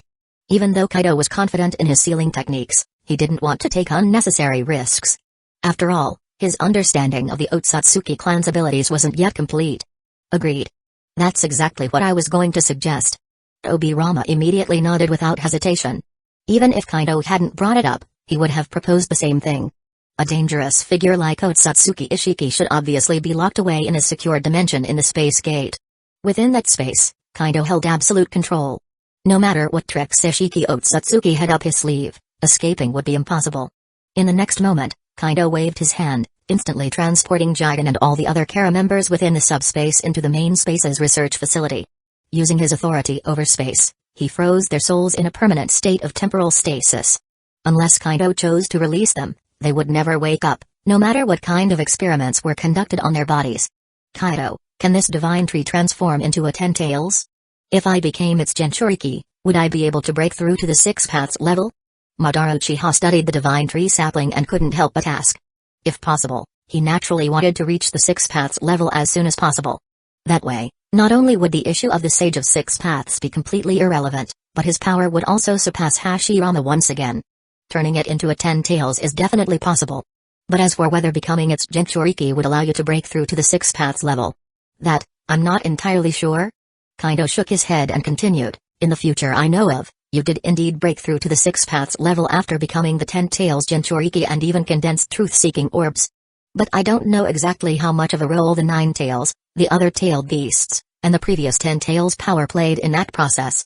To be on the safe side, it's best if you first master Kekkaimora and then condense your own truth-seeking orbs to reach the 6 paths level. That would be the optimal path, ensuring your future potential remains intact. After all, external power is still just external power. Relying on the 10 tails Jinchuriki transformation to reach the 6 paths level is too unstable. You should have understood that from the future intel I provided. Mastering one's own developed power is the most reliable path. That makes sense. Madara nodded in agreement, his expression filled with pride.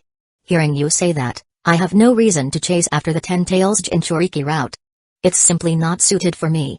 With my talent, plus all the techniques and resources you've given me, I'm confident I can reach the Six Paths level on my own within a year or two. There's no need to rely on external power.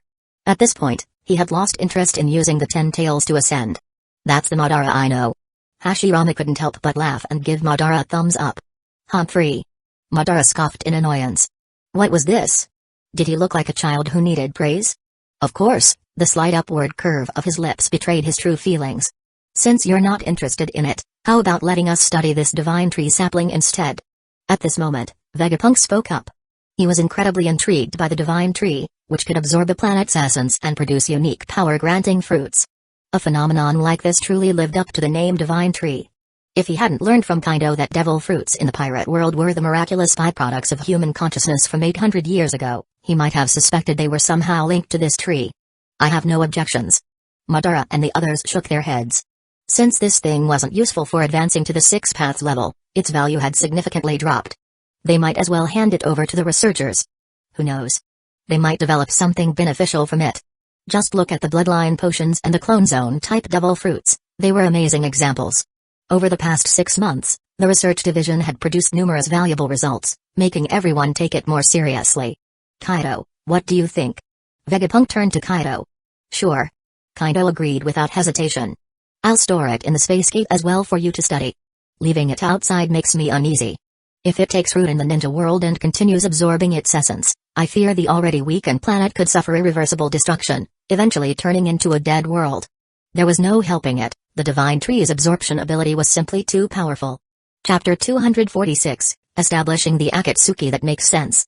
Obirama and the others looked at the divine tree with complicated expressions before nodding in agreement. Something this terrifying had no place remaining in the ninja world. Likewise, it wasn't suitable to exist in the pirate world either. Both of these worlds were already considered part of Kaido's domain, so he naturally didn't want them to be drained of their essence by the divine tree. Without hesitation, Kaido waved his hand and stored the divine tree sapling in the space gate, setting specific restrictions on it. He worried that if left unchecked, the divine tree might have adverse effects even within the space gate. He planned to conduct further research and experiments later. Alright. Everything here is settled. We can head back now. After finishing everything, Kaido addressed the group. Agreed. Everyone nodded. Without waiting for them to act, Kaido directly teleported everyone to the Land of Rain, Hidden Rain Village. Their next task was to help Uchiha Madara take over Hidden Rain Village and the entire Land of Rain while establishing the Akatsuki organization. For those present, this was a simple matter. Using the Sharingan's Genjutsu, they easily controlled key individuals, allowing them to take over Hidden Rain Village and the Land of Rain without resistance. After that, Uchiha and the others left, returning to the family base. As for Hidden Rain Village, Madara remained to solidify their control and establish the Akatsuki organization. At the same time, he began teaching Nagato, Konan, and Hueco. To speed up the process and improve their loyalty, Kaido left a shadow clone to personally guide the three. 10 days later, at the research division, Kushina, Mikoto, Uchiha, Uzumaki Mido, Tsunade, and several other high-ranking Hidden Leaf Village members gathered. All of them were contract holders. Non-contract holders weren't even allowed to know about the core secrets of the research division. Kushina, are you sure you're ready? Kaido held a syringe in his hand, smiling as he asked her. Yeah. Do it. I can't wait to get my own Sharingan. Hee. Kushina eagerly stepped forward, rolled up her sleeve, and exposed her arm for the injection. Kaido didn't waste words. He immediately inserted the syringe and injected the Uchiha bloodline serum into Kushina's body. Let's move to the space gate. It'll be safer there, and we can monitor the changes more thoroughly. With a thought, Kaido transported everyone to the research sector within the space gate. He then placed his hand on Kushina's shoulder, using his spiritual power and space authority to carefully observe every change occurring in her body. Although the serum had already been tested on death row prisoners over 10 times, proving it had no side effects, Kaido still felt concerned when it came to Kushina. Mikoto, Mido, Tsunade, and Nori were equally anxious. All eyes were locked on Kushina. Kushina, how do you feel? Mikoto asked nervously. Nothing bad. I just feel a warm current spreading through my body, transforming each of my cells. Also, My brain, my eyes, and the areas around them feel a little itchy. I can sense that some nerve connections are forming in my brain. My eyeballs are also undergoing some kind of change. Obviously, these must be the modifications caused by acquiring the Uchiha bloodline.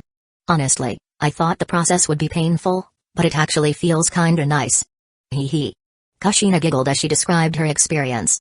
Ha ha ha. Hearing this, Vegapunk couldn't help but laugh aloud. You underestimate us.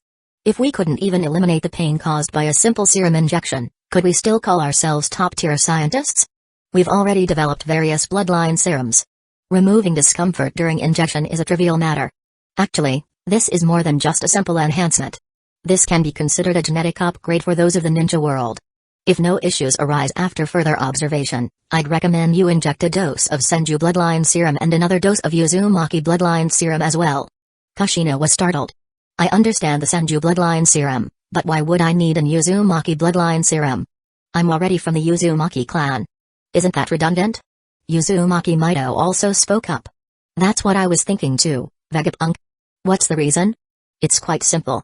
Vegapunk nodded and explained. While studying the bloodline limits of the various ninja clans, I discovered something. Uchiha bloodline genes, despite varying in purity, can be enhanced through training. That's why different Uchiha members awaken the Sharingan at different levels.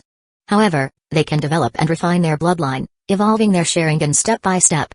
Once an Uchiha awakens the eternal Mangekyō Sharingan, the differences in their bloodline purity become almost negligible. But for bloodlines like the Uzumaki and Senju clans, which focus on bodily enhancements, it's a different story. Although you can refine your bloodline through training and techniques like life force cultivation and spiritual refinement, it takes too long. Instead of spending years slowly optimizing your bloodline, wouldn't it be easier to directly inject a compatible bloodline serum and instantly perfect it? Kushina hesitated. So you're saying my Uzumaki bloodline isn't at its full potential, and injecting this serum would enhance it? Exactly. Vegapunk nodded confidently. From what I've observed, your adamantine sealing chains are your strongest ability, right? Yeah, but... Kushina suddenly smiled. Actually, I unlocked my adamantine sealing chains 2 years ago through my own training. It happened naturally, thanks to life force techniques. Oh? Is that so? Vegapunk nodded thoughtfully. That's great. But I still recommend injecting the Uzumaki bloodline serum. My analysis suggests that your innate potential still isn't fully realized. The serum will help you reach the true peak of your bloodline.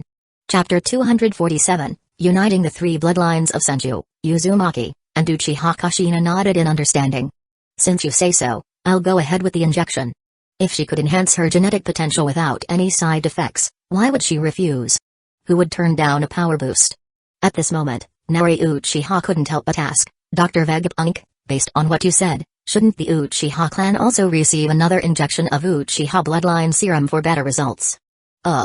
Theoretically, yes. Vegapunk nodded affirmatively but quickly added, however, I don't recommend it for now.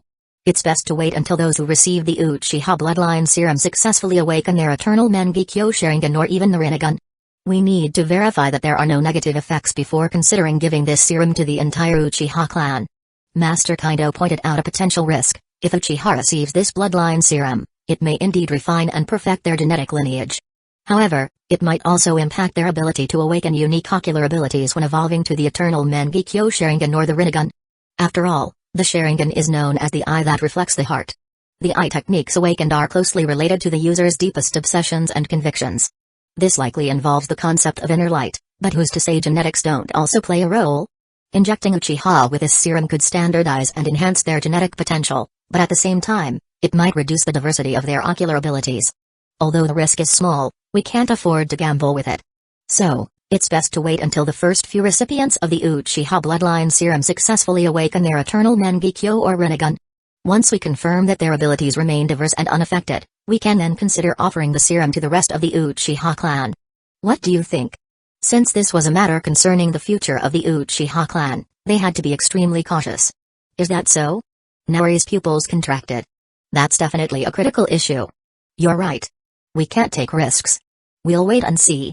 Once we're sure that injecting the serum won't impact the uniqueness of our ocular abilities, we'll consider giving it to everyone in the Uchiha clan. After all, even without the serum, Uchiha members could still refine their bloodline through the Sharingan meditation method, so there was no urgency. No matter how small the risk, if it concerned the clan's future, the Uchiha would take it seriously.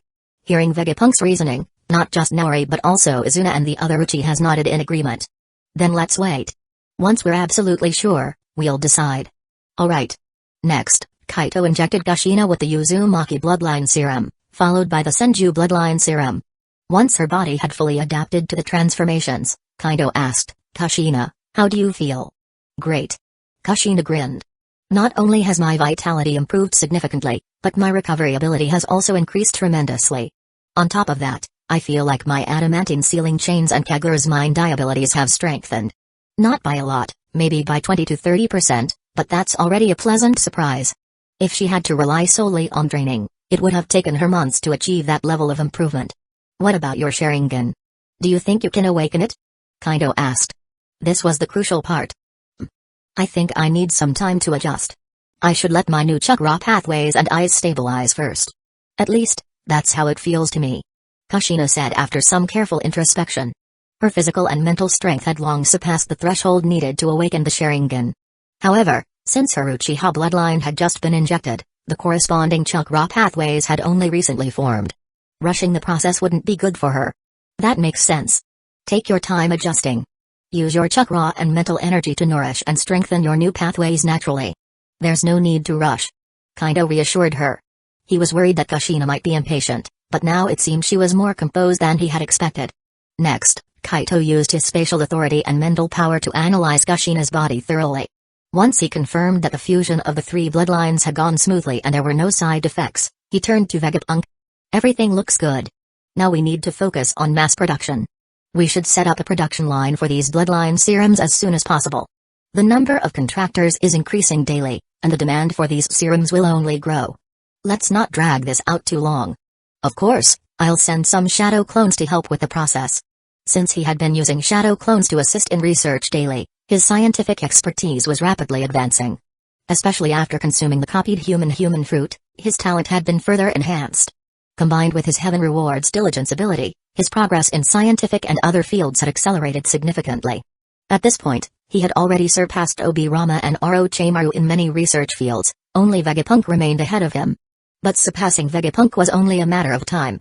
Sure, Vegapunk had eaten the brain fruit and human fruit, making him a terrifying genius. But Kaito had his own cheat code. With Heaven Rewards diligence combined with his immense talent, he could reach a level even the brain fruit couldn't match. He was constantly progressing, never stagnating. That was the true power of Heaven Rewards diligence. Got it. I'll devote more time and energy to this project. Vegapunk nodded in understanding. To be honest, he had already secretly injected himself with all three bloodline serums. He even went a step further and added the magnet-style bloodline to the mix. Clearly, he was just as fascinated by these powers. Especially the Sharingan. It wasn't that he cared about the combat potential of the eye techniques, he was more interested in its powerful insight and copying abilities. For a researcher like him, a pair of eyes with unparalleled analytical ability was invaluable. Chapter 248, The Tenseigan and Plans for the Hyuga Clan. Oh, right. I wonder if I can study the Byakugan next. Honestly, I'm really interested in it. I feel like the Byakugan's potential value for my research is even greater than the Sharingan. It's such a shame that I can't obtain this kind of Kekkei Genkai. Vegapunk suddenly turned to Kaito and said. He had considered studying the Byakugan before, but Kaito had temporarily put that plan on hold, instructing him to focus first on the Uchiha, Senju, and Uzumaki bloodlines.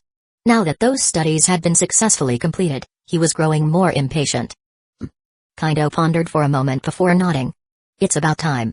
Let's begin the research immediately. I'll have my shadow clone provide you with some Hyuga clan blood samples for study. Try to develop the Hyuga bloodline formula as soon as possible.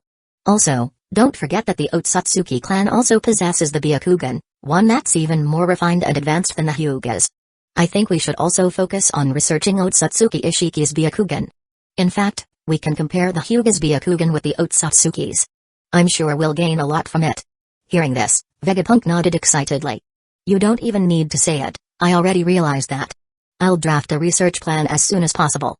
At that moment, Senju Obirama frowned slightly and looked at Kaito. Fourth Hokage, are you planning to take action against the Hyuga clan? What exactly do you intend to do? Since Kaito was preparing to create a bloodline formula for the Hyuga, it was inevitable that he would have to deal with their strict traditions. If the Hyuga elders found out, they would never sit idly by. That clan was incredibly protective of their bloodline and would never allow it to become something that anyone could obtain. It would be best to proceed cautiously. The Hyuga clan's main house elders aren't easy to handle. Uzumaki Mido added with a frown. Madara Uchiha crossed his arms and sneered, "You people overthink things too much. In the face of absolute power, all those stubborn old relics are nothing but trash. If they refuse to comply, just wipe out those ancient Hyuga elders. Honestly, we should have dealt with them long ago. In this era, they're still using internal enslavement and control techniques to prevent their so-called bloodline from spreading. Don't you find that ridiculous? Our Uchiha Sharingan is far superior to the Byakugan. Have you ever seen us pulling this kind of nonsense? In the end, their main house is just too weak, and they're driven by selfish greed. This kind of village within a village power structure should never be allowed to continue." He scoffed. From both his expression and tone, it was clear that Madara harbored deep disdain for the Hyuga clan, especially their main house and the caged bird seal system. Agreed. Izuna Uchiha nodded in support, before shifting the topic. But can the Byakugan actually evolve into the Tensei again? Maybe it's time we visit the moon and take a look at the Otsutsuki clan there, and that massive Tensei again. I think it has significant research value as well. After forming his contract, he had obtained information about the Byakugan and the Tensei again, which had genuinely surprised him. The Byakugan had always been considered one of the three great dojutsu in the ninja world, but the Uchiha had never taken the Hyuga seriously and often dismissed that claim. However, it now seemed that the Byakugan wasn't as simple as they had thought. The reason the Hyuga clan seemed unimpressive was merely that their bloodline had become too diluted and incomplete over time. If possible, we support this idea as well. Vegapunk and Orochimaru said, their eyes gleaming with interest. But before Kaido could respond, Tobirama shook his head and said firmly, "That's not an option for now. I do not recommend that we send people to the moon to study the Otsutsuki clan or the Tenseigan at this time. Don't forget, the moon was created by the Sage of Six Paths' brother, Otsutsuki Hamura, as a means to monitor the ninja world. Even though he's supposedly dead, how can you be sure he's truly gone? Given his power, I suspect he, like the Sage of Six Paths, only lost his physical body. His soul might still exist on the moon or in the Pure Land. If we don't go, we might be fine. But if we do, we could alert him, or even the Sage of Six Paths himself. And that's not something we want right now, is it?" Agreed. Kaito nodded. "Second Hokage, you just said exactly what I was thinking. For now, we should avoid alarming them. Let's wait a few years until at least one or two of us have reached the Six Paths level, then we can consider making a move. At that point, we could even deliberately draw the Sage of Six Paths out of the Pure Land, away from his home turf, and try to seal him. If we succeed, we might be able to permanently deal with him." Kaido did not underestimate this potential future enemy. Anyone who could orchestrate events for over 1,000 years was not someone to take lightly. "That's a wickedly good plan." Izuna Uchiha chuckled, rubbing his chin. He was clearly pleased with the strategy. This kind of scheme might actually work against the Sage of Six Paths. Then it's settled. Vegapunk and the others didn't argue further. Kaido then continued, "As for the Hyuga clan, I've already been working on that for a long time. Back during the Second Shinobi War, I met Hyuga Hisashi on the battlefield and managed to win his trust. Through my battlefield performance and my treatment of him, I raised his favorability toward me to the point where I could form a contract with him. Since then, I've been secretly supporting his plans to reform the Hyuga clan. Because of the contract's powerful nature, the moment he formed it with me, the caged bird seal on his body, and even his soul, was completely erased by the contract's runes. So right now, Hisashi no longer has a caged bird seal. However, to prevent the Hyuga elders from noticing, I spent time researching the caged bird seal and created a perfect disguise for Hisashi, keeping him from being exposed. In fact, I've fully cracked the caged bird seal and even improved upon it. I developed a new flying bird seal that only protects the Byakugan. It no longer controls, suppresses, or restricts its wielder. This new seal won't have any negative effects on the Hyuga bloodline or their Byakugan. On the contrary, it even helps purify their bloodline and enhance their Byakugan to some extent." Chapter 249, The Determination of Hyuga Hisashi. Kaido paused for a moment before continuing. "With Hyuga Hisashi's cooperation, I've spent over half a year recruiting more than half of the Hyuga branch family members. Not only have I placed the flying bird seal on them, but I've even contracted them under an oath. If it weren't for the seal hiding their true strength, the Hyuga main family would have noticed something was off long ago. Now, the time is right, we can finally act. I will complete the final round of contracts with the remaining Hyuga branch family members, then support Hyuga Hisashi in confronting the elders of the main family. If they're smart enough to cooperate and willingly hand over their authority, they can be spared. But if they resist, then they have no reason to continue existing. Just like Madara Uchiha said, he had no use for a rebellious, factionalized Hyuga clan. Oh? Senju Dobirama raised an eyebrow. So you've been preparing for this all along? And to such an extent? Seems I've underestimated you. Hyuga Hisashi, huh? If I remember correctly, he's the twin brother of the current Hyuga clan leader, isn't he? And now he's the leader of the branch family. Humphrey. No wonder you were able to turn him so easily. Honestly, anyone in his position would feel resentment. Just because he was born a few minutes later, he was marked with the caged bird seal, forced into the branch family, and condemned to a lifetime of servitude under the main family. How could anyone accept such a fate? This just further proves how flawed the Hyuga clan system of division is. It's only natural for him to rebel. Hyuga Hisashi? At this moment, Orochimaru licked his lips and asked with curiosity, but from what I remember, Hisashi and his brother Hisashi have a great relationship. He shouldn't harbor such deep resentment toward the main family and his elder brother, right? Besides, he's the son of the former clan leader, the younger brother of the current clan leader, and the head of the branch family. Even if other main family members wanted to control him with the caged bird seal, they wouldn't dare act recklessly, would they? So why did he so easily choose to stand against his own brother and the main family? Something didn't add up. Clearly, there were other factors at play. Orochimaru turned to Kaido, his gaze filled with inquiry. That's true. I also remember the two brothers having a strong bond. Tsunade added. It must be for his child. Naori Uchiha and Uzumaki Mido exchanged a glance before speaking up. His child? Everyone was momentarily stunned. Exactly. Kaito nodded firmly. That's the reason. He's doing this for his future child. Sure, right now, Hisashi is still young and doesn't have any children yet, but he has to think about the future. This is an issue he cannot avoid. If he doesn't take action now, his child will inevitably be marked with the caged bird seal at a young age, forced into a life of misery and servitude. Of course, he has to plan ahead. Fortunately, due to my terrifying war record from the Second Ninja War, he already admired me greatly. That admiration made it easier for me to sway him. I showed him the future, his own fate and the tragic destiny awaiting his son. If even that couldn't convince him to act, then there would be nothing more to say. But clearly, Hyuga Hisashi wasn't indifferent to his son. He kept his older brother from learning about his plans with Kaido to prevent his son from suffering the same fate. Even though their bond was still intact and Hisashi felt guilty about the clan's divisions and the caged bird seal system, Hisashi remained silent. Because he couldn't afford to gamble. He didn't dare to take that risk. If he lost the gamble, his only options would be to kill his brother or launch a premature coup within the clan. But Hisashi wasn't interested in killing his own brother or committing patricide. That's true. Uzumaki Mido nodded.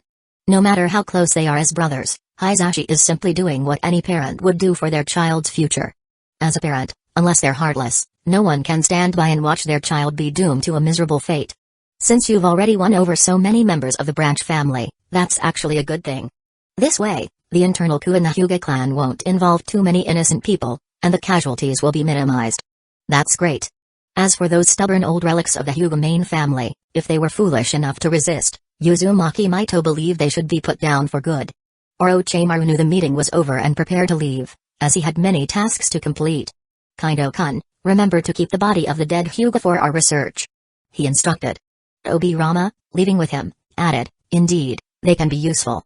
With that, everyone began to leave, each busy with their own tasks. That same day Kaito summoned Hyuga Hisashi to the Hokage's office. Hisashi, how's your progress? I checked, and the last batch of Hyuga branch family members have reached the necessary level of trust in me. We can proceed with the contracts. After that, we can take action. Hisashi nodded. Everything is prepared. I can arrange for them to come and complete the contract with you at any time, Hokage-sama. Once that's done, it will be time for me to confront my brother and the main family to completely resolve this conflict. To be honest, I'd prefer to start as soon as possible. The longer we delay, the more likely we are to expose our plans. After all, most of the branch family members have already been marked with the flying bird seal and are no longer under the control of the main family. Even with your methods of concealment, it's not entirely foolproof. Kaido paused. I also think so. By the way, you've probably heard about the research division's bloodline limit serum, haven't you? Yes, I've heard about it. Hisashi said. I was honestly shocked. I never expected the research division to be capable of creating something so miraculous.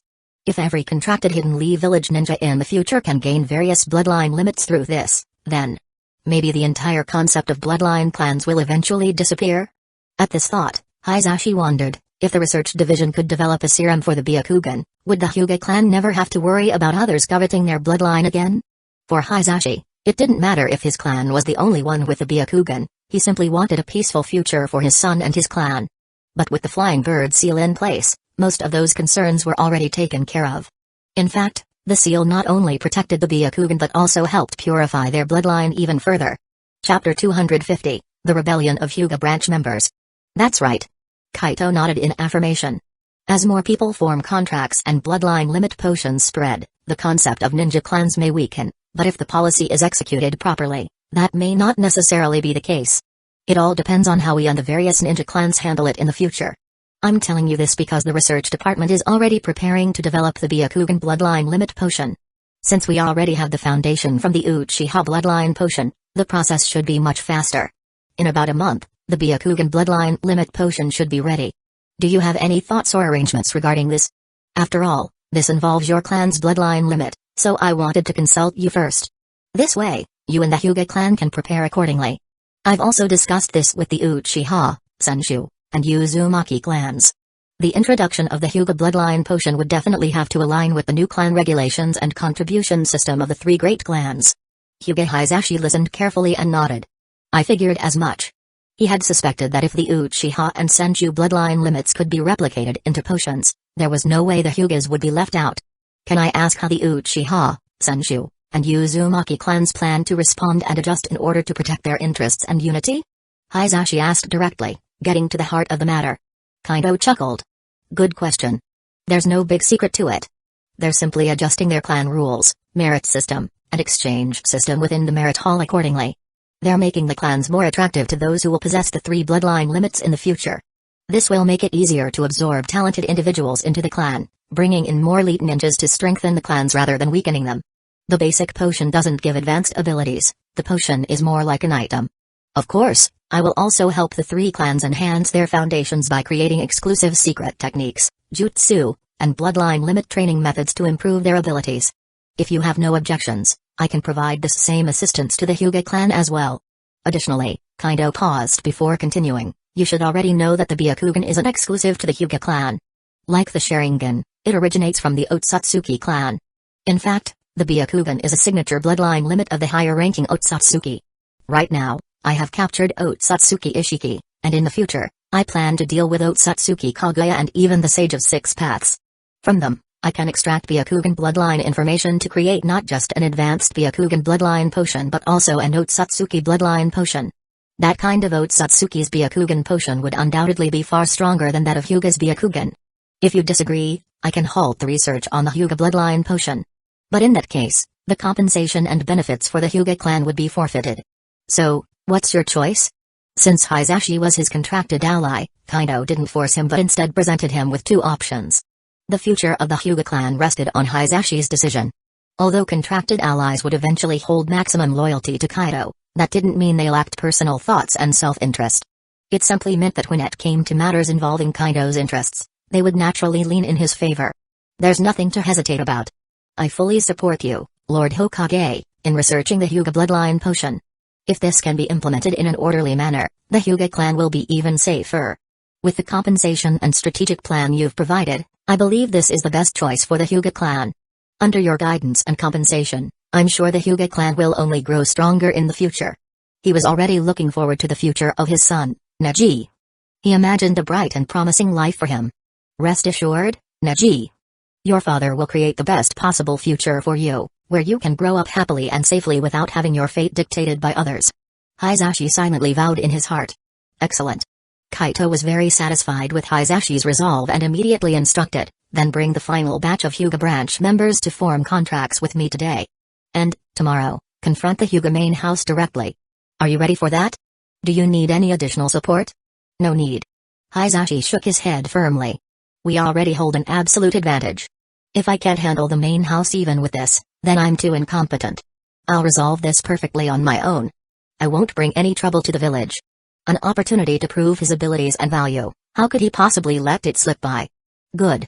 Then it's settled. I'll wait for your good news. Kaito nodded in satisfaction. He then let Hisashi make the necessary arrangements. After spending some time contracting the last batch of Hyuga branch members and marking them with the flying bird seal, Kaido returned to his own training and duties while waiting. The next morning, Hisashi openly gathered all the Hyuga branch members within the clan's grounds. Such a grand movement naturally caught the attention of the main house. When Hisashi led the branch members into the main house's territory, they were immediately confronted by Hisashi, the clan elders, and all the main house members. Hisashi, what are you trying to do by gathering so many branch members and bringing them here? Are you planning a rebellion? The Hyuga clan's grand elder scolded furiously upon seeing Hisashi and the 1,000-strong branch members behind him. Hisashi, what are you doing? His father, Hyuga-sun, also furrowed his brows in anger and demanded an answer. Hisashi, on the other hand, looked at his younger brother with concern and confusion, completely unaware of his intentions. He felt his brother was being too reckless. Meanwhile, back in the Hokage's office, Kaido and his allies were gathered, observing the Hyuga clan's territory through a modified water mirror jutsu. This water mirror jutsu, which combined the telescope jutsu with the water mirror, worked like a live broadcast, clearly displaying images and sounds of Hisashi and the others confronting the main house. Chapter 251, Hisashi Hyuga's decision. Hey! What am I doing? Hyuga Hisashi smirked with contempt and said, isn't it obvious? Just like you said, I'm rebelling. I'm going to overthrow the corrupt system of the Hyuga clan's main and branch houses and establish a brand new Hyuga clan. Behind him, countless branch house members stared directly at the main house elders, their expressions showing their unwavering support for Hisashi. What? How dare you? You insolent fool. Do you even hear yourself? Outrageous. The main house elders' faces turned pale with shock. Almost instantly, all of them formed hand seals and shouted in unison, attempting to activate the caged bird seal. They weren't planning to kill Hisashi or all the branch members outright but intended to put them through excruciating pain as punishment before dealing with them properly. After all, if they immediately used the caged bird's death command, the Hyuga clan would essentially be annihilated. However, why isn't it working? This is impossible. Could it be? The next moment, the elders realized that their attempts to activate the seal had no effect. Neither Hisashi nor any of the branch house members showed any sign of pain. The main house elders' faces contorted in horror as they stared at Hisashi and the others. Did you actually remove the caged bird seal? How is that possible? If the caged bird seal could be removed so easily, the main house wouldn't have been able to control the branch house for so many years without issue. Wait. Could it be the Hokage? They quickly connected the dots. If anyone in Hidden Leaf Village, or even the entire ninja world, could break the caged bird seal, it would have to be 4th Hokage Kaido Uchiha or Uzumaki Mido. Those two were the greatest sealing masters in the world. Hisashi, what is going on? What have you done? Or rather, what did the Hokage do? Hyuga-san, the head of the main house, took a deep breath and fixed a sharp gaze on Hisashi, demanding answers. Meanwhile, Hisashi Hyuga's expression was incredibly complicated. He had never expected his younger brother to secretly plan something this drastic behind his back. If the main house were to be overthrown, wouldn't that mean he, as the clan head, would also be removed and lose all his power? Naturally, he was resistant and dissatisfied with such an outcome. Yet, at the same time, he understood his brother's grievances and motivations. For a moment, Hisashi found himself deeply conflicted, unsure of what to say. But Suin's words had triggered something in him. Could this really be the work of the Hokage? It's highly likely. Otherwise, there's no way Hisashi could have pulled this off so seamlessly, let alone broken the caged bird seal. The thought sent shivers down Hisashi's spine. Unlike the elderly main house members who had not personally experienced the Second Shinobi War, he had seen the horrors of the 4th Hokage firsthand. Though his time on the front lines had been brief, he had witnessed enough.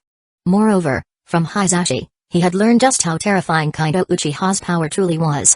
A man like him, once he set his sights on changing something, would never fail. He simply wouldn't allow himself to. Not to mention, he had the full backing of the Uchiha, Uzumaki, and Senju clans, 3 powerful ninja families that had grown unnaturally strong in recent years. The main house had actually discussed this phenomenon many times, trying to uncover the secret behind their rapid growth. They had longed to find a way to share in that power, to keep up with the changing tides. Otherwise, the Hyuga clan would inevitably be left behind. Now that the caged bird seal's control has been nullified, the main house has lost its leverage over the branch house. There are only about a dozen of us from the main house, while the branch house has over 1,000 members. This rebellion was over before it even began. If we stubbornly resist now, we'll just be wiped out entirely. Instead of fighting a losing battle, I should switch sides and support Hisashi. That way, even if I lose my position as clan head, I'm still his elder brother. Given our past relationship and my decision to side with him, I should at least secure a high-ranking role in the new leadership. Besides, once Hisashi takes over, our Hyuga clan will likely become part of the 4th Hokage's direct faction. That means we'd gain his full support, access to the Uchiha's secret training methods, and the resources that made them so powerful. Instead of weakening, the Hyuga clan will only grow stronger. The only real losers here are the stubborn old men from the main house. With all this in mind, Hisashi realized the situation wasn't as bad as he had initially feared. In fact, it might actually be beneficial. His eyes hardened with resolve as he interrupted the main house elder's angry outbursts. Unleashing a powerful surge of chakra, he bellowed, "Enough. All of you, shut up." Silence fell over the gathering as all eyes turned to Hisashi, waiting to hear what he had to say.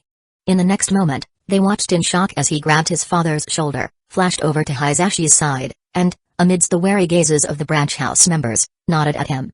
Then, he turned to face the crowd and declared, "Everyone, for a long time, I have believed that the main house and branch house system, as well as the caged bird seal, were deeply flawed. I have spoken with Hisashi about this issue many times, hoping to find a way to abolish these injustices. But we never found a viable solution.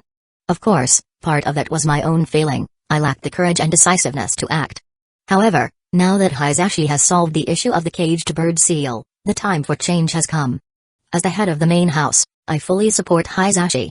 No matter what decisions he makes." His declaration sent a wave of shock through both the main and branch house members. The branch members looked at Hisashi with mixed emotions. Some were still skeptical, but their hostility had lessened. After all, this was Hisashi's older brother, the two had always been close. Hisashi, too, was visibly moved by Hisashi's words. For a moment, he didn't know what to say. Was he touched? Of course. But at the same time, he knew his brother was a pragmatic man. This decision was as much about self-preservation as it was about their bond. Still, that was fine. It was more than he had hoped for, and he wouldn't hold it against him. However, the main house elders were furious. "What? Hisashi, what do you mean by this? Traitor. Have you forgotten that you're the head of the main house? You're supposed to represent our interests." Chapter 252, The Fall of the Hyuga Main Family. "Hisashi, what exactly are you trying to do?" Hyuga took a deep breath as he was looking at his eldest son with a heavy expression. He had never expected that Hisashi would take his younger brother's side, openly opposing the main family. This was beyond absurd. The head of the Hyuga clan had sided with the rebellion? Could there be anything more ridiculous than this? Meanwhile, in the Hokage's office, Kaido, Uchiha and the others watched the unfolding events through a water mirror jutsu. They couldn't help but smirk in amusement. "What do you think? Is Hisashi really siding with Hisashi out of brotherly love, or is there another reason?" Hashirama rubbed his chin curiously. "Isn't it obvious?" Tobirama scoffed, folding his arms. "There might be some brotherly sentiment, but that's definitely not the main reason. The real reason is that Hisashi is smart. He knows when a situation is beyond saving. The caged bird seal has been broken, the main family has lost its control over the branch family, and the tide has completely turned. The situation is irreversible. This is why he made his choice. By doing so, he gains favor with Hisashi and the branch family, ensuring that he still holds power after the restructuring of the Hyuga clan. He won't be left with nothing, he'll still be in the upper echelons." "Agreed." Uchiha nodded. He also realized something else. Hisashi isn't acting alone. The force behind him must be Kaido and the village itself. This is the will of the Hokage. It's a movement that can't be stopped. Otherwise, Hisashi wouldn't have been able to do this so silently, and he definitely couldn't have broken the caged bird seal on his own. At this, Izuna turned to Kaido. "I have to admit, Kaido, I didn't expect you to be able to break the caged bird seal. Your skill in sealing techniques is even more impressive than I thought." He had researched this seal himself in the past. It was a dual-layered seal affecting both the body and the soul, extremely complex and nearly impossible to remove. Yet Kaido had done it. But considering Kaido's genius and ability to innovate, it wasn't all that surprising. Kaido simply chuckled. "It's nothing special. Once you reach a certain level in sealing techniques, things start to connect. The caged bird seal isn't as invincible as people think." He then looked at Hisashi through the water mirror with amusement. Hisashi doesn't understand his brother as well as he thinks. He never expected Hisashi to make such a decisive choice at the critical moment. "Honestly, I always thought Hisashi was too conservative and rigid because of how things played out in the future. But it looks like I underestimated him. At least, He has a good sense of timing. If he can be properly guided, he might be worth keeping around. The others nodded in agreement, now looking at Hayashi with newfound appreciation. Back at the Hyuga compound, the tension was palpable. Isn't it obvious? Hayashi sighed at the questions from his father and the main family elders. Main family members, I advise you to surrender. You have no chance of winning. The corrupt system of the main and branch family must come to an end. I believe that under Hayashi's leadership, the Hyuga clan will only grow stronger and more prosperous. I propose that from now on, we abolish the division between the main and branch families, eliminate the caged bird seal, and appoint Hayashi as the new head of the Hyuga clan. Who's in favor? Who's against? Hayashi finished his speech and scanned the room. Are you joking? This is impossible. The main and branch family system has existed for centuries. It cannot be abolished. Exactly. The caged bird seal is what ensures the safety of the Byakugan. If it is removed, our bloodline secrets will be exposed. That's right. In fact, we need to reapply the caged bird seal on all of you. We'll modify the technique to make sure it can never be broken again. And those who started this rebellion, Hayashi, the branch family leaders, and you, Hayashi, you all need to die. Furthermore, Hayashi, since you have sided with the branch family at such a crucial time, you are unworthy of being clan head. Your entire lineage will be demoted to the branch family. The main family elders spoke fiercely, their gazes full of contempt and killing intent. Ha ha ha. Hayashi laughed coldly, his eyes gleaming with deadly intent. You stubborn fools. You've chosen death. Since you've made your choice, I have nothing more to say. Die. The future of the Hyuga clan, and of Hidden Leaf Village, has no place for you. In the next instant, Hayashi and more than a dozen elite branch family members erupted with terrifying chakra, their Byakugan activated. Swish. Swish. Swish. Moving at blinding speed, they struck down the main family elders before they could even react. Before the elders could register what was happening, their vital points were pierced. Their bodies collapsed, their faces frozen in disbelief as they fell, their screams fading into silence. Hyuga and Hayashi could only gasp in shock, their eyes wide in horror as they watched the massacre. They could hardly believe what they had just witnessed. How is this possible? Hyuga muttered, his mind unable to process the sight of the fallen main family elders. The main family elders had always been powerful. Even if they had grown complacent, they were still elite ninja, easily on par with Jonin. And yet, they had been wiped out in an instant, without even having time to react. Hayashi took a deep breath, his mind suddenly clear. I see. Hayashi and the branch family have already been taken under the fourth Hokage's wing. They have become his direct subordinates. That's why they are so powerful now. There was no other explanation. Hayashi and the branch family members must have received immense benefits from the fourth Hokage, resources, training, perhaps even forbidden techniques. Otherwise, there was no way they could have grown this strong in just a few years, or perhaps even just a few months. Chapter 253, The White Sharingan Plan. Was it really just these dozen or so people who had become this powerful? Thinking about this, Hayashi Hyuga couldn't help but glance at the other branch family members. Noticing his gaze, the branch family members all gave him a slight nod, an acknowledgement with a relatively positive attitude. After all, not only was he the biological elder brother of Hyuga Hayashi, but he had also clearly taken a stand in support of them earlier, backing Hayashi to become the new clan head. He was one of them now. It's over. My fellow clan members, from today onward, the Hyuga clan will step into a new era.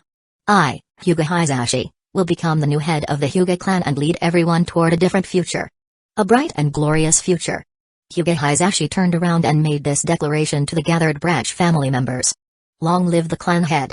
We support you, clan head. Upon hearing this, the branch family members cheered and waved their hands in excitement. Hayashi and the other main family members, watching this scene, couldn't help but feel complicated emotions. It was clear that, in the eyes of the branch family, Hyuga Hayashi held an unshakable level of prestige. With the main family eliminated and even the former clan head, Hayashi Hyuga, having chosen to align with the branch family, the Hyuga clan's internal struggle had naturally come to an end. Afterward, Hayashi gathered all the clan's jonin for a meeting, swiftly organizing the internal affairs and establishing a new leadership structure. As Hayashi had expected, because he had switched sides quickly, and was also Hayashi's biological brother, he was granted the position of an elder. This was essentially Hayashi's way of compensating his older brother for supporting him at a critical moment.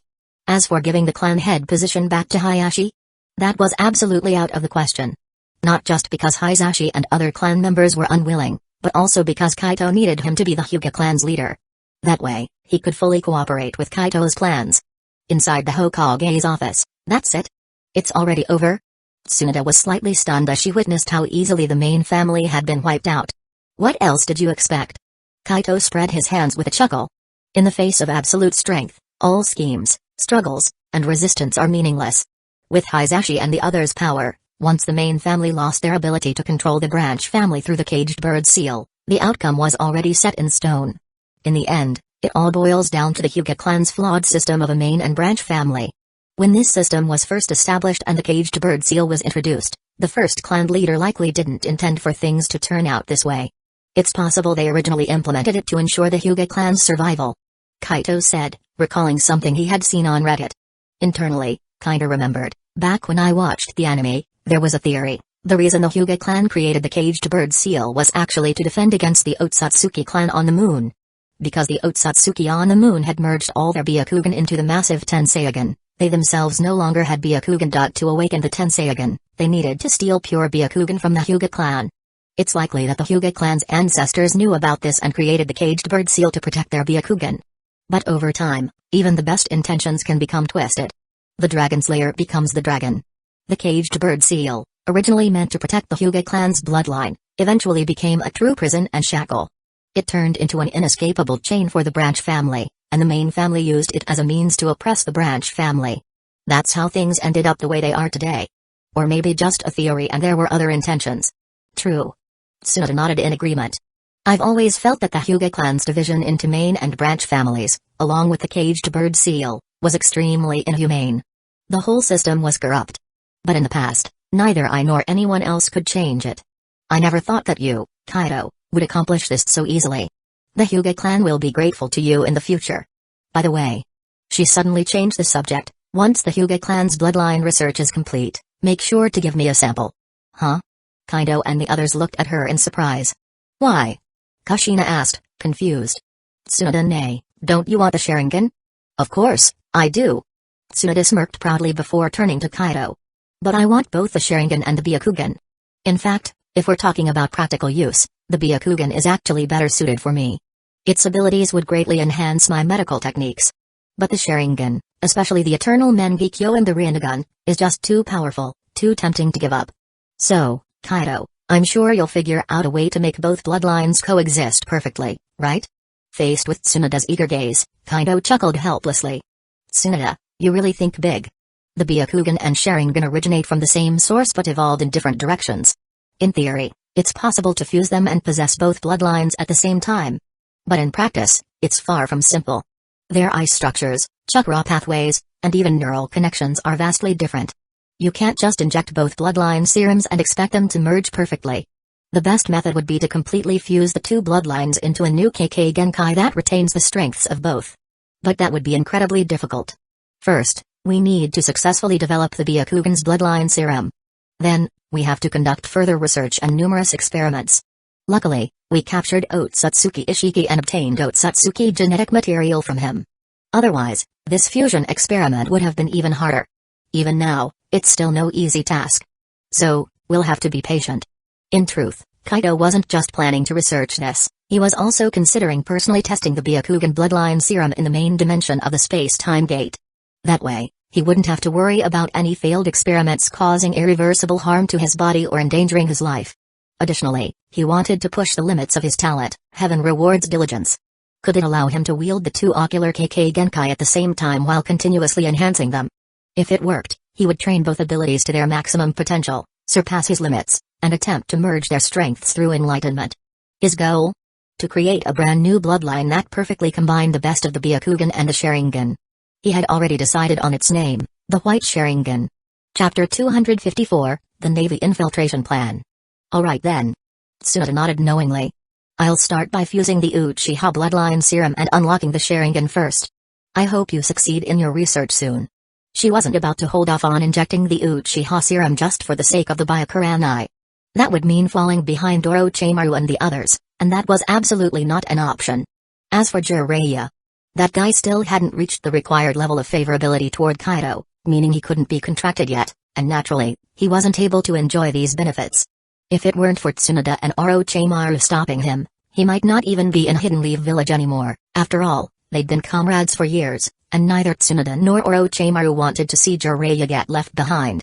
They hoped he would eventually be contracted by Kaido. So, they had been forcefully keeping him in Hidden Leaf Village while constantly talking up Kaido's greatness, hoping to raise his favorability towards him. They had practically exhausted themselves over this fool. "I'll do my best," Kaido replied noncommittally. "There is something you seem to have forgotten, fourth Hokage." At that moment, Tobirama Senju spoke up. "We also need to focus on our operations in the pirate world. The pirate faction is developing well, but it's time we increased our infiltration into the Navy. I suggest you, Minato, and others find an opportunity to join the Navy, enter the elite training camp at Marine headquarters, and become their top talents.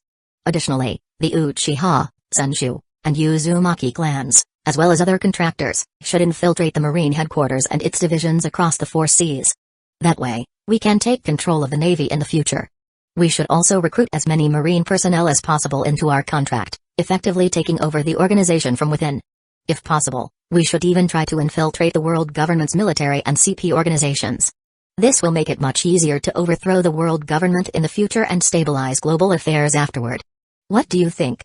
Kaito was a bit surprised by Tobirama's words. "That's a solid plan. We can definitely implement it. Actually, over the past few years, we've already sent people to infiltrate various factions and even royal families. And the number of infiltrators keeps increasing with each new contract. However, I haven't attempted to use infiltration to gain control over the Navy and expand our influence because of observation hockey. Let's go with your idea. Draft a detailed plan for me later, I'm sure you'll come up with a good one. As for infiltrating the world government and CP organizations? Let's hold off on that for now. We still don't fully understand their methods, especially those of the Five Elders and Imu. We can't gamble on the chance that they won't discover our agents. Even with our emergency teleportation ability, which ensures our people's safety, we can't afford to take that risk. The space-time gate may be nearly invincible in the ninja and pirate worlds, but that doesn't mean the world government has no way to counter it. We can't take that chance. Even if the probability of failure was 1 in 10 million, Kaido didn't want to risk his people. That's true. Uzumaki Mito nodded in agreement. We should avoid infiltrating the world government and CP. If they discover our agents, even if we can teleport them to safety, it will expose our entire infiltration plan to the world government. Who knows what kind of purge they might initiate. Given how the celestial dragons treat people like livestock, they would probably adopt a kill first, ask questions later approach. That could lead to indiscriminate purges across the world government, CP, and even the Navy. It's completely not worth the risk. As long as we control the Navy, it doesn't really matter whether we infiltrate the world government and CP, right? Even though most celestial dragons were idiots, some among them were quite sharp. In fact, the truly dangerous ones were simply hidden. No problem. Tobirama frowned slightly before nodding. I didn't consider that. We'll drop the plan to infiltrate the world government and CP. Instead, we'll focus on infiltrating the Navy and the more powerful kingdoms. That should be enough. Kaido had no objections. I'll send a special shadow clone to join the Navy soon. I've tested it. My advanced cloning technique can create shadow clones that are undetectable by hockey and other perception techniques, making them indistinguishable from real people. That way, I won't need to go personally, and we won't have to worry about being discovered. Soon, I'll teach this advanced technique with the hidden chakra technique to all contractors.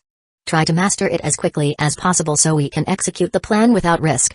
Until then, all of you, especially Minato, will have to join the Navy in person for a while under the second Hokage's plan. Any issues with that? Kaido turned to Minato, Kushina, and Mikoto. No problem. We can still train while in the Navy. It'll just be a little inconvenient. I'll master the advanced shadow clone jutsu as soon as possible. Fortunately, with the power boost from the human fruit, the required time should be much shorter. Minato nodded firmly. I have no issues either. Hee, I want to join the Navy with you, Kaido. Kushina grinned. Same here. Mikoto agreed. Perfect. Kaito nodded in satisfaction, then reminded them, once you're in the Navy, make sure not to use ninjutsu or chakra techniques to avoid exposing yourselves. Chakra and ninjutsu were too unique. Since the Uchiha pirates had already used them in public, if the Navy also started seeing the same techniques, they might connect the dots, exposing their plan. Of course. We're not that careless. You've warned us about this before, and we've always kept it in mind. Kushina replied. Indeed. Minato and Mikoto nodded. Good. Kaido then used his space-time gate and contract runes to instantly transmit the advanced shadow clone technique to all contractors, saving himself a lot of time and effort. This was one of his recent innovations in using the contract system. It worked well. He planned to use this method to distribute new techniques and important information to his contractors in the future. Chapter 255, The Future Hyuga Tenseigan. Oh? This method of transmitting information. It seems you've made another breakthrough, Kaido-kun. This is incredibly convenient. Orochimaru, having just received the advanced shadow clone training method along with some insights, looked at Kaido in surprise and admiration. Indeed. Senju Dobirama and the others nodded in agreement. Haha. Kaido chuckled. The most convenient part is for me. Otherwise, transferring knowledge one by one through spiritual transmission would not only be exhausting but also incredibly tedious. Alright, everyone, make sure to master this advanced shadow clone technique as soon as possible. That way, you'll all be able to create real, undetectable clones for infiltration missions. Every single one of you needs to do this. The more powerful infiltrators we have, the faster we can take control of the Navy and key kingdoms, making it easier to execute our future plans. Simply relying on the lower ranks wouldn't be enough. Kaido wanted everyone to send a special clone to the pirate world ASAP. Understood. Everyone nodded, fully comprehending the importance of this task. It was a hassle, but one they could not avoid. The next morning, Hokage's office. So? Has everything been settled within the clan? Do you need any assistance from me? Kaito smiled as he looked at the spirited Hyuga Hisashi before him. In the past, Hisashi had always carried an air of suppression, as if he had unresolved burdens weighing on his heart. But now, everything had changed. It was clear that after resolving the clan's issues and accepting his role as the new Hyuga clan leader, his mental burden had been lifted completely. Yes. Thank you for your concern, Lord Hokage. Most of the major issues have already been resolved. Hisashi nodded in affirmation before hesitantly adding, I heard that the Uchiha, Senshu, and Uzumaki clans all received your support in establishing their merit halls. I was wondering, does the Hyuga clan now qualify for such support as well? I don't expect the same level of aid as those three clans, but even a slightly lower level of support would be greatly appreciated. After all, aside from my father and elder brother, everyone in the Hyuga clan is now your contract bearer, right? Now that the biggest internal issue was resolved, as the clan head, it was his duty to secure greater benefits for the Hyuga clan, ensuring its growth and prosperity. He wanted to keep up with Kaido's pace, continuously evolving alongside him. At the same time, he sought to repay Kaido for all he had done. That won't be a problem. Kaito smiled knowingly and handed Hisashi a document. I actually prepared this for you a while ago. Have a look. If everything is in order, you can visit my mother later to collect the necessary resources and materials. At present, she is the one overseeing these matters. In fact, aside from the Uchiha, Senshu, and Uzumaki clans, many other clans like the Inoshikacho trio have also received support in this regard. If not for the Hyuga clan's internal struggles, you would have already received this aid. But it's not too late now. Focus on developing the clan well. The Hyuga clan has immense potential, you should be well aware of that. I look forward to the day a member of the Hyuga awakens the Tenseigan. When that day comes, the Hyuga clan will reach unprecedented heights. After all, with most of the Hyuga clan already under his contract, their growth would naturally benefit Kaido as well. Understood. I will not let you down, Lord Hokage. Hisashi took the document with a mixture of gratitude and excitement, solemnly vowing his commitment. He hadn't expected Kaido to have everything prepared in advance. Moreover, I will do my best to develop talents capable of unlocking the Tenseigan. At the same time, I will ensure that my father and elder brother meet the contract requirements as soon as possible, so they too can become your contract bearers. From this day forward, the Hyuga clan will forever be the sharpest blade in your hands, Lord Hokage. Hisashi declared with unwavering determination. Kaido gave a neutral nod before shifting the conversation. Regarding the Tenseigan, aside from Otsutsuki Ishiki, who has fallen into our hands, once we have 6 paths-level powerhouses on our side, we will begin exploring the moon. We will investigate the Otsutsuki clan there and the massive Tenseigan stored on the moon. When that time comes, it will undoubtedly provide valuable assistance in your pursuit of the Tenseigan. You can look forward to it. Furthermore, the research division has already begun studying the Byakugan enhancement serum. Once the research is complete, every contract-bearing member of the Hyuga clan will receive an injection to maximize their bloodline purity and Byakugan potential. This will increase their strength and raise the probability of awakening the Tenseigan. However, in return, the Byakugan enhancement serum will also be made available to all contracted members. I want you to be aware of this. Hisashi nodded without hesitation. Lord Hokage, you've already mentioned this before, and I've given my full consent. There's no need to repeat it. Neither I nor the Hyuga clan have any objections to this. Not only would the Hyuga clan benefit from this development, but they would also gain access to the bloodline abilities of other clans. In the past, despite priding themselves as one of the 3 great Dujutsu clans, the Hyuga had always felt inferior to the Uchiha in reality. 3 Tomoe Sharingan was one thing, but once the Uchiha awakened the Mangekyō Sharingan, the Byakugan couldn't even compare. For years, the Byakugan had been completely overshadowed by the Sharingan. To say that the Hyuga weren't envious of the Sharingan's abilities and potential would be a lie. Now, they had the opportunity to obtain their own Sharingan with ease. How could they not be tempted? Good. Very good. Kaito nodded in satisfaction. Then, go ahead with your work. I look forward to the Hyuga clan's future growth. Oh, and since your internal issues are resolved, the Hyuga clan is now truly free. Going forward, you'll need to take on more responsibilities.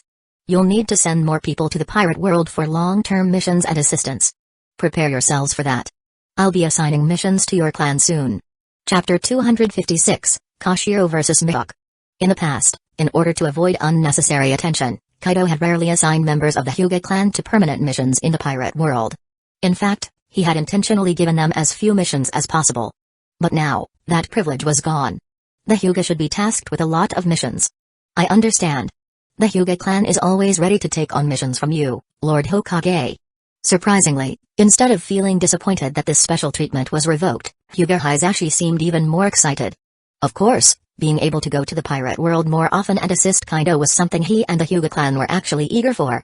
Currently, there were no major wars in the ninja world, so if they wanted to earn more merits and benefits, taking on missions in the pirate world was the best option. Pirate World, New World. SHRK. Shimatsuki Kashiro was in an intense duel with Dracul Mihawk. Kaito suddenly appeared nearby in a flash, watching the fierce battle unfold. He raised an eyebrow slightly before turning to ask the first Hokage beside him, when did Mihawk get here?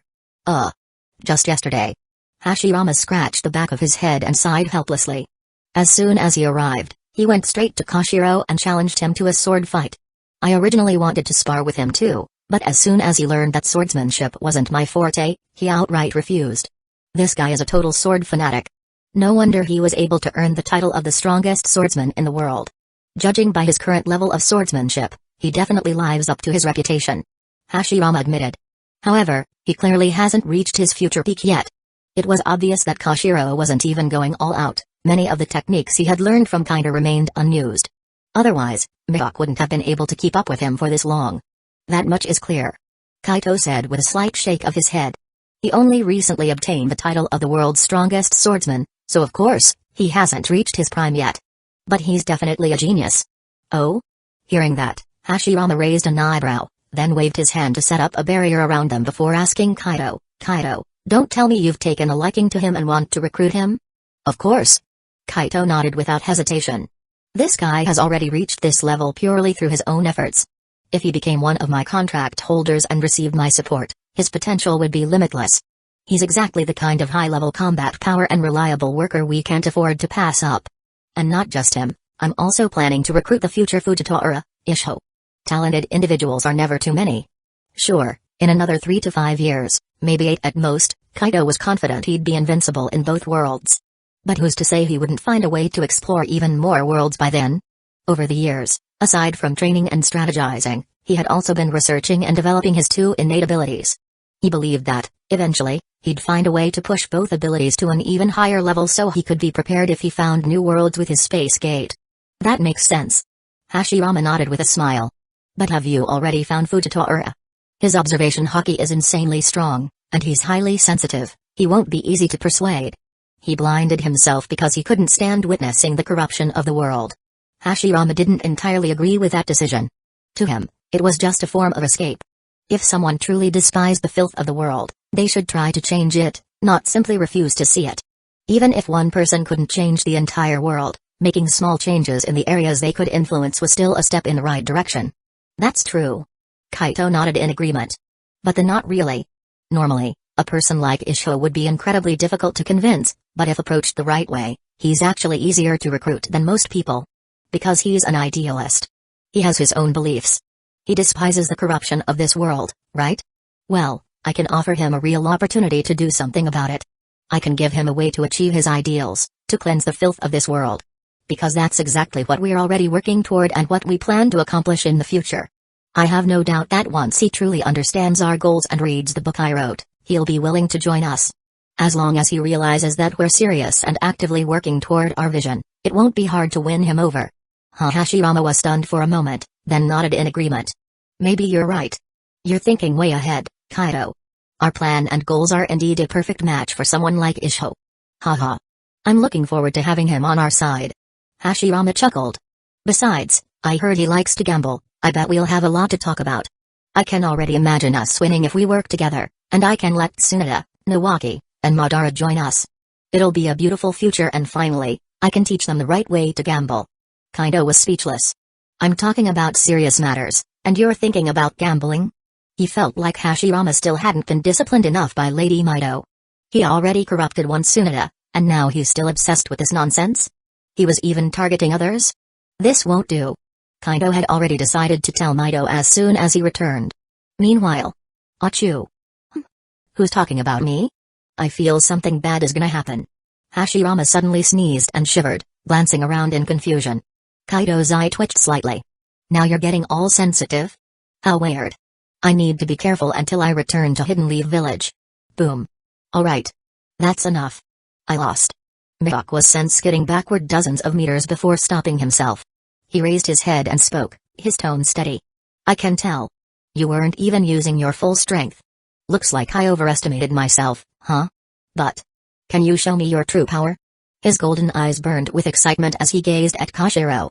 There was no disappointment or frustration from losing, only exhilaration and anticipation. Ever since he had defeated countless swordsmen and became the undisputed world's strongest swordsman, Mihawk hadn't encountered anyone who could surpass him in pure swordsmanship for a long time. And because of that, his progress in swordsmanship had slowed down significantly. But now, standing before someone whose skill surpassed his own, Mihawk felt that long-lost rush of improvement again. That's not impossible. Koshiro replied after a brief pause. But if I go all out, you'll die. He spoke with absolute seriousness. Chapter 257, Mihawk joins the Uchiha pirates. Just as Mihawk was about to speak again, Koshiro interrupted him and said, however, I can show you my strongest slash. You can experience its power for yourself. But using it directly on you, that's out of the question. You are undoubtedly a top-tier swordsmanship genius. Your future in swordsmanship is boundless. I don't want to see you fall at my hands now, that would be far too unfortunate. Mihawk was momentarily stunned by Koshiro's words. Then, after a brief pause, he gave a small nod and a grateful glance toward Koshiro before bowing slightly. Thank you, Koshiro. No need for thanks. Just watch closely. Koshiro smiled. In the next moment, his aura surged explosively, and the sheer intensity of it seemed to freeze the very air around them. At the same time, black lightning-like energy crackled in the space surrounding him. His blade quickly became enveloped in both Conqueror's Haki and Armament Haki, radiating an overwhelming presence. Slash. In the blink of an eye, Koshiro swung his sword powerfully towards the open ground ahead. Rip. A terrifying slash erupted from his blade, expanding rapidly. Within an instant, the energy wave had traveled hundreds of meters, growing to a massive size along the way. Wherever the slash passed, it left behind a deep trench in the earth, dozens of meters deep. The sand on both sides of the trench was sliced so cleanly that it looked like a polished mirror. The slash continued for thousands of meters before gradually fading away. The ground now had a massive abyss stretching for several kilometers, with an invisible yet lingering force along its edges that radiated sharpness and danger. Incredible! Mihawk exclaimed in awe. That sharp aura, is that the essence of the swordsman's will? But why is it so immensely powerful? And why does it carry such a unique presence? Mihawk had witnessed the entire slash, and he couldn't help but marvel at it. As a great swordsman himself, he naturally understood and had mastered the swordsman's will in Haki. But compared to Koshiro's sharp aura, his own was far weaker for some reason. Moreover, Koshiro's sword carried a distinct energy that he had never encountered before. Even among other top-tier swordsmen, he had never seen anything like it. He couldn't help but be curious. Haha. The reason my attack was so powerful and carries that unique aura is because I've been practicing a training method for sword aura that was taught to me by our captain. Koshiro explained with a smile. Through this method, I continuously refine and hone my swordsmanship, allowing my power and control to grow stronger. Additionally, this method allows me to comprehend a special attribute unique to my sword aura. What you sensed just now is my wind element Swordora. Kashiro's revelation was no accident. He had already received Kaido's permission to share this information. The goal, of course, was to recruit Mihawk. Otherwise, with Mihawk's pride and personality, attempting to recruit him the normal way would likely fail. And that was something neither Kaito nor Kashiro wanted. Oh? Sure enough, Mihawk was visibly shocked. Your captain has such profound mastery over swordsmanship? He created something like special Swordora? He even discovered the concept of a tribute-based Swordora? I've never heard of anything like this before. If I'm not mistaken, your captain isn't even that old yet. In fact, he's still not an adult, right? Is he really capable of such a feat? It wasn't that Mihawk was being skeptical for no reason, it was simply that the Uchiha Pirates captain, Kaido, was far too young. Haha. Kashiro chuckled. Age doesn't determine ability. Geniuses don't follow conventional logic. Just like how many swordsmen can't understand how someone like you reached such mastery at a young age. This world is full of surprises, and true talent deserves recognition. My captain is precisely such an existence. Besides, there's no reason for me to lie about this, is there? Even Kashiro himself had been left speechless when Kaido first taught him the Swordora training method. That's true. Mihawk admitted, nodding slightly. Indeed, Kashiro had no reason to lie about something like this.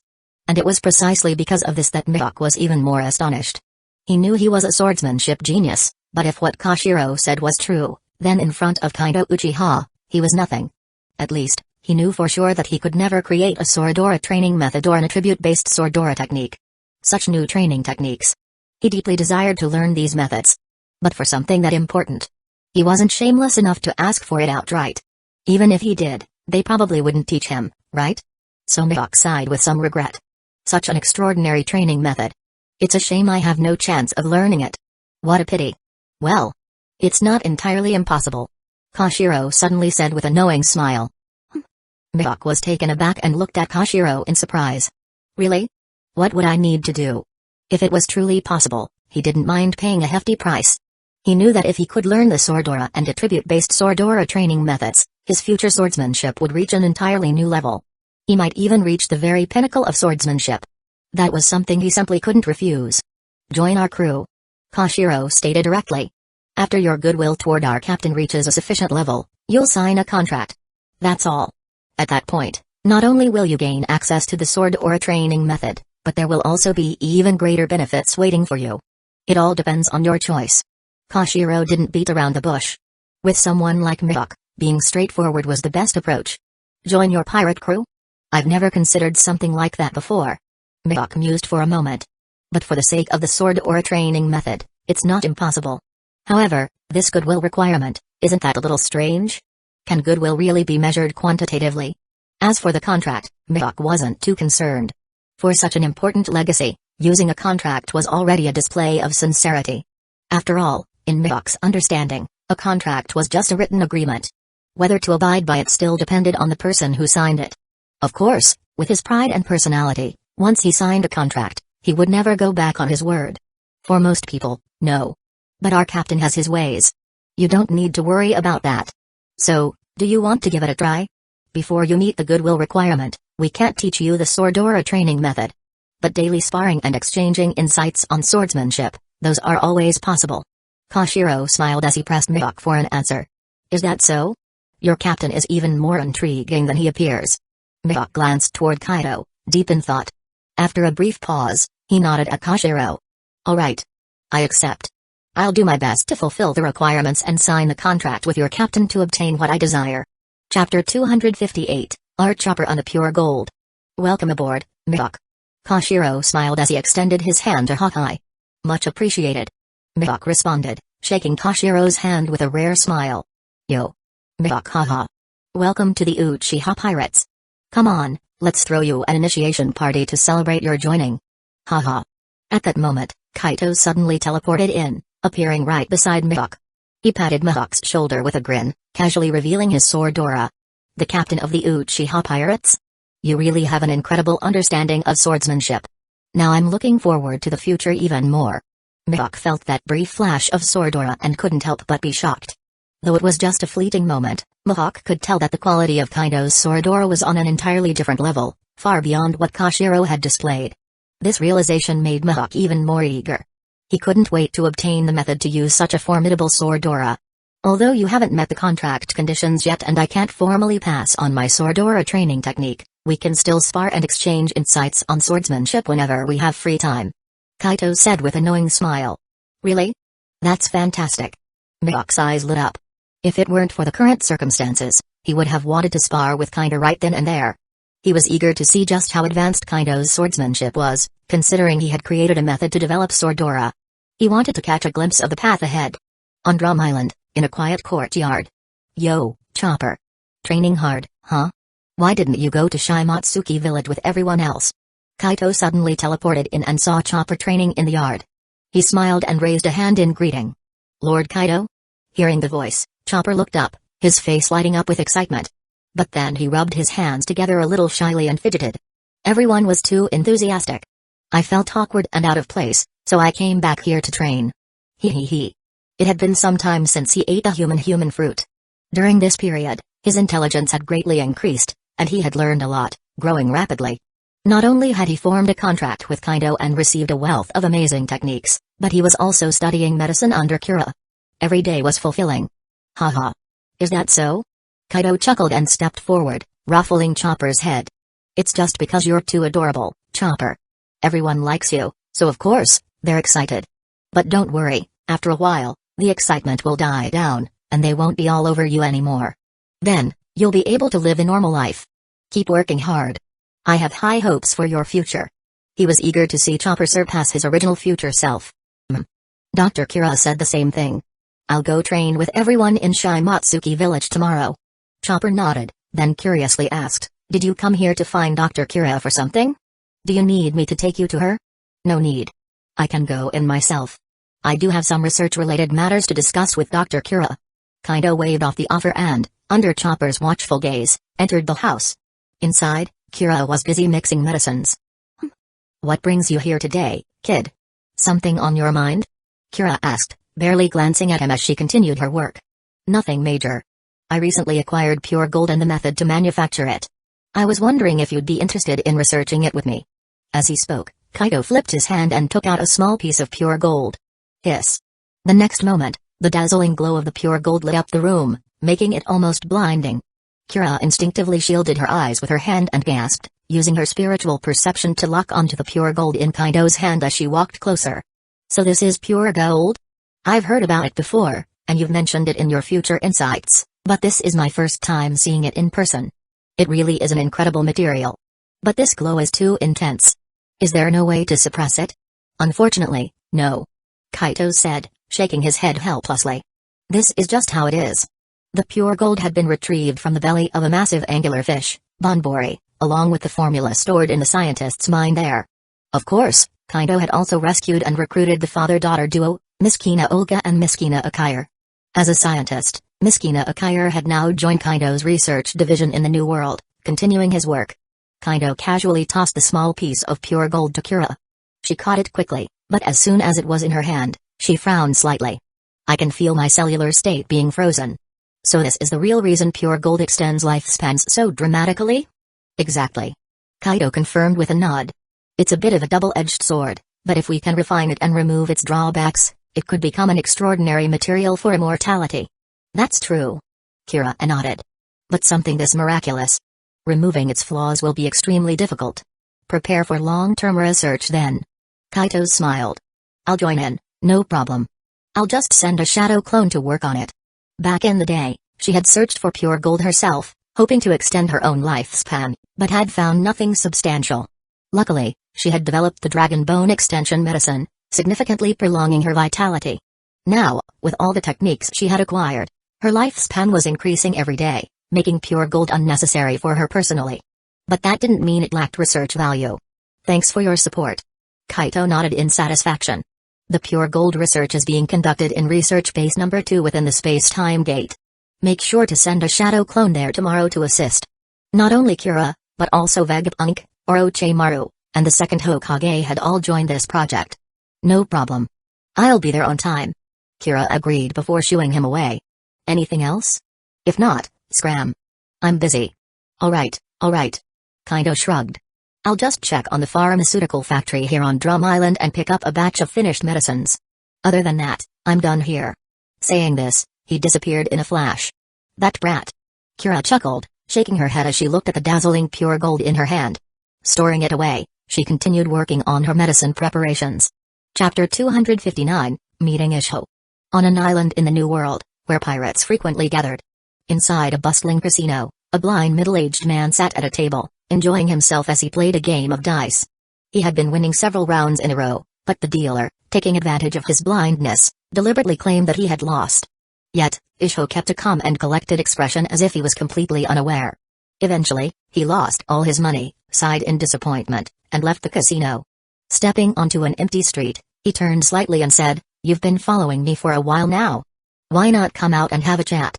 He had sensed someone tracking him for quite some time. If it weren't for the fact that he hadn't detected any hostility from this person, he would have acted long ago. There was no way he would have tolerated being followed so passively otherwise. The next moment, a man with dark hair and sharp eyes stepped forward, smiling as he spoke. "Haha. Sure, why not? Before we get down to business, can I ask you a question?" "Oh?" Isho raised an eyebrow in curiosity. "What is it?" "Nothing much." The man chuckled. "With your level of observation hockey, you must have easily sensed the dice results in every round, right? You knew you weren't actually losing. So why didn't you expose the dealer and take back what was rightfully yours? And don't tell me you didn't want to cause trouble or that you don't care about money. You're flat broke now. Besides, neither the dealer nor the casino is particularly honorable. It's not like you have any moral obligation to let them cheat you." This was something the man, Kaido Uchiha, couldn't quite wrap his head around. There seemed to be some contradiction in Isho's behavior. Isho was momentarily stunned before shaking his head with a light chuckle. "I just didn't see the point. I wasn't there to win money, I was just enjoying the thrill of gambling." Kaido blinked. "Alright, I can't say I understand your way of thinking." Shaking his head, he straightened his posture and looked directly at Isho. "Let me introduce myself. I am Kaido Uchiha, captain of the Uchiha Pirates." "I know." Isho nodded. "Some people in the casino said your name while running away. Your crew has been quite active in the New World lately. It's hard not to know who you are. So, what does the newly crowned Emperor of the Sea want with a nameless blind man like me?" Isho was genuinely curious. However, he held no hostility toward Kaido just because he was a pirate. He had learned a great deal about the Uchiha pirates and their actions. This crew was unlike any other. They had never harmed innocent people or committed atrocities. On the contrary, they were relentless in eradicating evil. Whether it was corrupt nobles, wicked pirates, or mountain bandits, they all fell under their justice. Recently, Isho had even heard that the Uchiha pirates were reforming the territories under their control, striving to improve the lives of ordinary citizens. And from what he had seen so far, they weren't just making empty promises, they were actually doing it. The common people under their rule were truly living better lives. It was unbelievable. This was the reason Isho felt no hostility toward Kaido and even held a degree of admiration for him and his crew. Of course, those who had committed crimes, whether nobles, merchants, or even ordinary civilians, did not have such luck. These individuals were dealt with in accordance with their sins and received the punishments they deserved. Isho didn't see anything wrong with that. Wasn't this true justice? He had even wondered, if the entire world were to fall under the Uchiha pirates' rule, and they cleansed it with their methods, would all the filth in the world finally be eradicated? Or would they become the new celestial dragons? Haha. It seems we really have made a name for ourselves recently. Kaido grinned at Isho's words. This isn't the best place to talk. Let's move somewhere quieter. Alright. Isho nodded in agreement. Without another word, Kaido raised his hand, and in the blink of an eye, they vanished from the spot, reappearing on a deserted beach on the other side of the island. Sensing the sudden change in scenery, Isho was momentarily surprised. Then, he turned to Kaido and remarked in awe, "I've always heard that the Uchiha pirates have mastered spatial teleportation. Now, I finally got to witness and experience it firsthand. It's truly remarkable and utterly unfair. You don't even need to touch your target or get their consent, you can just teleport them instantly. With such an ability, your crew is practically invincible. With this power, they could always ensure their enemies had no escape when fighting, while also making sure that they themselves could never be captured or threatened. It was terrifying. No wonder the Uchiha pirates had risen to prominence so quickly. Haha. It's nothing special." Kaido chuckled. "Just a little trick." Isho simply nodded but remained unconvinced. Then, he got to the point. "So, why did you bring me here?" What is it that you want to talk about? Kaido didn't beat around the bush. I've looked into your past and your abilities. I also know what you stand for. Are you aware of the reforms we're implementing in the territories under our control? Yes. Isho nodded firmly. I must say, your crew is unlike any other. In fact, to me, you aren't even pirates. You are visionaries, men of ideals, and I respect that. You have accomplished what I always wished to do but never could. At this moment, Isho had a faint idea of why Kaito had sought him out. Oh? Kaito's smile widened. Hearing that from you makes me truly happy. Let me be direct, I aim to overthrow the world government and establish a new world order. To eliminate pirates, eradicate most of the world's corruption, and replace the current power structure with the policies we are currently testing in our territories, policies that will ensure all civilians can live peaceful, happy lives. For that, we need strong, like-minded individuals who share our vision. And I believe, Isho, that you are one of those people. So, I formally invite you to join us. Become one of us and help us build a better world. What do you say? Chapter 260, Isho's decision and his eyes. Nothing would make me happier. I agree to this. Without hesitation, Isho nodded firmly. He hadn't expected that Kaido Uchiha and his crew would be so ambitious. Their ultimate goal was to overthrow the world government and establish a new order. That was far beyond merely improving conditions within their own territory. And considering the strength and potential the Uchiha pirates had already displayed, Isho couldn't help but feel a strange sense of confidence in their success. That was why he agreed without a second thought. Ha ha ha. Fantastic. Isho, welcome aboard. Kaido was overjoyed to hear this. At the same time, thanks to his innate ability, he noticed Isho's favorability toward him had skyrocketed to 85 points. He was slightly taken aback. I didn't expect it to meet the requirement so easily. Well, I suppose that's just who Isho is. It seems he genuinely approves of our methods. That saves me a lot of effort. Kaido couldn't hide his excitement. Many of his plans involving Isho could now be moved forward. Without delay, Kaido explained the contract process to Isho, detailing both the benefits and the limitations. Isho was momentarily stunned before nodding. Alright, I accept the contract. He trusted Kaido. His observation haki told him that the man wasn't deceiving him. Excellent. Now, please touch this contract rune and agree to it. With a satisfied smile, Kaido conjured a contract rune from his forehead and presented it to Isho. Without hesitation, Isho reached out and touched the rune. In the next moment, a voice echoed in his mind, asking if he agreed to the contract while also explaining its pros and cons. Isho immediately confirmed his agreement. The rune transformed into a streak of light, entering his body through his arm. In an instant, it settled into the depths of his consciousness, securely embedded at the center of his mind. At that moment, he felt his observation haki grow even stronger. Before he could process it further, countless pieces of information about the past and future of the pirate world, along with glimpses of the ninja world, poured into his mind at an overwhelming speed. He had no choice but to focus all his energy on digesting this influx of knowledge. Simultaneously, he sensed techniques flooding his mind, methods such as the life force, sword aura, and primal chakra refinement, among others. This astonished him even further. Everything is real? I've hit the jackpot. As Isho gradually absorbed the knowledge, verifying its authenticity, he couldn't help but be amazed. His confidence in Kaido and the Uchiha pirates grew even stronger. Now, he truly believed they could achieve their goal. Over an hour later, Isho finally processed the bulk of the information. He turned to Kaido, his face filled with emotion. Kaido, you've really given me an incredible surprise. I'm so glad I accepted your contract. If I hadn't, I would have regretted it for the rest of my life. But, can I ask? What's the deal with the future information about the pirate world? I noticed something. It doesn't include any mention of you or your crew. So, is this the future of the world without your intervention? Kaito nodded. That's right. You have sharp insight, Isho. Isho chuckled self-deprecatingly. Insight without power is meaningless. So without your interference, the future of the pirate world turns out like that. And I end up joining the Marines? That does seem like something I'd do. But from what you showed me, the biggest turning point in that timeline happens because of Garp's grandson, a pirate? How ironic. Still, Isho found it reasonable. The Marines, shackled by the world government, would never be able to enact true change. If change were to come, it would likely emerge from the pirates. However, something about Luffy's fate felt odd. It almost seemed scripted, like he was meant to succeed. Too many uncertainties surrounded him. That wasn't the kind of future Isho wanted. The future Kaido and his crew would create seemed far more promising. The Marines are too tightly controlled by the world government. We can't rely on them.